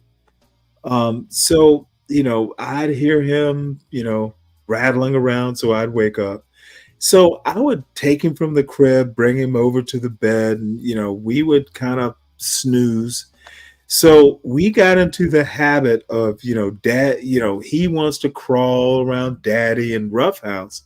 So I taught him a game called Bite. So you know how kids will bite. So, and I, for some reason, thought, well, you know what? he's teething. You want to teach him how to not bite hard or bite hard. So it evolved into he would put his finger in my mouth and I go, ma, ma, ma, little bit of pressure. So I put my finger in his mouth and he would bite. And I go, oh, if it got too hard, no, no, no, too hard. But the game was called Bite. So it was like, bite. It was literally one of the first words. He would play bite. He would put his finger in my mouth and I would nibble, nibble, nibble, not too hard. And I put my finger in his mouth and it would be like, no, too hard. So I don't know what the fuck. So this was something, it was our little game for months. So one day he decided to include mommy in the game. So my wife calls me at work. She's like, what the fuck have you been? When she got caught. Not knowing what's going on, huh? It's like daddy. This is daddy and Trevor game. Mom doesn't. What the fuck? He bit her thinking it was a game. He wanted to include. And so that was the end of the game. Man, we were having fun for months. It was just me and the baby playing a little daddy boy game, daddy in the sun, yeah. Don't go too far. It's in the morning and then hey, ha ha. Oh God, my wife, she wasn't like pissed, but she's like, what the fuck? And I'm like, oh, well, it's just a game, it's called Bite. She was not amused. So that was the end of that shit. Yeah, man. I think most with both of my kids, we had our own little games that the moms didn't know what was going on. Yeah, that's like it's a unique like bonding thing that you do. Yeah. It's a little bit dangerous. Yeah, because he could have went somewhere else and bit another kid or both. It always turns into that, of course, but it's I don't know where he got that from. Oh, you know what? I was gonna say that, but she knew. Yeah, he knew too much about it. He was too excited to do it. Yeah. My son could say bite. He fucking I don't know whether he took her hand and said bite. That was the thing. Bite, too hard. Oh, motherfucker. It was so funny when she called me. I'm like, what are you talking about? She's like, he bit me. I'm like, oh shit. Did he? Well, it's a game that we play every morning. She's like, you not doing that anymore.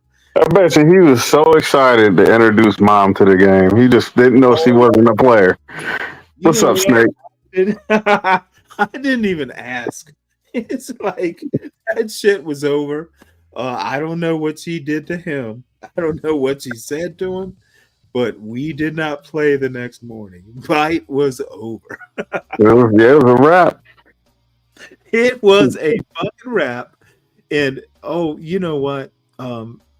Sometimes you just my wife was really fairly even tempered, but it's kind of like my mother, yeah, everything is good until it's not, and she will determine when it's not. It's like, motherfucker, this game is not worth. We'll find another game. Yeah, both my kids had their own different thing. My daughter was a kicker. She liked to kick stuff. And my son was a headbutt champion. He liked to play the headbutt game. Not too hard, but he'd always like start off light and then work his way into a real headbutt. It was just our thing, and you can't explain that to nobody. That's just something that you got between you and the That's child. even better. Shit, I was an amateur with bite, kick, and headbutt. Yeah. Yeah, my son had a rock head though. It was adorable. You know what? You know what? I would have loved to see my son headbutt my wife. Oh shit! Yeah, the way they introduced that to somebody else, and they're just like, "What the? Why did you do that?" They don't What know that. fucking? What kind of fucking barbarian shit?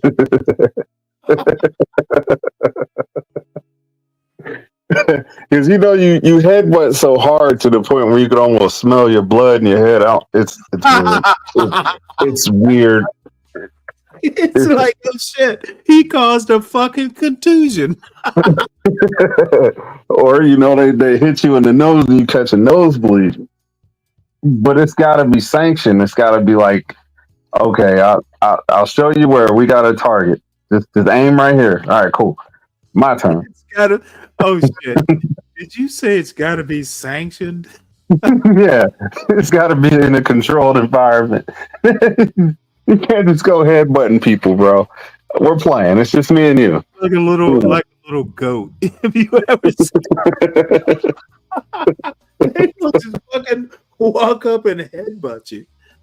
God, you got me thinking about these things, man. It's like in the moment you don't think much of it, but when they get out of the controlled environment, you're very dangerous, bro. You're dangerous. Look, like I said, having kids, they're actually pretty fun up until they go to school. School, as much as You're right. It does kill it. That is what kills it. Well, your son's here. He's headbutting other kids. And why is he doing that?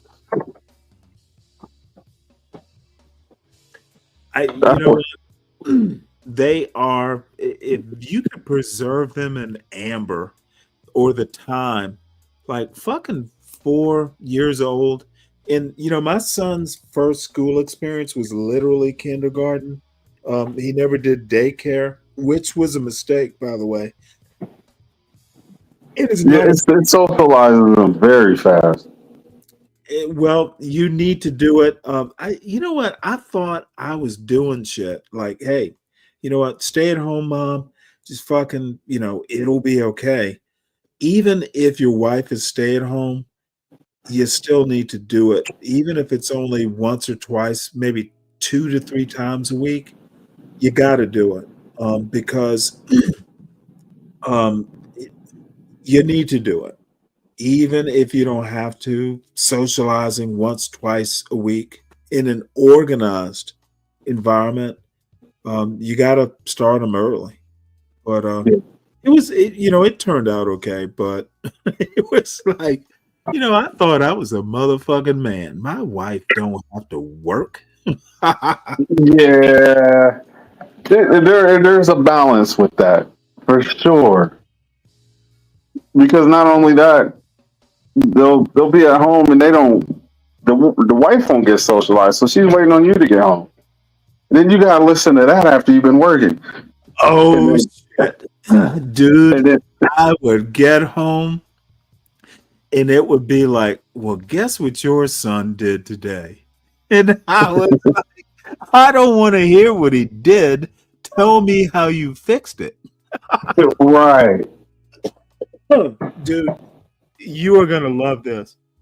So my son and my wife, he to call her mommy, and she was like, "No, it's mama." These two would literally, he would go mommy, and she would go mama. They would go back and forth. You know what? I fucking just said, y'all are fucking Tom and Jerry. It's like we need to fucking separate you. Like literally. I would come home and mommy. Like, really? Oh yeah. I commute to work. I'm generally gone like 11 hours a day. And I come home to mama. Mommy. Like, Jesus. See, and their thing is social, and it's just like, oh, shut up. We wouldn't, when we was playing the headbutt game, there was no talking. We was just giggling and sniggling. He thought it was funny. I thought it was funny, you know? I got my son laughing, and you can't even understand why. But why are you headbutting him? If you had to explain it, you know. But it wasn't like we were sitting there going back and forth, just making noise, you know, mommy. You know what I mean?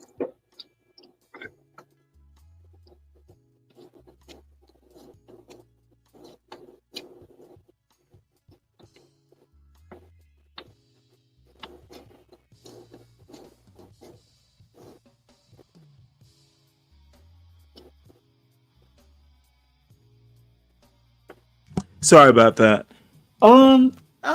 I wouldn't. I mean, my wife and son, they had a bond. It was just sometimes adversarial. But you know, the thing is, I actually didn't. Um, I honestly, um, my wife, um, trained a son. This dude was reading like on an eighth grade level in first grade. Um, I mean, my wife was working with him. No wonder they were adversaries. He was probably like, "Bitch, you making me work." But no, seriously, I was, and I didn't really realize it till I had to, you know, deal with school. Because fuck, I didn't, shit. I honestly didn't know where his bus stop was.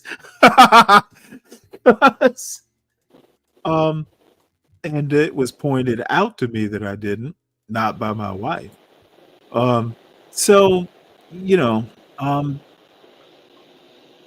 kids, you know, fathers have their role, mothers have their role. And, you know, if a kid is lucky enough, like your kids are, you know, they get to um, notice, adopt, learn the roles. Um, It's so, always better to have two adults, you know? I mean, I could understand the situation when things happen, but like these people out here who think that one parent is enough and they just X the other one out, that's not cool. well, it is problematic when they go, I don't need a man. Yeah, that's what I'm talking about.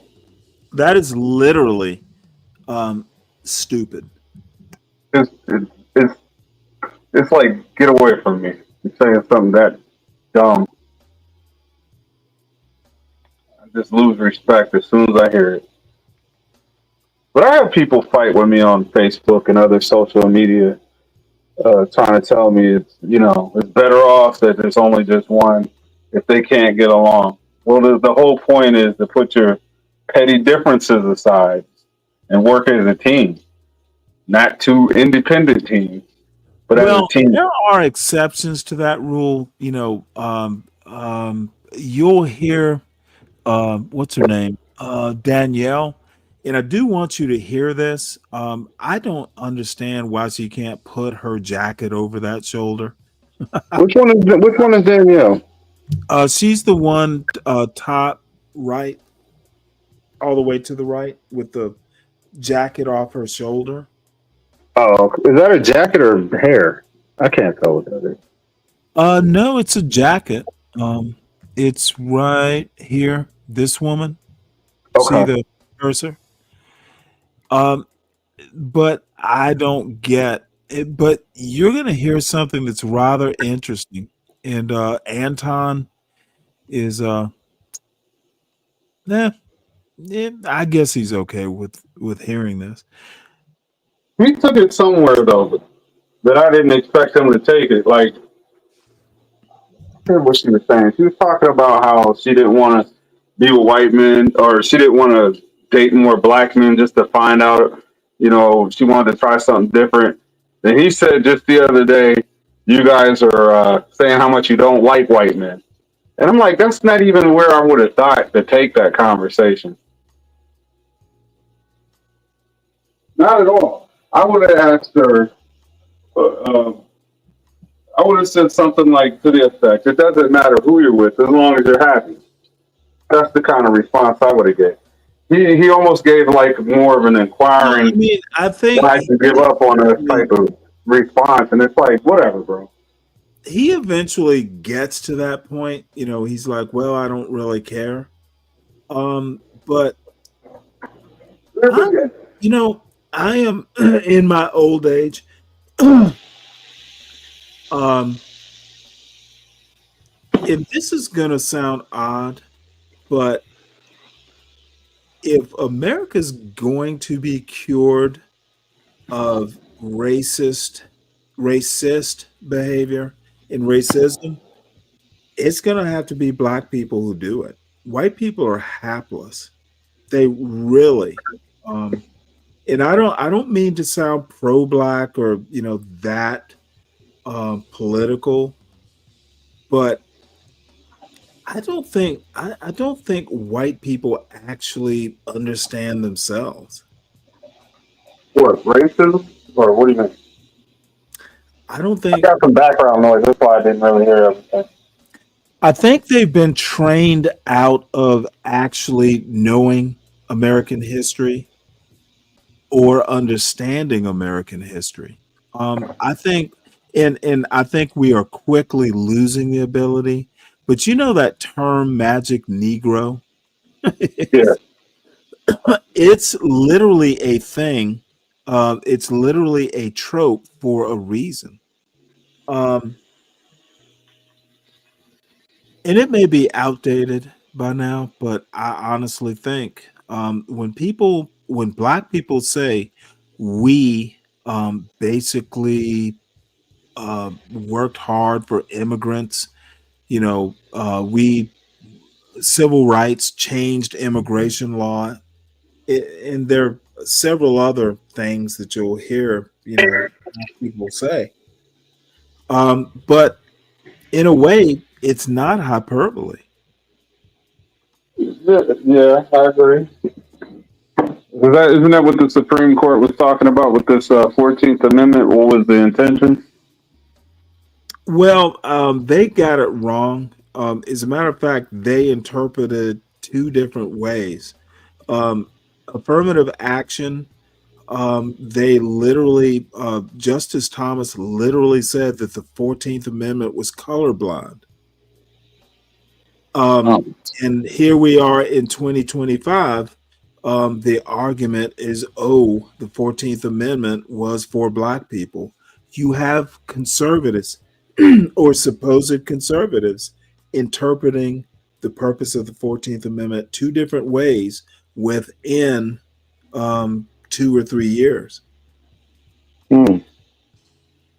I've literally read Justice Thomas's opinion with the University of North Carolina and Harvard affirmative action cases. I literally read the opinions. I literally heard the court cases. So I'm fairly familiar. And Justice Thomas, I read his consenting opinion. Consenting. Can't remember the word for it. He literally quotes Thomas Sowell in his opinion, which I thought was egregious. Thomas Sowell is not in that Thomas fucking wants to bring up a broke down black man in what he has to say in a Supreme Court opinion. I honestly found that offensive. He's not credible enough for you, huh? Is that what it is? Or you just disagree with most of what he says? Well, no, I don't think he's a legal scholar. So, yeah, credible. Credibility. I don't know. You know what? I have to give Dr. Soul his props because he is accomplished. I just don't have a high opinion of his worldview. That's personal. And I think if you have a source and they're available to use it. If he wants to use Thomas Sowell, you can use it.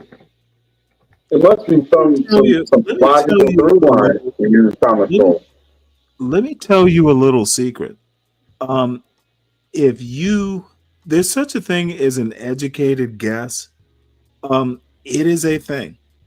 You can't footnote it, you can't cite it, but if you have enough of a background to formulate an opinion, it can be respected.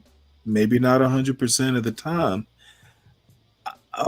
I will have enough hubris to say that my worldview is just as grounded as even a Thomas Sowell. I don't get intimidated by the Thomas Sowell, Shelby Steele. I don't get intimidated by them.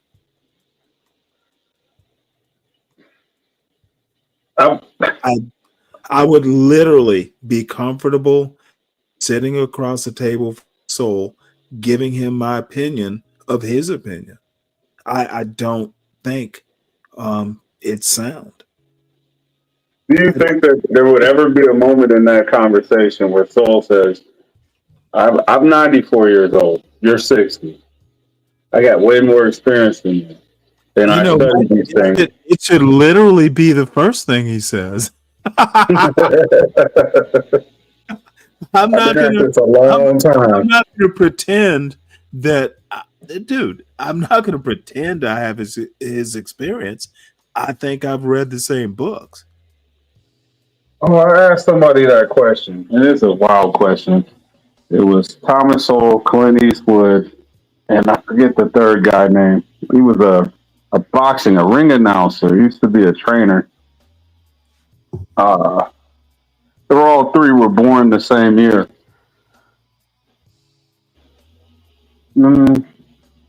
It's tacky, but who do you think? Who out of the three?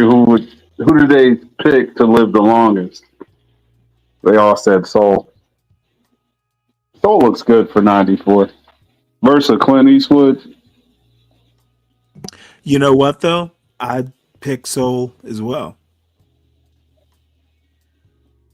He makes 94 look good. I think he probably got a good another 5-6 years in him. That's crazy to say, but who knows? Maybe longer. I pick Sowell. However, that doesn't mean I'm a fan. If Sowell ran against Trump, who would you vote for? Thomas Sowell. There you go. Even at 94, but that's not saying much. I don't think Trump is literally 94. Look, if I would pick a 94-year-old, I couldn't deal with the world. Therefore, I worked for a think tank for 50 years over Trump. That's actually more a problem with Trump. Hey, we got Trump. Yeah, and it'll be okay. Oh, thank God you didn't try to do a whataboutism. I was expecting you to, too. Look, you said we're stuck with him. I agree we're stuck I with did not say stuck. We are blessed. Yeah, okay. No, we have had bigger crises, I think. Now, he's still got like 3 years. It can get worse. It can get better. You know what? I think that's a coin flip. So let's hope for better, but expect worst. But are you optimistic or are you being pessimistic? There's literally nothing in his first 110 or 20 days that gives me this motherfucker can't get better. You're lucky that I don't pay much attention or I don't remember well. I would definitely compare it to Biden. Oh, Biden. I don't know who was worse. I think they all go into it with good intention, and they do understand there's going to be some pushback, and they're not going to be able to fulfill all these promises that they had. But if they come damn close, they're doing pretty good, right?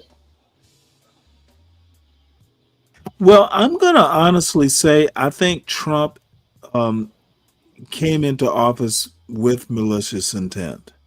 And, if you actually think you're going to gut the administrative state and not harm people, flood the zone. That's literally what he was promising on the campaign trail last summer. So I will say this: he was very transparent about what he was going to do. Cannot fault him. He told the truth. He was upfront. The voters are the problem because I don't know how many times I heard, well, Trump, he's just joking. I heard that so many times. I know. I don't make excuses for nobody. I'm probably more extreme than Trump in the way I look at things.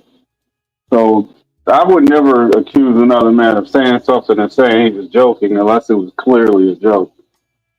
I think that you can only say so much for what your real intentions are. And then you don't put all your cards out there because even what we saw on the campaign trail is that the opposition was trying to use your words and take some of your strategy and implement that as their talk. She never had, for me, she didn't have a clear agenda. And every time a great idea came out, she kind of, you know, piggybacked it. That's just what I see. And honestly, the reasons why I did vote for Trump probably aren't the same reasons why you wouldn't vote for Trump. No, I just don't think Trump is the appropriate personality or person for being a U.S. president. Right. And that may be valid. No, I would never discount your opinion of what's important to you. Well, But when I, like I keep saying, I don't have a problem with Trump's goals. I have a problem with his means. The ends do not necessarily justify the means. He's being sloppy. He's not. He's using a hatchet when sometimes you need a scalpel. right. And that actually brings full circle back to the style conversation we were having. If we put ourselves under that same microscope, do we take a more judicial? We don't have to because we're not talking about running the most powerful country or anything. But as far as the way I deal with others, I definitely consider where they might have came from before. But especially with YouTube, like people aren't going anywhere. The same faces show up in different places. But I don't try to close doors on people when we're talking about style. Oh, I don't know. I get how you you work. you judicious son of a bitch. I will burn a bridge and laugh while it burns. You are wiser. I'll give you that. No, because I don't want you to change the way you are. Oh no. I I'm just not. want you to not put your cards up so fast. I'm Don't just flip them saying, over. dude. It is all or nothing. Fuck you if you can't keep up, dude. I'm not a kindergarten teacher, and people seem to look. Chuck Woo is a good example.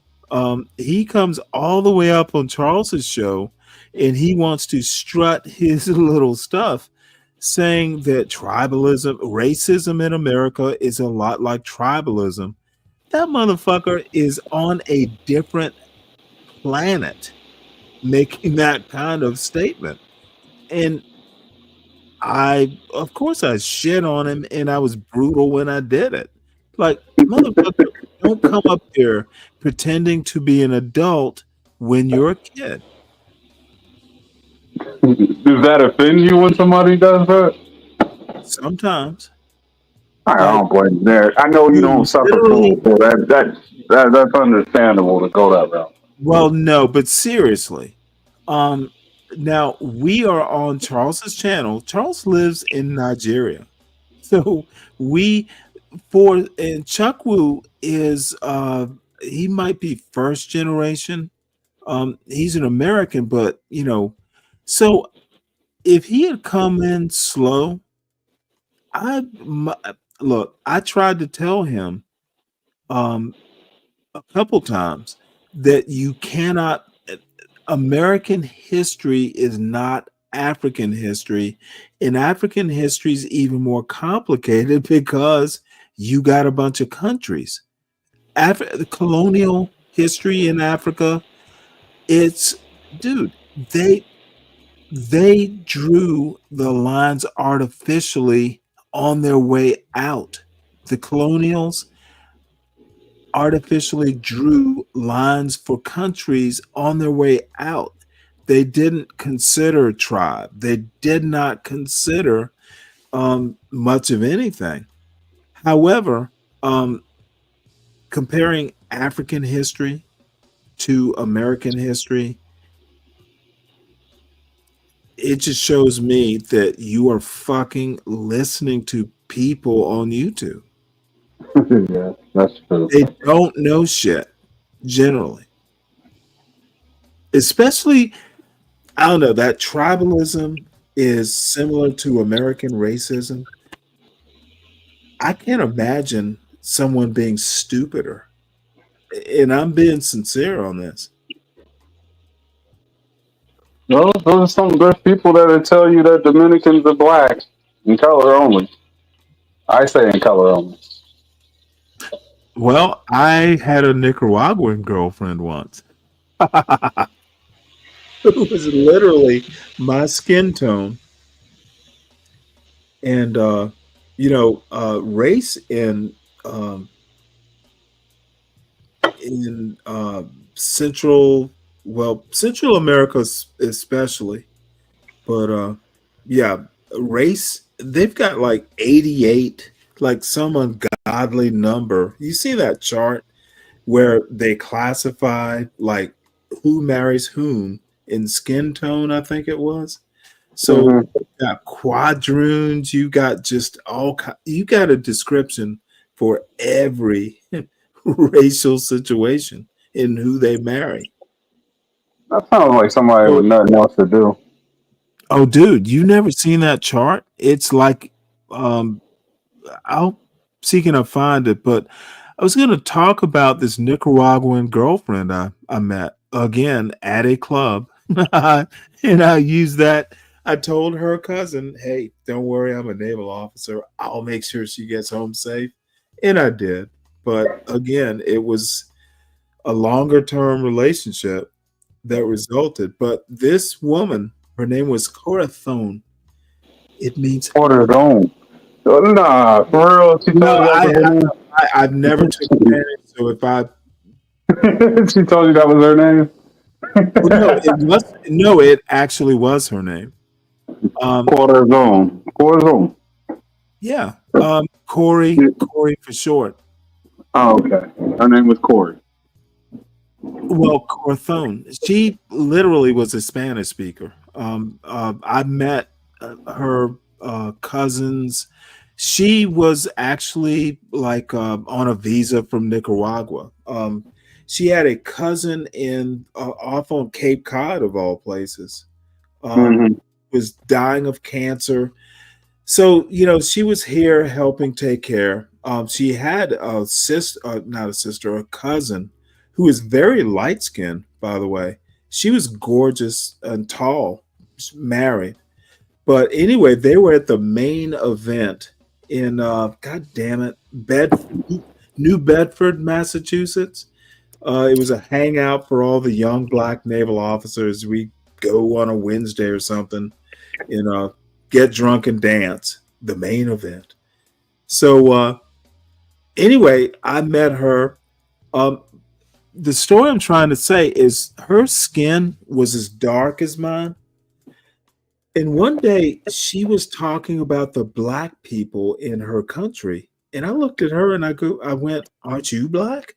Because I'm used to, skin color. Apparently, it's way more complicated in Latin America.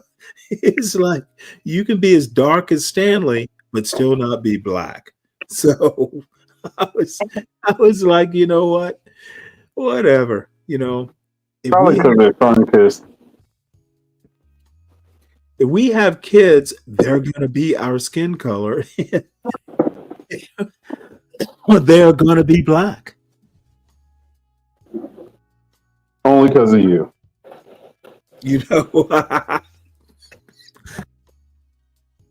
You're probably right. When she goes downtown Savannah, and they go, "Hey, Corey, you're a lovely black woman," she'd probably be offended. I'm not black. Me no black. That's funny. She'll get pissed off and start cursing at him in Spanish or something. Yeah, and I don't think they associate it with that. Associate black with a color, but more like a. I'm gonna ask my wife. I'm gonna let her say it. The funny thing is that the Swedish girl that I should have married, she literally did not get race in America. One day, oh Dave, you're gonna love this. So, I mean, I should have married her. It was like Snow Bunny and Black Bunny. We just fucked like rabbits. So we were 24. People at 24, when they get all hot in love. So one day she's like, "Oh, I can't wait to have a little brown baby."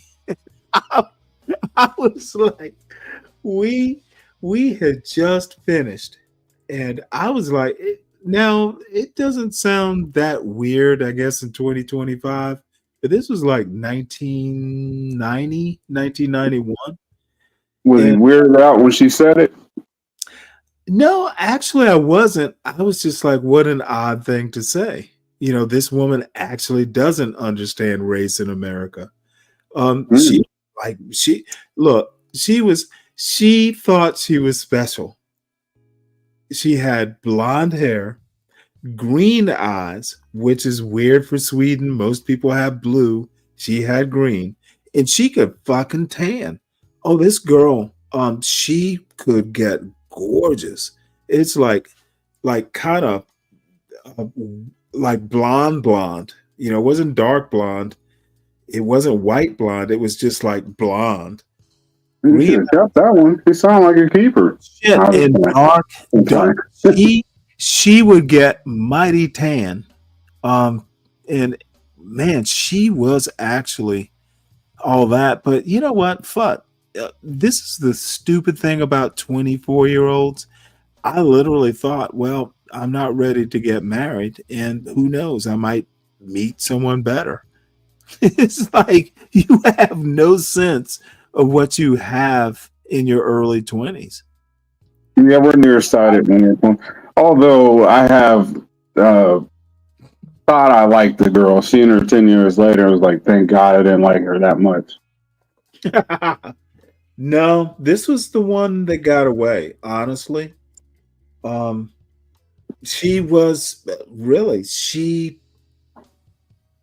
it was complicated in my 24-year-old brain. And one of these days I'll kind of, tell you could probably suspect 24, 1992. Part of it was I was gonna deploy for 6 months. If I wasn't gonna deploy, I might have made a better decision, but I'm not sure.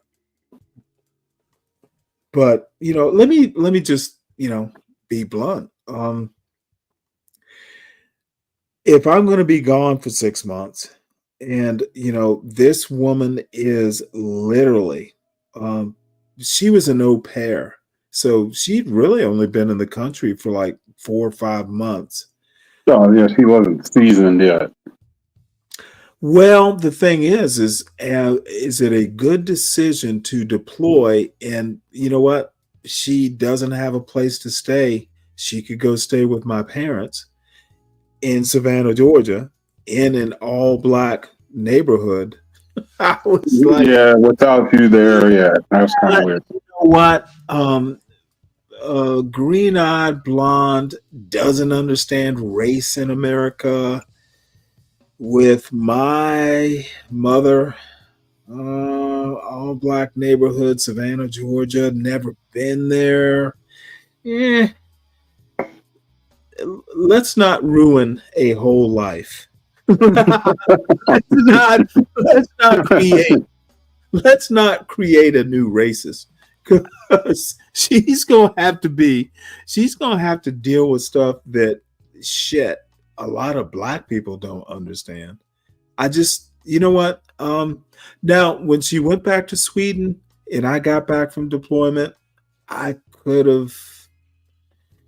It was just a bad 24-year-old decision, and Do you had think I she would have made you an anti-black trying to explain half of this shit? Oh no. I wouldn't be able to explain it. I'm more articulate now than I was at 24. My alternative would have been I cannot leave her here defenseless in my apartment for 6 months. I would have felt better had she did wind up going home.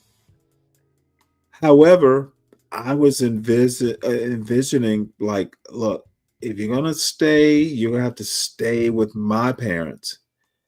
Um, and in 1991, my mother was not quite as enlightened. Um, it would have been a trip, and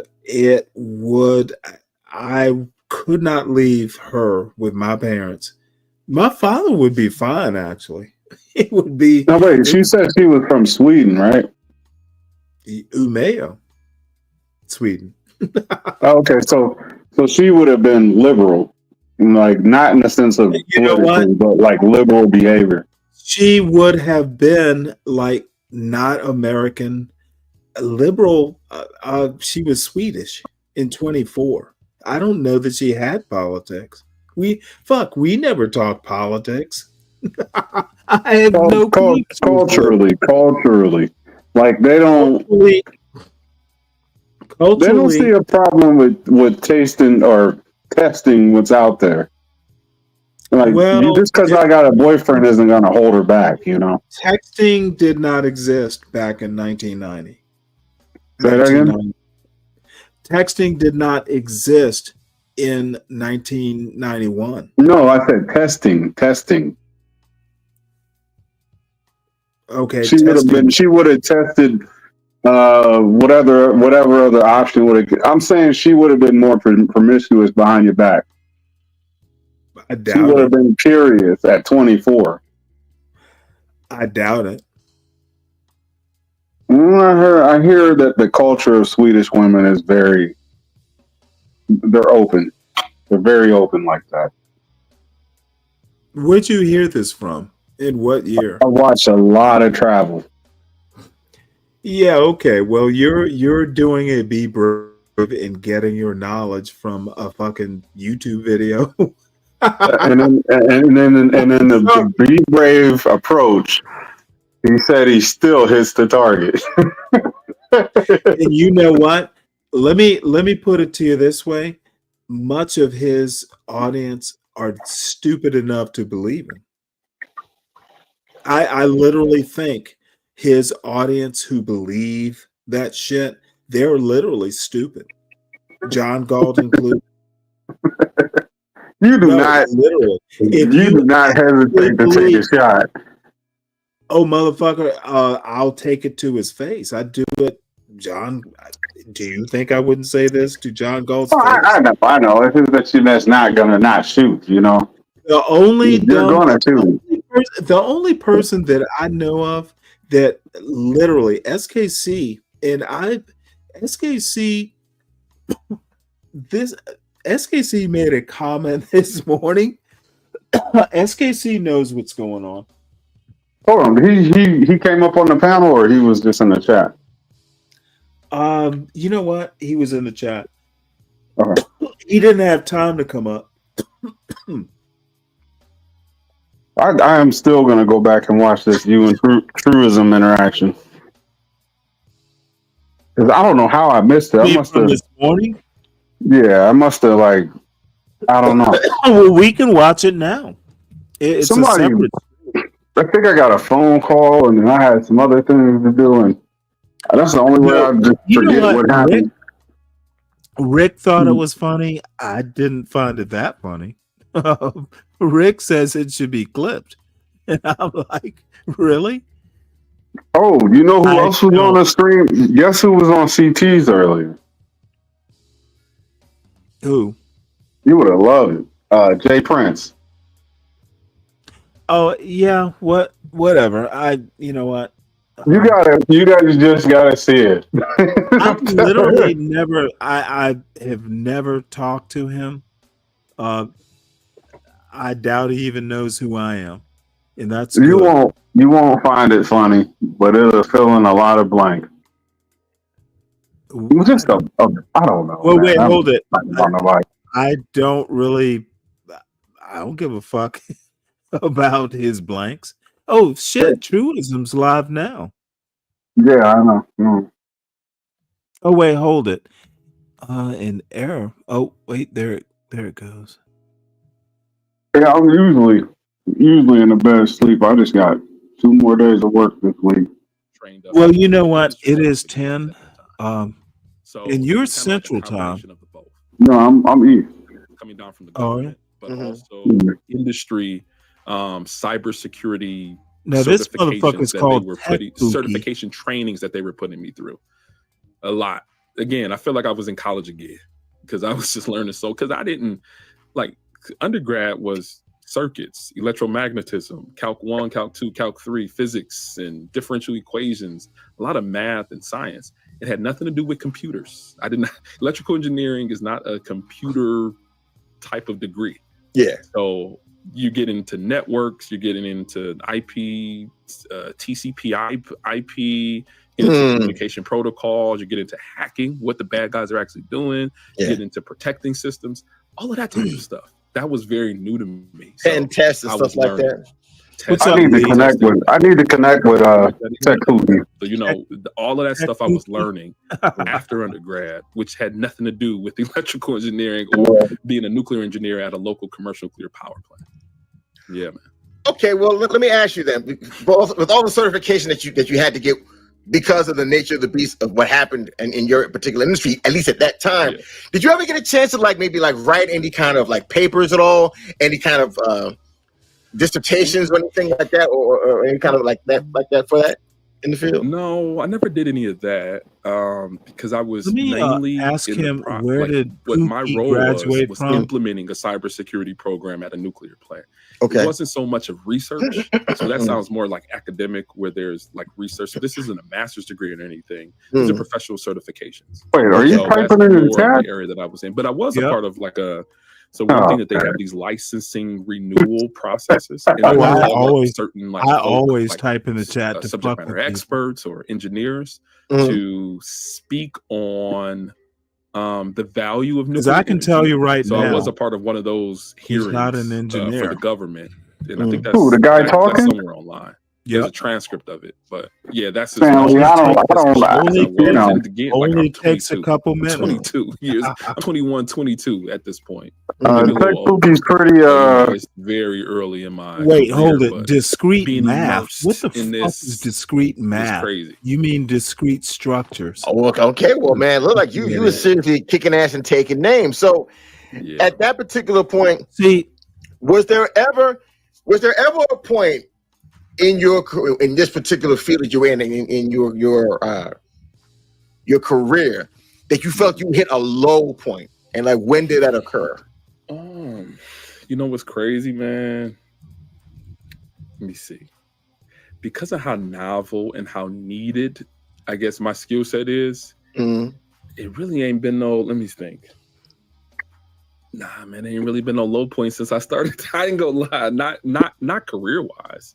life just brings things, Discreet family math. deaths and all this type of stuff, but not like career wise. It's literally been up. I mean, it's just been up and up. Yeah, I will say Tech Pookie is whether pretty you're talking about accomplished though. role progression, whether you're talking about accomplished. involvement in some I of don't doubt his the coolest things, but I guess, in also, cybersecurity and industrial noticed something. cybersecurity that has been out. I mean, I can't even kind really of wondering whether he graduated from an not really, man. HBCU. Not really. Maybe so I was working at the nuclear plant, but then I had actually taken that show on the road. So I started doing contracting work. And if you know how contractors are, they are not. Let me. They have a defined. People like Truism are easily impressed. Why are you talking about his ad libs? You know what? Truism is not an accomplished person, for starters. And the reason I ask about HBCUs now, it may have changed now, but it's really weird. My mother graduated from Savannah State. And I thought about Savannah State for engineering. And you can get a Bachelor of Science in Engineering Technology, which is basically not a Georgia Tech engineering degree. The engineering technology thing is light on theory. You learn how to solder. It's almost like a Booker T. Washington sort of thing, where you learn like the physical stuff to be an engineer. You can solder, you can, you know your way around a circuit board, but it's light on theory. Yeah, most people need to take that Booker T approach nowadays. Yeah. Yeah, and you know what? I would rather go to Georgia Tech. Okay, that's going to teach you the theory. That's going to teach you the foundation. You know what? Give me the full motherfucking degree, not a Booker T. Washington degree. People need to get to work, man. It's one thing that it's great that you understand the origins and the which people. Well, I don't want to do this. Okay, people in general. I don't want to narrow it down or none of that. People in general need to get to work. There's a lot of people doing nothing, and that's not based on anything. It's just an observation. Matter of fact, they wouldn't even come to some of these spaces if they had enough going on their own. Dude, why not just do electronics at a fucking trade school? Why would you work to get a 4-year degree in engineering technology? I know I wouldn't. You can learn to fucking do a circuit board in a trade school. I think you're right, but once you end up in the lab, if I'm going to spend 4 years getting a bachelor's degree, it needs to be in engineering, and either I cut it or I don't. They're going to give you that lab that you make an aspirin and you went to school for engineering. And?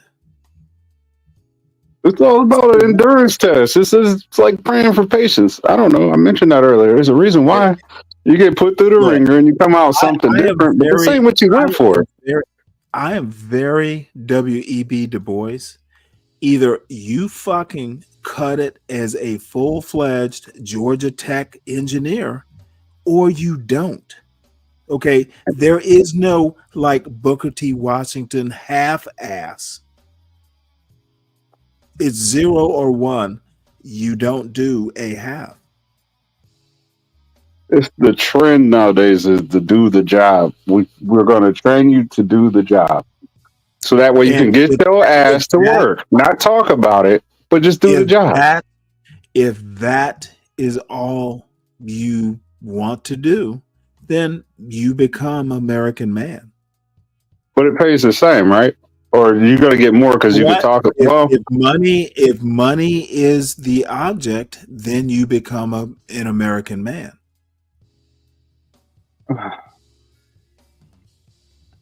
I'm trying to see the difference. I see the difference. I do. There is nothing wrong with being American man. What Okay, is but I wrong still is see the difference. when this motherfucker wants to talk about something other than plumbing. That's when it becomes a problem. Right. That's what I was seeing. I heard this motherfucker last night on T's show. And I don't even remember because I was half asleep. This motherfucker was like, I was fucking roasting his ass. Let me tell you something. It was like he made a comment that cracked me up. He's like, I don't see the chat right now, but I know Stanley is roasting me. I'm like, motherfucker, you know me so well. When you talk about people, I'm using them as an avatar. I'm not using it as what I say, or if I add or say anything, it's not personal. That's just not my style. I get it. That's what you do, and that might be the difference in our approaches. And you like to do what? The WEB. You know, I'm more Booker T. Hey, there is nothing wrong with that. There is absolutely nothing wrong, but you know what?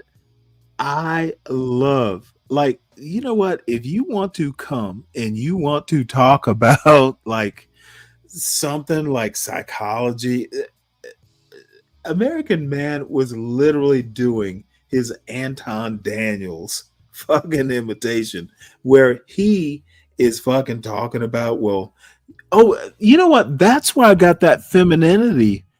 You know, I talked about what femininity is, what masculinity is. Fucking, goddamn. American Man. You know what? Anton. My bad, Anton. Well, no. It was American Man too. I don't know. Maybe American Man got it from Anton, or who knows, vice versa. You know, American Man knows all kinds of retarded black men who think they're men. No, I'm tempted to see. It would take too much time to go back, but American Man pissed Mo Love off. And I think Mo Love, you know, she should just know who American Man is. But American Man literally told a woman that you can't understand what masculinity is because you're a woman. And I'm like, you know, actually, I don't know that you're right about that. Masculinity and femininity, and I've made this argument to you, I think it's counterintuitive. And if you think about it, it's obviously counterintuitive. Maybe I should just go and see, can I find it? Because it was fascinating. American Man is truly an American man. I gotta see it because he comes off well. But then it's like these moments where when you're talking about him, it's like, I don't see that side. I want to see exactly what you're talking about. Okay. Well, let's see if I can find it here. Let's see. Unless there's more than one American Man. No, there's only one of him. Yeah. Oh, wait, hold it. That's 4 days ago. This was last night. Give me one sec. Let's see, live. And by the way, y'all subscribe to T's channel. It's called That's why I didn't subscribe. I didn't know that's what the name of it was. I was looking for Here for the Tea. No, it's Child Listen. And I'll be honest with you, I don't really go to a lot of shows. I love going over there because they are just chill. They kind of let me be my tomfool self. You know, these are women who kind of understand. Dude, I am a handful, and I just, when I feel comfortable with people, I kind of cut up. and Mo Love especially, she's a sweetheart. And T, they remind me of my sister. They know when to just shake their head and wash their hands. It's like, you motherfucker, I'm done with you. We are walking away. And my sister, I've seen these experiments get ran when women run panels and guys pile up over there. Is that one of these type of shows? oh, you know what? Tough You ain't Guy doing shit when and it comes to your American Man, role. they are Because that- bad. And I've literally gone up there to fucking deal with Tough Guy because these motherfuckers can be so disrespectful. He was a pimp. I don't give a fuck what he was. Was or is, I don't know, but he talks about the game. So he's got to stay true to that. Then if you're not doing shit, Yeah. here's the thing: if you're not doing shit when it comes to your Oh, role, you know what? As a matter of fact, Mo Love told me the timestamp because I joined it late, and Mo Love just she fucking left. He was such an asshole. So that's 56. So we'll drift into it. Right. hold on, my love. And so, any version that you tell yourself is masculinity is a feminized version of it. Absolutely. And so you're sending your lead. I haven't boys talked to you in a out while. into Hit the the link. world Feel with a free. feminized version of masculinity. And which- I don't do that though. Just to make the record straight, I don't do that. I'll be right back. Again, I'm not taking shots I at am you, Mo. listening. That's okay. not what I'm doing. Mm-hmm. That's not what I'm doing. I'm just telling you what has been done over the time. You don't gotta listen to me. You can say, fuck this nigga, American man, stupid nigga. You say whatever you gotta say. But I'm telling I you. agree that it probably has been done, but that's not what I saw my dad teaching. That's not what my kids are learning, because I'm not the one like guiding them completely when it comes to being men. That they have a dad for that. That's what I'm saying. Well, right. I understand it. But what I'm telling you is the version of what you think masculinity is, you have no clue what masculinity is. Okay, so because I Right? know And that's not a diss on you. But let me tell you, because I know Right? what Just like I have no clue what femininity is. You know Right, why? because you're a man. I do Because know I'm not a what woman. I don't know is. what femininity Okay, but is. let me say this. I do know what masculinity is to a certain No, extent. we really. Let me Yeah, finish. to Let me finish. I do know what masculinity is to a certain extent, but because I know that I cannot fulfill that, I allow their dad to take control in that area. I know that there are only things that I am meant to nurture as their mom. I'll never ever be the woman trying to create men out of my boys. I know that that's a role that their father can only fulfill. Right. I know my place. I respect my place, and I respect the place of their dad. This ain't that when it comes to my love. I Do know you know what again, right? I'm not targeting you. Like, I know you think that I'm targeting you, but I'm not. Like, well, you I'm not. keep saying me, so that's why I'm taking it like that. Yeah, but I'm not. I'm just telling you about male and females, the differences, right? Here's the thing. I don't listen to women on how to deal with men. Do you know why I don't listen to women on how to deal with men? It's not because I don't like women. It's not because I dislike women. It's because how women. Hold on. If you let me finish, I'm not.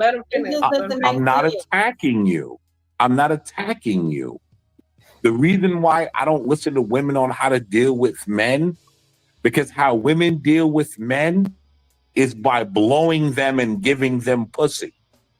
I don't have that option. Oh, wow. And I don't want to have that option.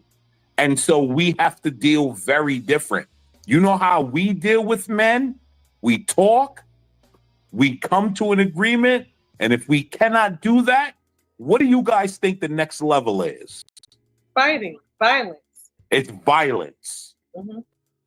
There's You guys always, don't have that there's relationship always with an men. underlying level of violence within men. And so that's why that's why I can't listen to a woman on how I should deal with a man, because right. That's why I said my kids have fathers. Like I know there are women I out here who get think that. they can do the job, but I'm not it's taking that away always like from you. it's always like a gender I think type of war. okay. Every Can we it's just kind of weird? can we do this? Can we just talk in general and not personally? I think Okay. that's where So sometimes the so right. the so back I'm and not forth. again, Mo Love. I'm not trying. I'm not personally attacking you. I have no reason to do that. You've been a kind young lady. There's no reason for me to do that, and so that's not what I'm doing. Like I have no reason to do that. But generally speaking, women, all women, black, white, Hispanic, Russian, yellow, what are yellow people, Asians, they claim are yellow. None of them know how to deal with women. None of them know what masculinity is or how to deal with men, because their way of dealing with men is I'm going to blow you into submission. I'm going to sleep with you into submission, or I'm going to get the law on you into submission. Okay, so can I say this? Some Men women don't have those standards. Some women do know what masculinity is. We just have to, because we do know what masculinity is, we respect that we cannot teach our kids properly when it comes to them walking in masculinity when we have boys. Therefore, we know to include the fathers. We know, okay, at some point, like my oldest son, he lives with his dad. I get it. Like some of us do understand, okay, you can only do so much as a mom. True. Yeah, like So I would say this: women are. I saw it with my dad. I saw the way he taught my brother. I understand it, but I also know that I can't fulfill those shoes. Like I think you're missing that concept. I get it. I know what masculinity is, and because I respect it, I know that okay. I'm sorry if you think I'm attacking you, He's Mo. not talking I'm about not. you. You started out saying, I'm not. You started out saying, well, you can't do, so that's why it felt right. But again, right? I don't know how many times I have to say that I'm not attacking you, and I'm not. I'm not attacking you. Right? If it came off like I'm attacking you, I'm sorry. I'm genuinely apologizing. Like I'm not attacking you. Yeah. I think I just get frustrated with the whole men don't know what masculinity is. Men don't know, like, because they don't. Here's the thing: they don't. It's just like men don't know what men do not know what femininity is. You know why? I know because we don't know what femininity is. That's just. Y'all really don't. I've been married for that's just a reality. I've been married for 17 years, and I know damn well that. But I think the point is, it's kind of like, y'all like be trying, but child, you're not teaching me something that I don't know, respectfully. Well, I'm not trying to teach you anything. You're not feminine, so you're not if men don't know what femininity is, why do they always complain women aren't feminine enough? Right. Well, hold on. Right? Okay. I'm glad you asked that. Right? Now.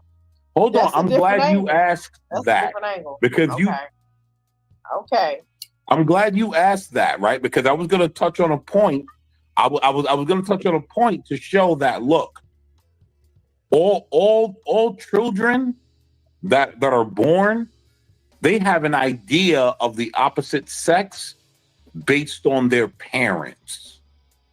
So if you saw your mother cooking and cleaning and being loving and reading to you and all that, that's going to be your idea of femininity. If you saw your father as a male protecting and providing and doing all that, that's going to be your idea of masculinity, right? But how many people have mothers that don't cook, don't provide, not provide, but don't cook, and they yelling and screaming and acting all crazy, and they think that's femininity. Just like a man, how many males have seen a man in the house just bow down to the woman? Yes, ma'am. Let the woman take control. He's half gay and all of that, and they think that's masculinity. And so that is coming from the household. That's how people, quote unquote, learn what masculinity and Hey, femininity Stanley. is based on what's in their household. Yes, Right. sir. Well, they Hey, emulate pause what the video real they quick. hear. Real quick. Do you disagree with what he's saying? Absolutely, I do. Which I think part? he's well. Just pick one. Just one. Women understand masculinity because they define masculinity. Oof. I don't How do know. men now? You don't have to know. I Like I just said, disagree with that. now But this is my theory. Men don't define who men get to be. They define, women have expectations for what a man is. Women need things, women expect things, men meet women's need. You learn how to be a man because your wife or your woman needs protection. So what do? You protect her. Women have needs.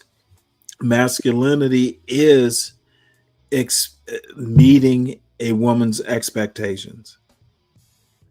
I totally disagree with that.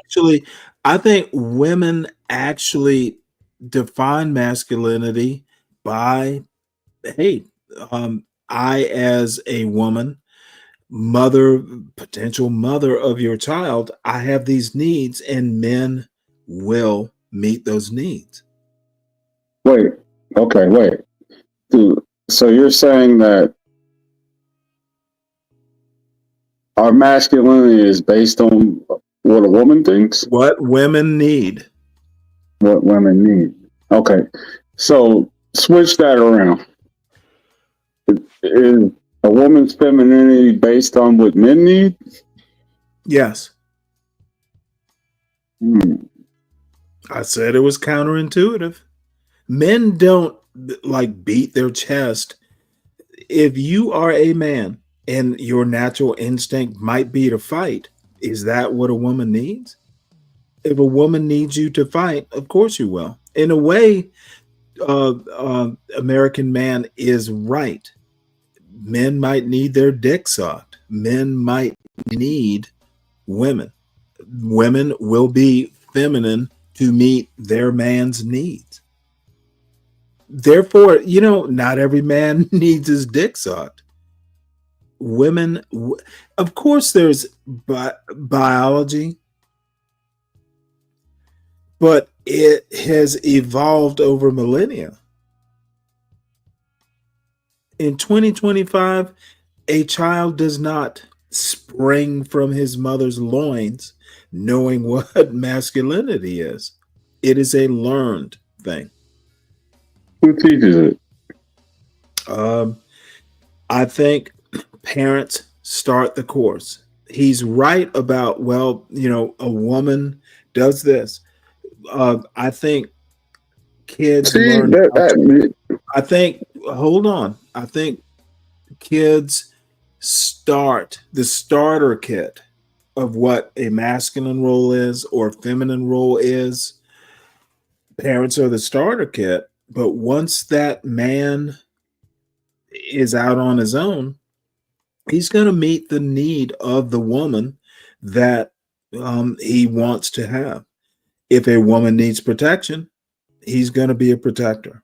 If she doesn't, the instinct might be there, but if she doesn't need protection, why would you protect? Why So would you protect someone who doesn't need protection? you said the woman defines masculinity. I think they do. Oh my God, I can't. I don't. I disagree with that. You could be overly masculine. That's not defined by a woman. I think it is.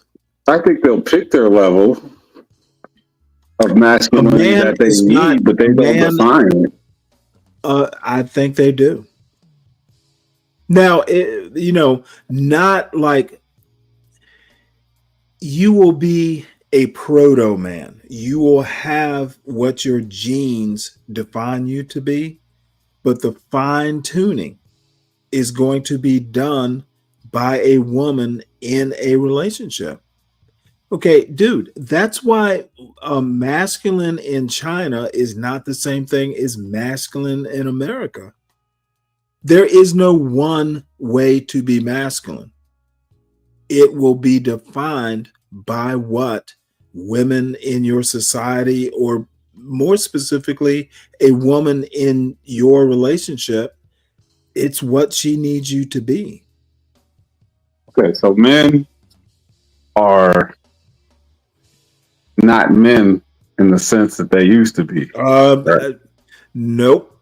Nothing Okay, so like what I'm with, saying. with your logic, following your logic all the way It's through. not even logic. It is literally Okay. how it is. Well, A man so in 1798 is not the same thing as a man in 1998. so this version of man in 2020 is based off of what women have defined. Yes. So they can't complain about the men, right? I don't know what that even means. Okay, if they define what masculinity is, or you're refined from a woman, then they can't complain about what kind of a man you are because they designed you. So that's what you're Maybe. saying. Yep. So if people are saying that black women are masculine, they're more masculine because that's what the men define them. So, like you said, it was Or an counterintuitive. absence of men. If now, I'm not saying it is 100% this way. I think you just now I seen think what I'm trying to say. no. I think that what you're saying is easily explainable, not different than what I'm saying. I think that go back to slavery times, because I made this argument. Matriarchy in the American black community started during slavery. Families were easily broken up. Women were favored because they were necessary to raise children. Men could be sold away. Women had to be protectors in the absence of not having a male to do it. I'm not saying that, a woman has to have a man. I'm not saying a man has to have a woman. I'm saying everything is kind of malleable. A woman without a man, who in slavery times, she had to be a protector. She had to be head of a family, because read Uncle Tom's Cabin. Uncle Tom was sold off from his family, and they had to fend for themselves. In a perfect world, if you get into a relationship with a woman, you are going to be the masculine that she needs. Maybe she'll complete the job. Let's just say half of what you learn about being masculine will be with your family. And let's assume a 2-parent household. Your mother is going to tell you, well, hey, you don't slap women. You treat women nice, etc. Same thing. That's the behavior. That's not a masculinity. Daughter is going to have a starter kit on what masculinity is and what to expect from her father. The job is completed once you are in some sort of relationship. You are not going to protect a woman who doesn't need protection. Now, if the need arises, your starter kit, your parents might, come into, you might have to dig deep in that starter kit and become a protector. But if it's not needed, why would you protect? Masculinity is not formed just in and of itself in a vacuum. Men learn how to be masculine. It's a cultural thing. It's not a genetic thing. Not entirely.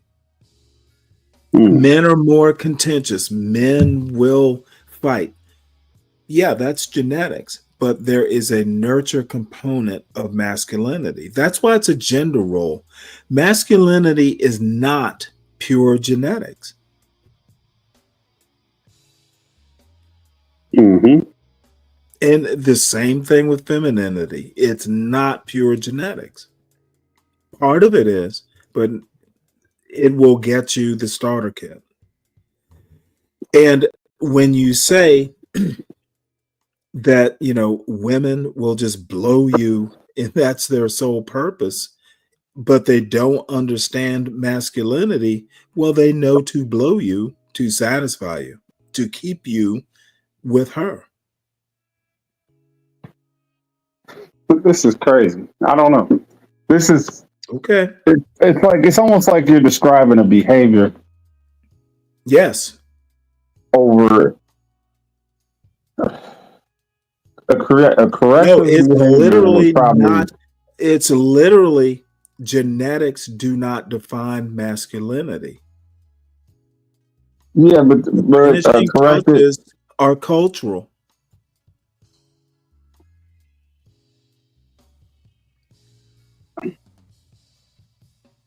I don't know how to put up this argument, but I don't. Well, I should have hopped up there and dealt with American Man. You didn't go up. I thought you came up at some point. I was even looking in the chat. I didn't see you had in a the chat. show to do. I wasn't going up there. Look, American Man is a Neanderthal. I'm just wondering, why is he even explaining this? I don't know. I went back and listened, at the 58-minute mark. He's not totally wrong, but he's inelegant, and his understanding of what masculinity is incomplete. He's whether he knows it or not, he's literally saying men are men because they're men, because they have XY versus XX. It's just a bad argument, and it is literally it's a bad argument for several different reasons. I think that women have. I don't think a man can be totally masculine unless he has a woman to help him define the end stages of masculinity. And that's a weird comparison, but you know what? Do you know how to be a husband until you get married? Your father might be able to teach you some stuff. Your mother might be able to teach you some stuff, but you don't become a good partner until you are a partner. I'm not an expert in this. I'm not an expert in this topic, but I do think that I can learn a lot more from a bunch of men than a man raised by women. A man raised by men will be more masculine than a man raised by women. You are not understood, but I'm talking about a perfect world. If you're raised by women, women can't necessarily teach you how to be a man, but they can set expectations. Why do you think a man raised by a single mother isn't just out of the box as good a man as someone who's raised by two parents? Chances are the two-parent raised guy is going to be more masculine. And when I say masculine, he's going to meet his woman's needs than someone who had just a mother. That's facts. And that's the issue with the culture. My whole point is that being a man is not just male genetics. Some of it is learned behavior, and women get to define what they expect from their man. And women, there's culture, women in the culture kind of set expectations. It not necessarily directly, but watch a TV commercial, watch a Brute commercial or an Old Spice commercial. There are expectations of what masculinity is, and it's not genetic, not all of it. Right. That's why I don't buy the argument that a woman can't understand what masculinity is. Yes, actually, she does. And now, is it good masculinity? Is she expecting too much? That's all possible that she will expect too much. She will expect a bullfighter when the dude is good at bird hunting. There are those types of mistakes. But part of masculinity is what women expect. And just to outright say a woman doesn't understand masculinity, I disagree with that. They, to a certain extent, define masculinity through expectations. Through expectations. I have to ponder on this for a while. I know there's an argument there to be made. I just can't make it. Probably because it's late for me. But I think that the influence and the behavior of men can definitely nurture masculinity. When I guess it's like playing up to the big game. The big game is with the woman, and when you're with the woman, your behavior. No, I think people like American men expect too much from women. They also expect too much, period. I'm just not where he's at because I don't have this expectation to educate people in something so simple.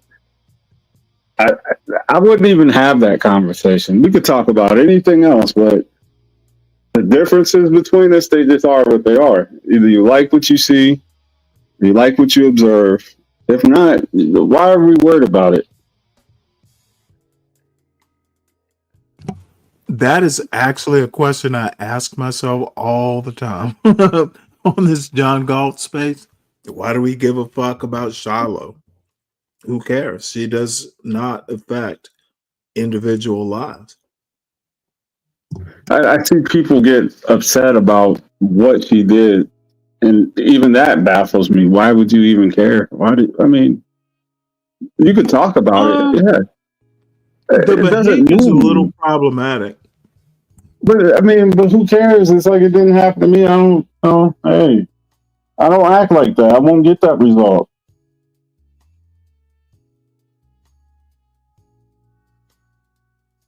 Well, that's kind of my point. It's not like a problem that's every black person in America is affected by.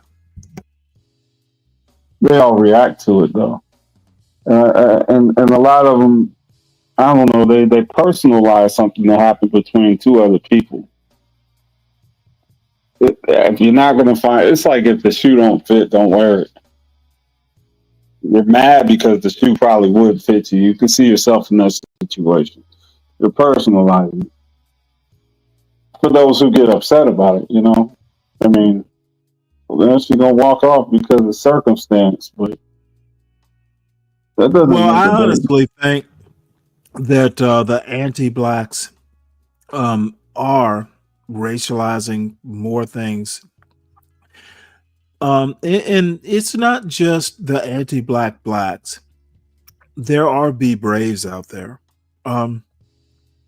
It's a big story because people make it a big story. I want to be honest with you, man. I think you refine my interpretation of a lot of things. I come out for the entertainment value of it, and I have my worldview, but I can see what you're saying in a lot of areas. That doesn't mean I agree with you totally, but you definitely changed my point of view on it.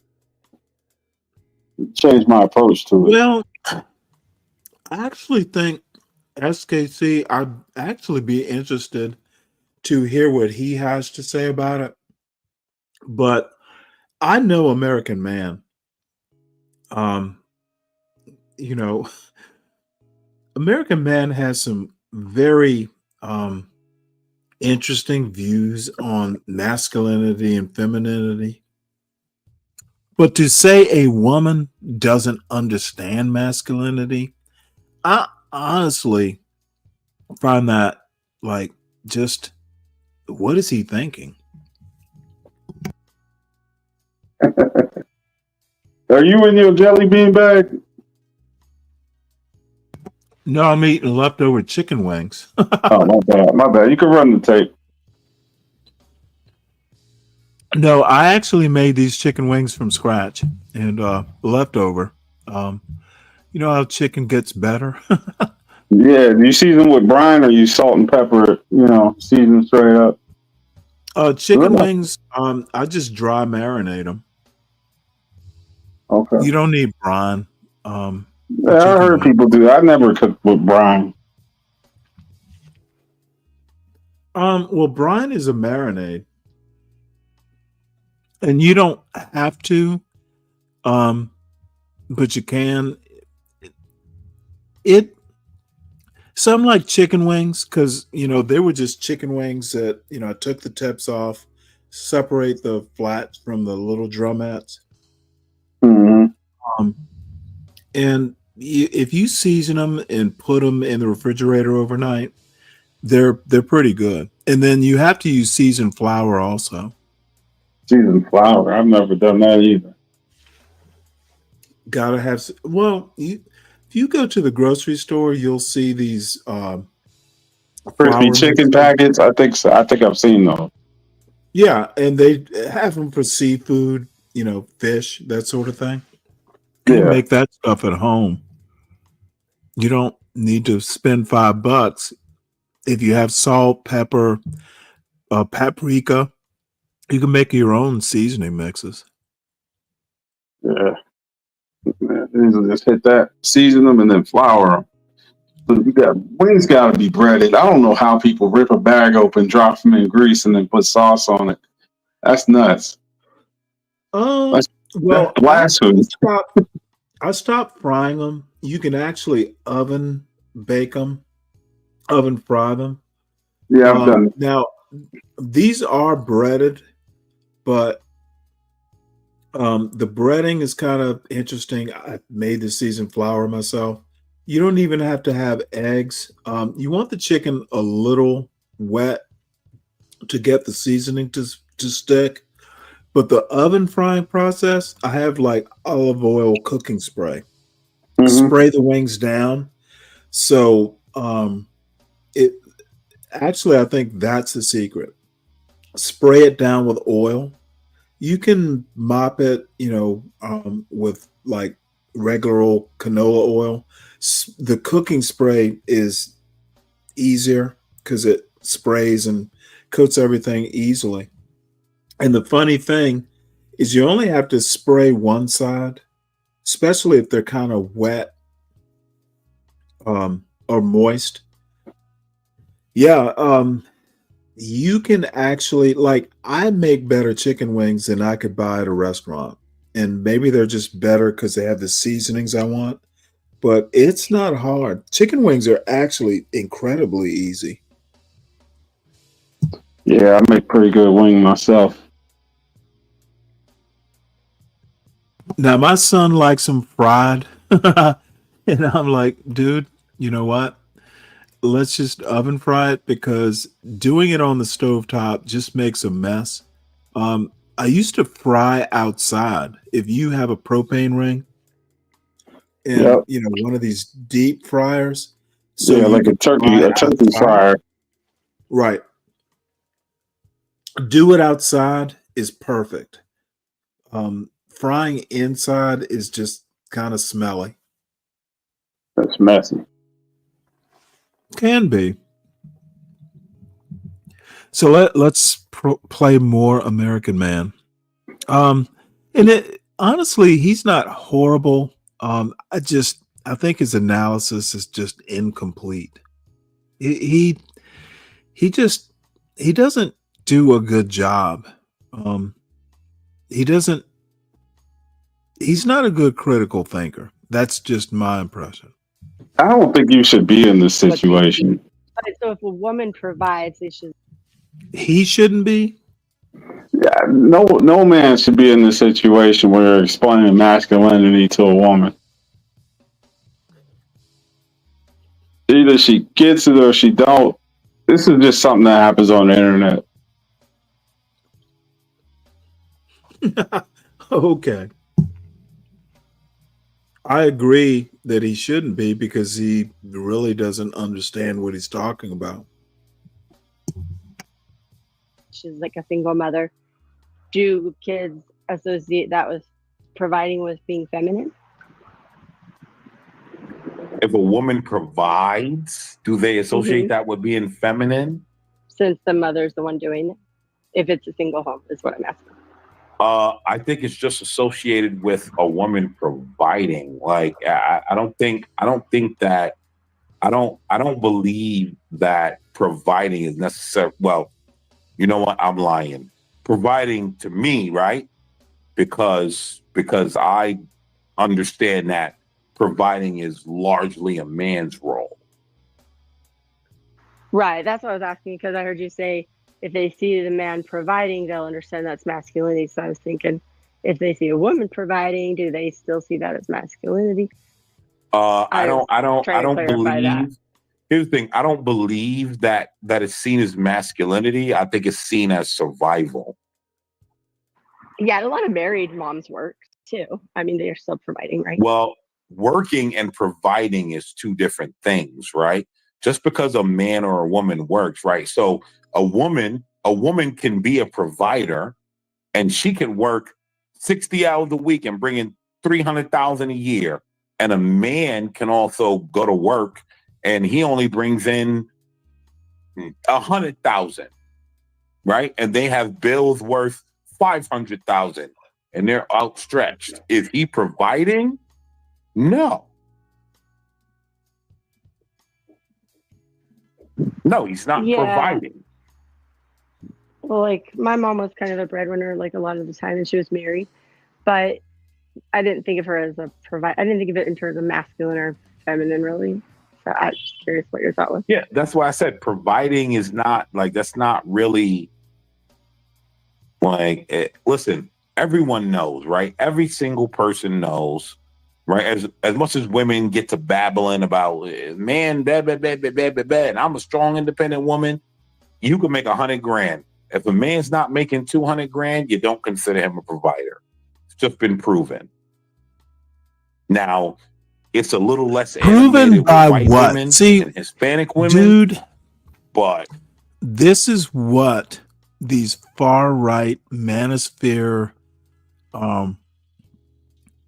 They say it's proven, but they never provide the proof. It's what Trump did today, with the South African president, or yesterday.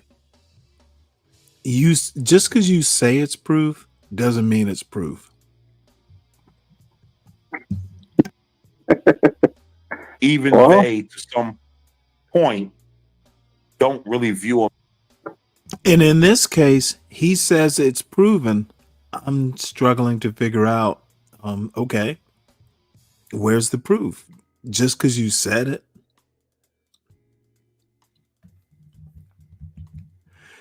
So I admit that that I will present arguments that people like American Man don't recognize, but he just seems to think that men and women are so different that they don't affect each other. If you are in a culture where you wear a kilt,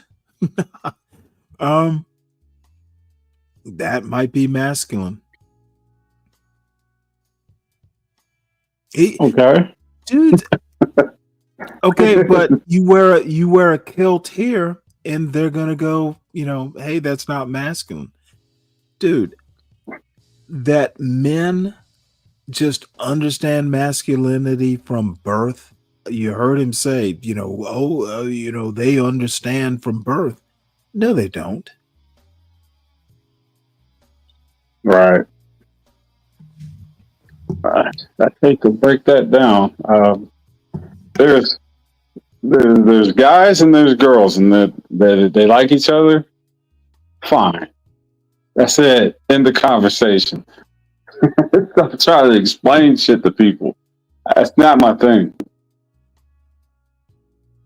Yeah, well, it's American man's thing, and it's my thing too. I love explaining shit. However, I think American man is a lot like Be Brave. They just shoot from the hip, and they think they're hitting targets that they actually don't. I give them the entertainment value. It's there. It's definitely there. I think Well, that's the draw. the problem is some things shouldn't be entertaining. Man, internet's a hell of a place. What gets my goat is there are enough people who will hear this drivel and believe it and say, well, you know what? American man provided me proof. No, he didn't. I don't think people sometimes even understand what proof is. Most people don't ask for proof. That's what's crazy. I like this Stanley versus the world because you will. You won't let nobody get away with saying something without proving it. No, I people get away with it. You can't follow up every loose thread, but I at Sure, least but try. a wild take, you definitely ain't gonna walk away from that. You're gonna try to swing at that and take it to the fence, Yeah, well, substantiate your argument. well, I mean, seriously, you know what? I don't mind changing my mind, but at least give me something to change it about. That's part of the reason why I had to understand you before I came up here. I came up here hot one time or something. You broke it apart and all. It took the wind out the sails. And well, you gotta before you come up here, you better know what you're talking about. I like that dismantling that you do. It is literally you solve problems by breaking them down into pieces. That's literally like a scientific method. Yeah, you said. Well, when you do it, I'm not saying that you do it, but if you do it, people don't do that to you, so you can get them off. My reason for not doing it is because I wouldn't want. I don't know. I might make a wild take, and I don't want to have to have it broken down piece by piece where I got to walk you down. That takes a lot of energy. Well, if you got a sound argument, it's easy, but when you just speculate and you come up with a consensus, it's hard to walk people to where you got. Well, the problem with me is I actually have time to do it. If you are raising a family, you don't necessarily have the time. And I understand that. But the thing is if you know you don't have the time, don't do it. Yeah. Well, I'm practicing my panel chops up here, pretty much. Let me tell you something that was hilarious. Bumpkin was up here, and I think you might have even been in the chat where he says, "Hey, I prefer white women, but I would never date a white woman who dated a black man." Yeah, I was up here for that. Yeah, but you know what? I kind of pissed him off, but you know what? A few days later on a panel, he literally said, "Well, Stanley's pretty smart. He basically got it right. And I was like, well, I was kind of shocked to hear him say that. Of course, dude, some things are obvious. And look, if you're a good guy, everyone has their weaknesses, foibles, peccadillos, whatever. But don't be mad when someone literally defines or calls you out on it. And you know what? I sometimes need to live by the same rules. Sometimes I don't. But look, there's nothing wrong with breaking problems down. It's really like a method. But that was so silly earlier when Shenard asked was Afrikaners here before they had this meeting, and he said, "Well, you asked him when was the meeting?" He said that was like yesterday or this morning, and he said, "Well, when were Afrikaners supposed to be here?" I said, "Oh man, he fell for it." And then I think John said something about the electric fence, and he said that's to keep cattle in, not to keep people out. Dude, these motherfuckers. Look, I believe this or not. No, my father has a farm. That shit was so funny, dude. Dude, I believe this or not. I actually know a couple things about electric fences. It was so smooth how you did it, though. It didn't go just as plain as I described it, but man, that shit was funny. I was in the chat laughing my ass off. Well, it happens in the reverse. John sometimes gets me, so when he starts talking about the hood stuff, and I'm like, I literally don't give a fuck. That just fucking, it makes Be Brave just annoyed. It's like, why would I give a fuck about Chicago? What can I do? I've never even been to Chicago. Yeah, when you made that argument right there, like, it's not me. I don't live there. Why would I care? What can you do with that? How do you move forward making that point? Well, you can basically see, the thing is when you lump everyone into black culture in the 70% argument, look, it is so racist that it can't be defended. If you've never been to Chicago, a white man calling Chicago a black problem, it breaks down, because if you have never lived, you're either a racist thinking every problem that happens in a black community is a black problem, or you're not a racist. And the problem with Be Brave and John Galt and all the other anti-blacks, and they can't admit it because then the bubble is burst. Black people are not each other's keepers. The argument in 1930 is a better argument because we were segregated. We had to be self-contained. In 2025, you can be a Rachel Dolezal. I'm black, but I'm genetic. You can be almost anything you want to be in 2025.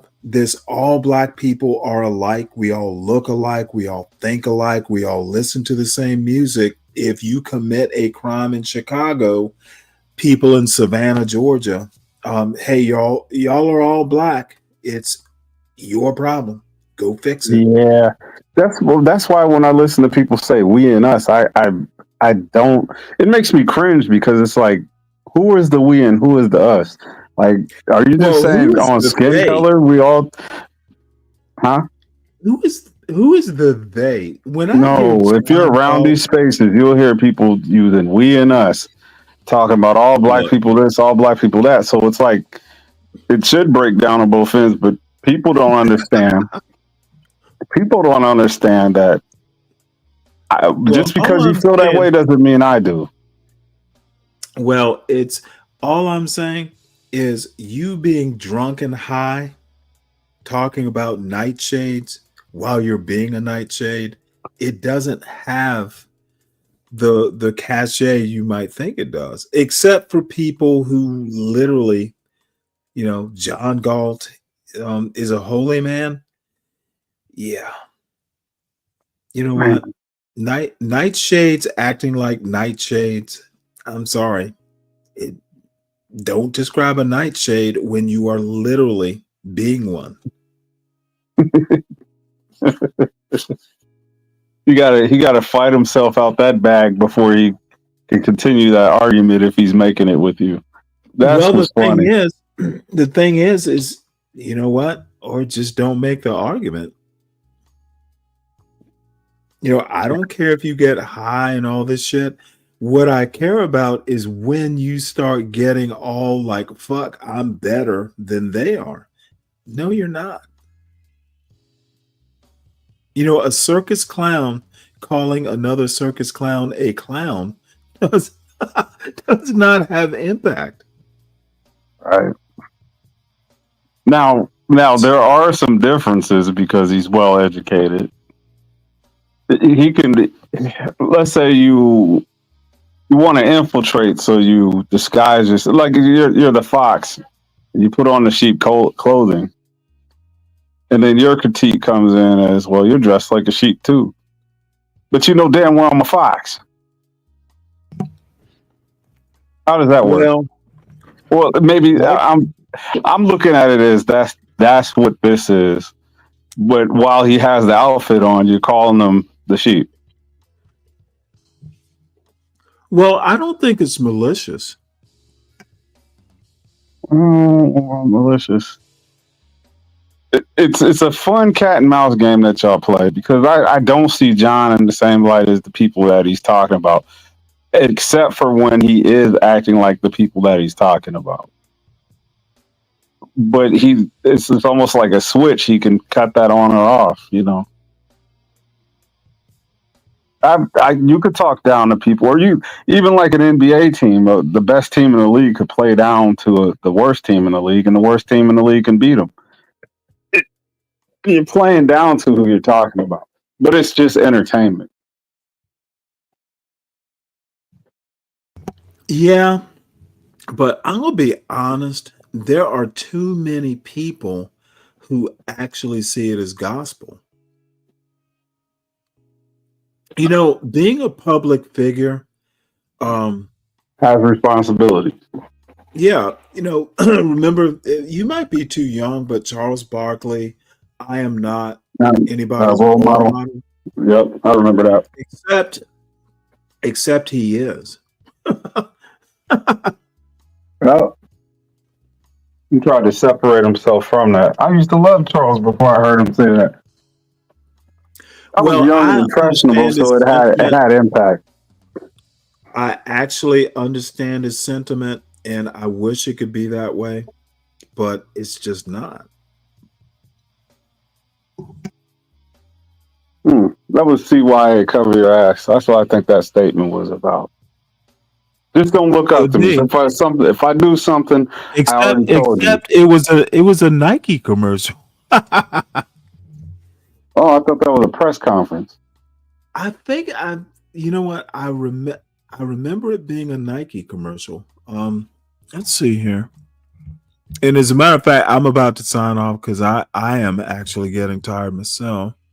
Yeah, me too. I should have been in the bed at 9. Hold on one sec. Charles Barkley. I am.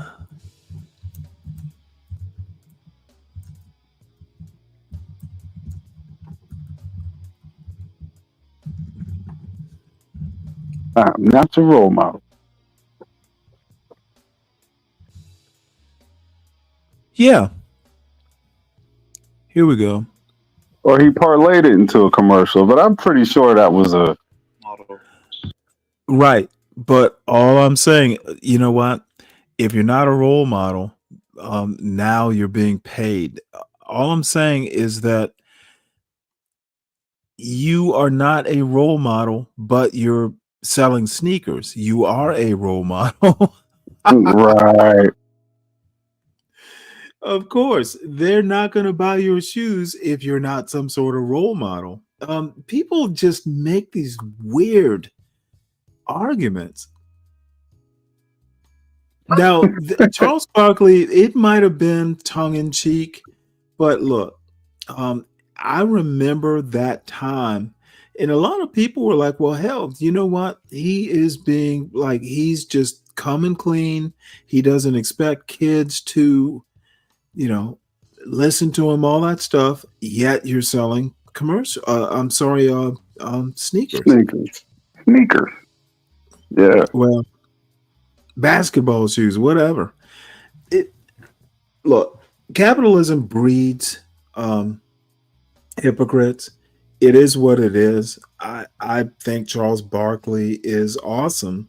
However, it does not preclude pointing out the obvious. I think American Man, he's very entertaining and a good guy, but you know what? That's not going to save your ass from, people overlook too much.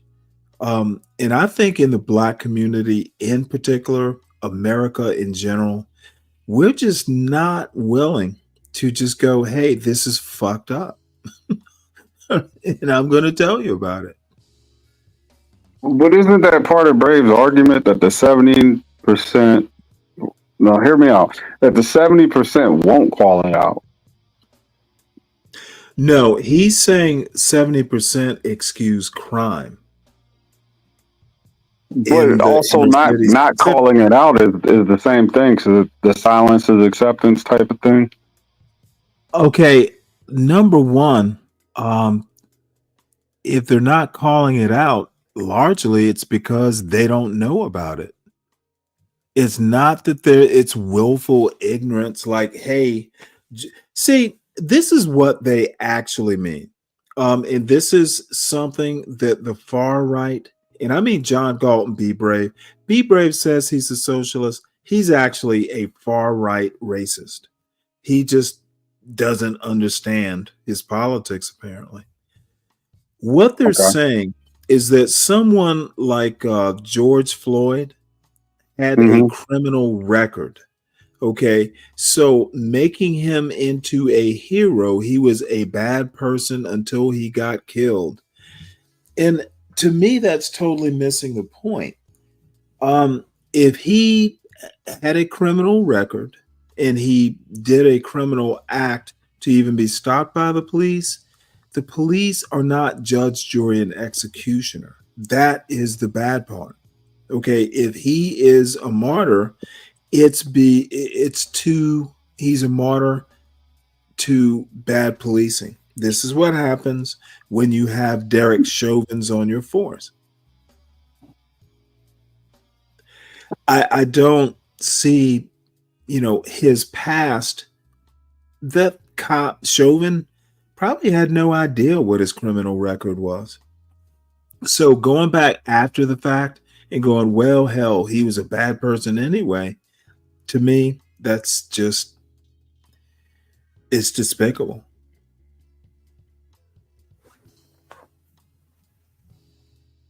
People need to just learn how to think better. And I'm not the end all and be all. All I'm saying is that before you go, casting stones or aspersions, you need to take a self-assessment. You need to think about what this stuff says. And you can do it the night before. You don't have to do it on the fly.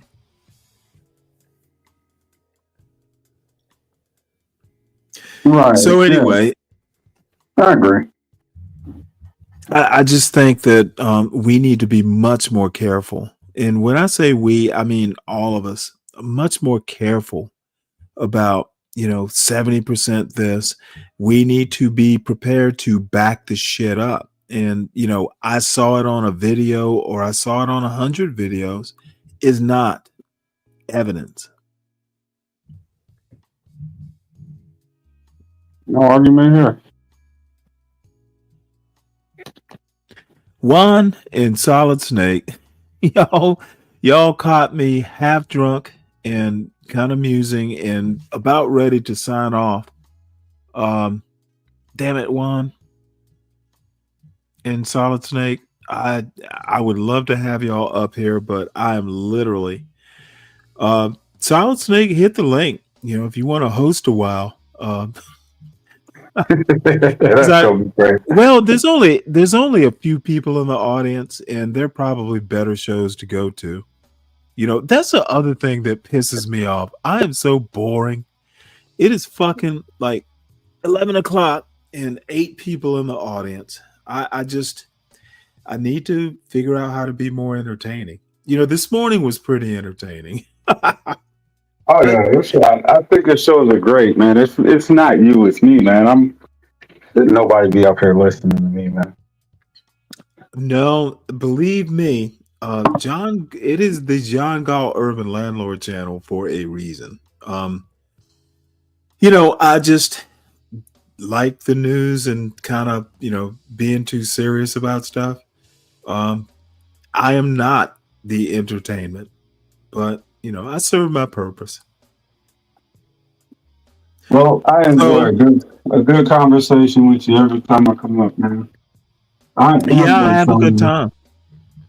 I am going to sign off. It's way past my bedtime. You know what? Me too. And, so let me do the sign off part. And no, I might go live tomorrow morning. It won't be at 3:45. I'm pretty much committed to that early show, Monday through Thursday. And then, over the weekend, Friday, Saturday, Sunday, if something interesting or I get bored. But it's an old man thing.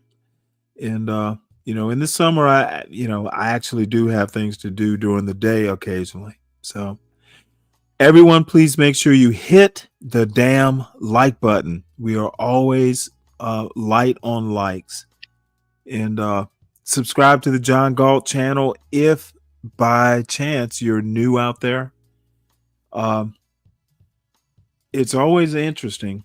If not enlightening, it's at least going to be interesting.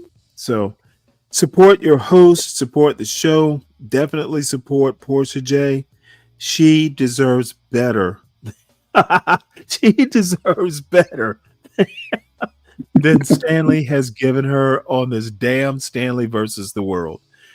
I feel it in my bones. Portia tends to just shake her head and go, God damn it, what have I done? Creating this dumbass show with this host who will go too far too often. So give her her reparations, make her feel better about her bad decision. And I'm so sad to admit it. So make sure you subscribe to the Stanley Cross channel at Stanley Cross 6000. I have this video half done, and I was going to do it today. And then I just kind of hopped on YouTube to avoid responsibility. So, Deacon Dave, it is always good talking to you. Juan, damn it. I'll catch up with y'all tomorrow. Jewel of Aquarius, stop being a stranger. There's Solid Snake. Yeah, I guess we'll have to say hi, but dude, I'm tired. Dave is tired. I know, right? I woke up this morning. I went to sleep early tonight because I got tired of waiting on you to come on. So I ain't give me like 4 hours of sleep yesterday trying to wait on you to come on so I could riff on you for a minute. And then I had to get up at 9. Well, get up for work at 9. I just got off at like 10 o'clock. So I worked from 9 this morning to 10 o'clock. I was on way past 9. Yeah, that's what I'm saying. I was just waking up. I was like, oh, now you want to come on. Man, I'd be like, No, I actually started later. Started about 4:30. oh yeah, I And was gone. well, sleep is more important. But I Yeah. actually, between Vance, New York Times interview, we watched a little bit of, Biden, the new book about Biden with Jake Tapper was one of the co-authors. And then we got into Trump and the South African president. And I heard that, Trump just like beat up this guy. Nothing of the sort. No. Someone said, well, Hood had a 20-minute segment. He really made good points. And I'm like, if Hood did it, that means I need to watch the whole hour. Hood will cherry pick. All these far right MAGA types cherry pick. They stop every sentence to take things out of context. But I mean, you like the exact opposite of that, though, right? Yes, I hope so. That's what I'm trying to say. You like And by intention. So I mean, by nature, you got to cherry pick also, right? No. I don't think anybody can ever see the whole picture from both sides. It's never possible. Okay, but here's the deal. Here's the deal. I think that's an impossible truth. I don't think anybody. Well, let me whatever. give you a quick example. Okay, I didn't do a Hoodservative 20 minutes. I found the whole interview, all hour in 4 minutes from whitehouse.gov. Okay, if I can't trust Trump in a film his White House put out at length, the whole hour, not 20 minutes, the whole hour. And I, did comment throughout, but I don't really like commenting. I like the whole thing to play through for context, and then we deal with it afterwards. Bottom line is watching that whole hour. As a matter of fact, the South African president came off. I didn't mean to cut you off, but I really respect you for that. Because, when you watch a video with somebody and every 2-3 seconds they pause it, oh man, I can't believe or every 5 minutes they got a reaction. I mean, you know what? Hey, let's watch it together and let's discuss it afterwards. Or we could do it like, or, we can stop it midway. I'm not against stopping it. What I'm against is stopping it every sentence, because you wind up losing the context if you do it that way. Oh yeah, see, that's what I'm trying to say. I like that. I appreciate that about you. See, that make my argument even stronger when I got to go at you. Hey, shout out to Deacon Dave on the panel, man. What's up, Snake? Yeah, man.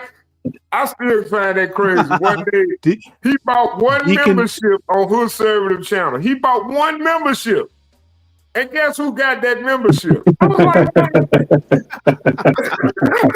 like, man, well, apparently it wasn't me. You know what's funny? That membership will get you out the clouds, man. No, you may not type in the chat, but it'll say one gifted membership to Stanley Cross. I'm like, man, what's the chances of that? That would, if I would, you know what? Hood probably wouldn't have a problem with it. He'd probably like, oh well. He probably stopped the show. Make sure you maintain the membership there, Stanley. While you keep it in the clouds, it got your ass. I don't have a problem with Hoodservative. I actually think he's a nice guy. I'm just saying some of his takes, like that anti-woman bullshit. I've known so many good women, like actually good people.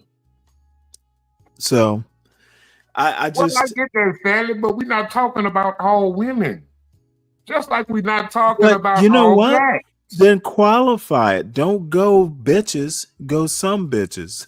I don't even think he does that. But I think we got it. Like, we don't have to say that. I mean, it's like when you say motherfucker to me, I don't say it. I don't take it the same way as you saying it to somebody you actually like, but I understand. You know what I'm saying? So I don't think that everybody always going to have a qualifier. I don't think it's always necessary. I think we all Well, understand the that thing we're black is when I say and we it, like to enjoy it's the conversation of back betterment. But a lot when of I people say it, will not even come across these channels. They'll look at these channels and just say, "Ooh, I want to go listen to some hip hop," or "I want to go watch some BET or something." You know, they want to go you do know something what? black, but they're not going to do this black. You know what I mean? I am convinced that hip hop is better for your soul than Oh hearing man, you know me. what I like? I think that reggae, the Caperton, I think Caperton good for your soul. That too. Yeah, I All think right. that. Well, I must go. So, hopefully, Here for the Tea starts up a show. You know what? I love listening to Here for the Tea, like as I'm going to sleep. It is just a chill vibe over there until until tough guy Solid Snake turn up. Oh come You know, on, man! Why you then it gotta say tend. that? Well, You you gonna know, make more love y'all. not let me on the panel anymore, man. Come on, man. Oh well, no. It's not a bad thing. You spice it up. I gotta hit that cash app in a minute, man. I know cause I love to hit that cash. I hit that cash app. I'm sorry, I do. I do stand. Cause one thing I do Yeah. appreciate more love do Sunday shows, and that's Yeah, something you don't I've do on. actually listened to a few of hers. You know what? I'm not very religious, but I enjoy hearing them talk about religion. And I like the way they carry on with it. They don't get all and all that kind of stuff. You know what I'm saying? It's a real chill, relaxed, no cursing, no. They don't get all Billy Graham. Yeah, it's like Sunday morning for real, like it's supposed to be. So I'm glad to see that side of our community represented. You know what I'm saying? Regardless of what your opinions on what they say may be, but I appreciate that aspect of it. I Love her agree. down. She can cut up on Saturday night and it's Sunday morning, and we going to church. We had a club down here in the South, well, not too far from me, but every Friday, Saturday night, it's a club. But Sunday morning, you got the pews in there, you got the church organ, and they be cutting up. And it's crazy.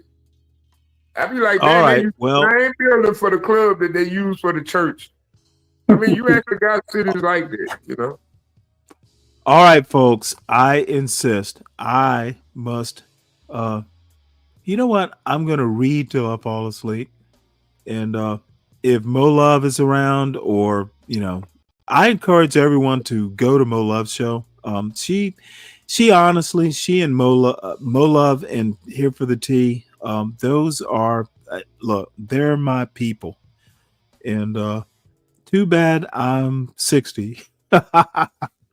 poor Mo Love would never stand a chance. I would just, hey, look, girl, I got a crush on you. that would be the best I could do. She would fucking laugh. Apparently with the code switch. She'd be like, what? Oh, I'm just saying. It's either me or American Man. Who's it gonna be? Oh, come on, man. Come on, man. You see, not Stanley, you want me to cut up. See, when you do stuff like that, you want me to say something slick. I ain't gonna do it tonight, though. I'm gonna let you get your rest. I know you've been cutting up all day, man. I've been hearing you. I be like, God I damn. have. I honestly don't like to go past like 6 or 7 hours, and it has been a time. So Yeah, I swear, I think I don't see you have been up, what, 16 hours straight? 18? no, not straight, but all told. So anyway, everyone subscribe. Everyone, please hit the like on your way out. I gotta go. Won't be doing the 4 o'clock show. I might, maybe, depending on what John does, maybe tomorrow. maybe Saturday, definitely not Sunday. So everyone, please get your rest so you're spry and ready to fucking roast tomorrow. Somebody's gonna get roasted. That's what's up, man. I will see y'all later. Dave, Snake, good night. All right, have a good one. Good night, Dave. You too. All right, Snake. Oh shit, I did not select a song. Oh well, here we go. If you know somebody who drive a truck, I bet you he done had a relationship with a lot lizard. All these truck drivers love these lot lizards. I promise. Lot lizard, come on baby, get inside the truck. Lot lizard, put your head down and ass up. Lot lizard, call me $40 just to fuck. Lot lizard, twerk, twerk, twerk, twerk. And she at the truck stop, walking with her butt out, and she got her stomach out, and she only come out when the sun out. She's a lot lizard. She's a lot lizard. He can be your boyfriend, husband, daddy, brother. It don't even matter if he driving trucks all around the country and he making money. I bet you he fuck a lot lizard. Come on, baby, get inside the truck. Lot lizard. Put your head down and ass up. Lot lizard. Call me $40 just to fuck. Lot lizard. Twerk, twerk, twerk, twerk, twerk. Twerk, twerk, twerk, twerk, twerk. Twerk, twerk, twerk, twerk, twerk. Lot lizard. Twerk, twerk, twerk, twerk.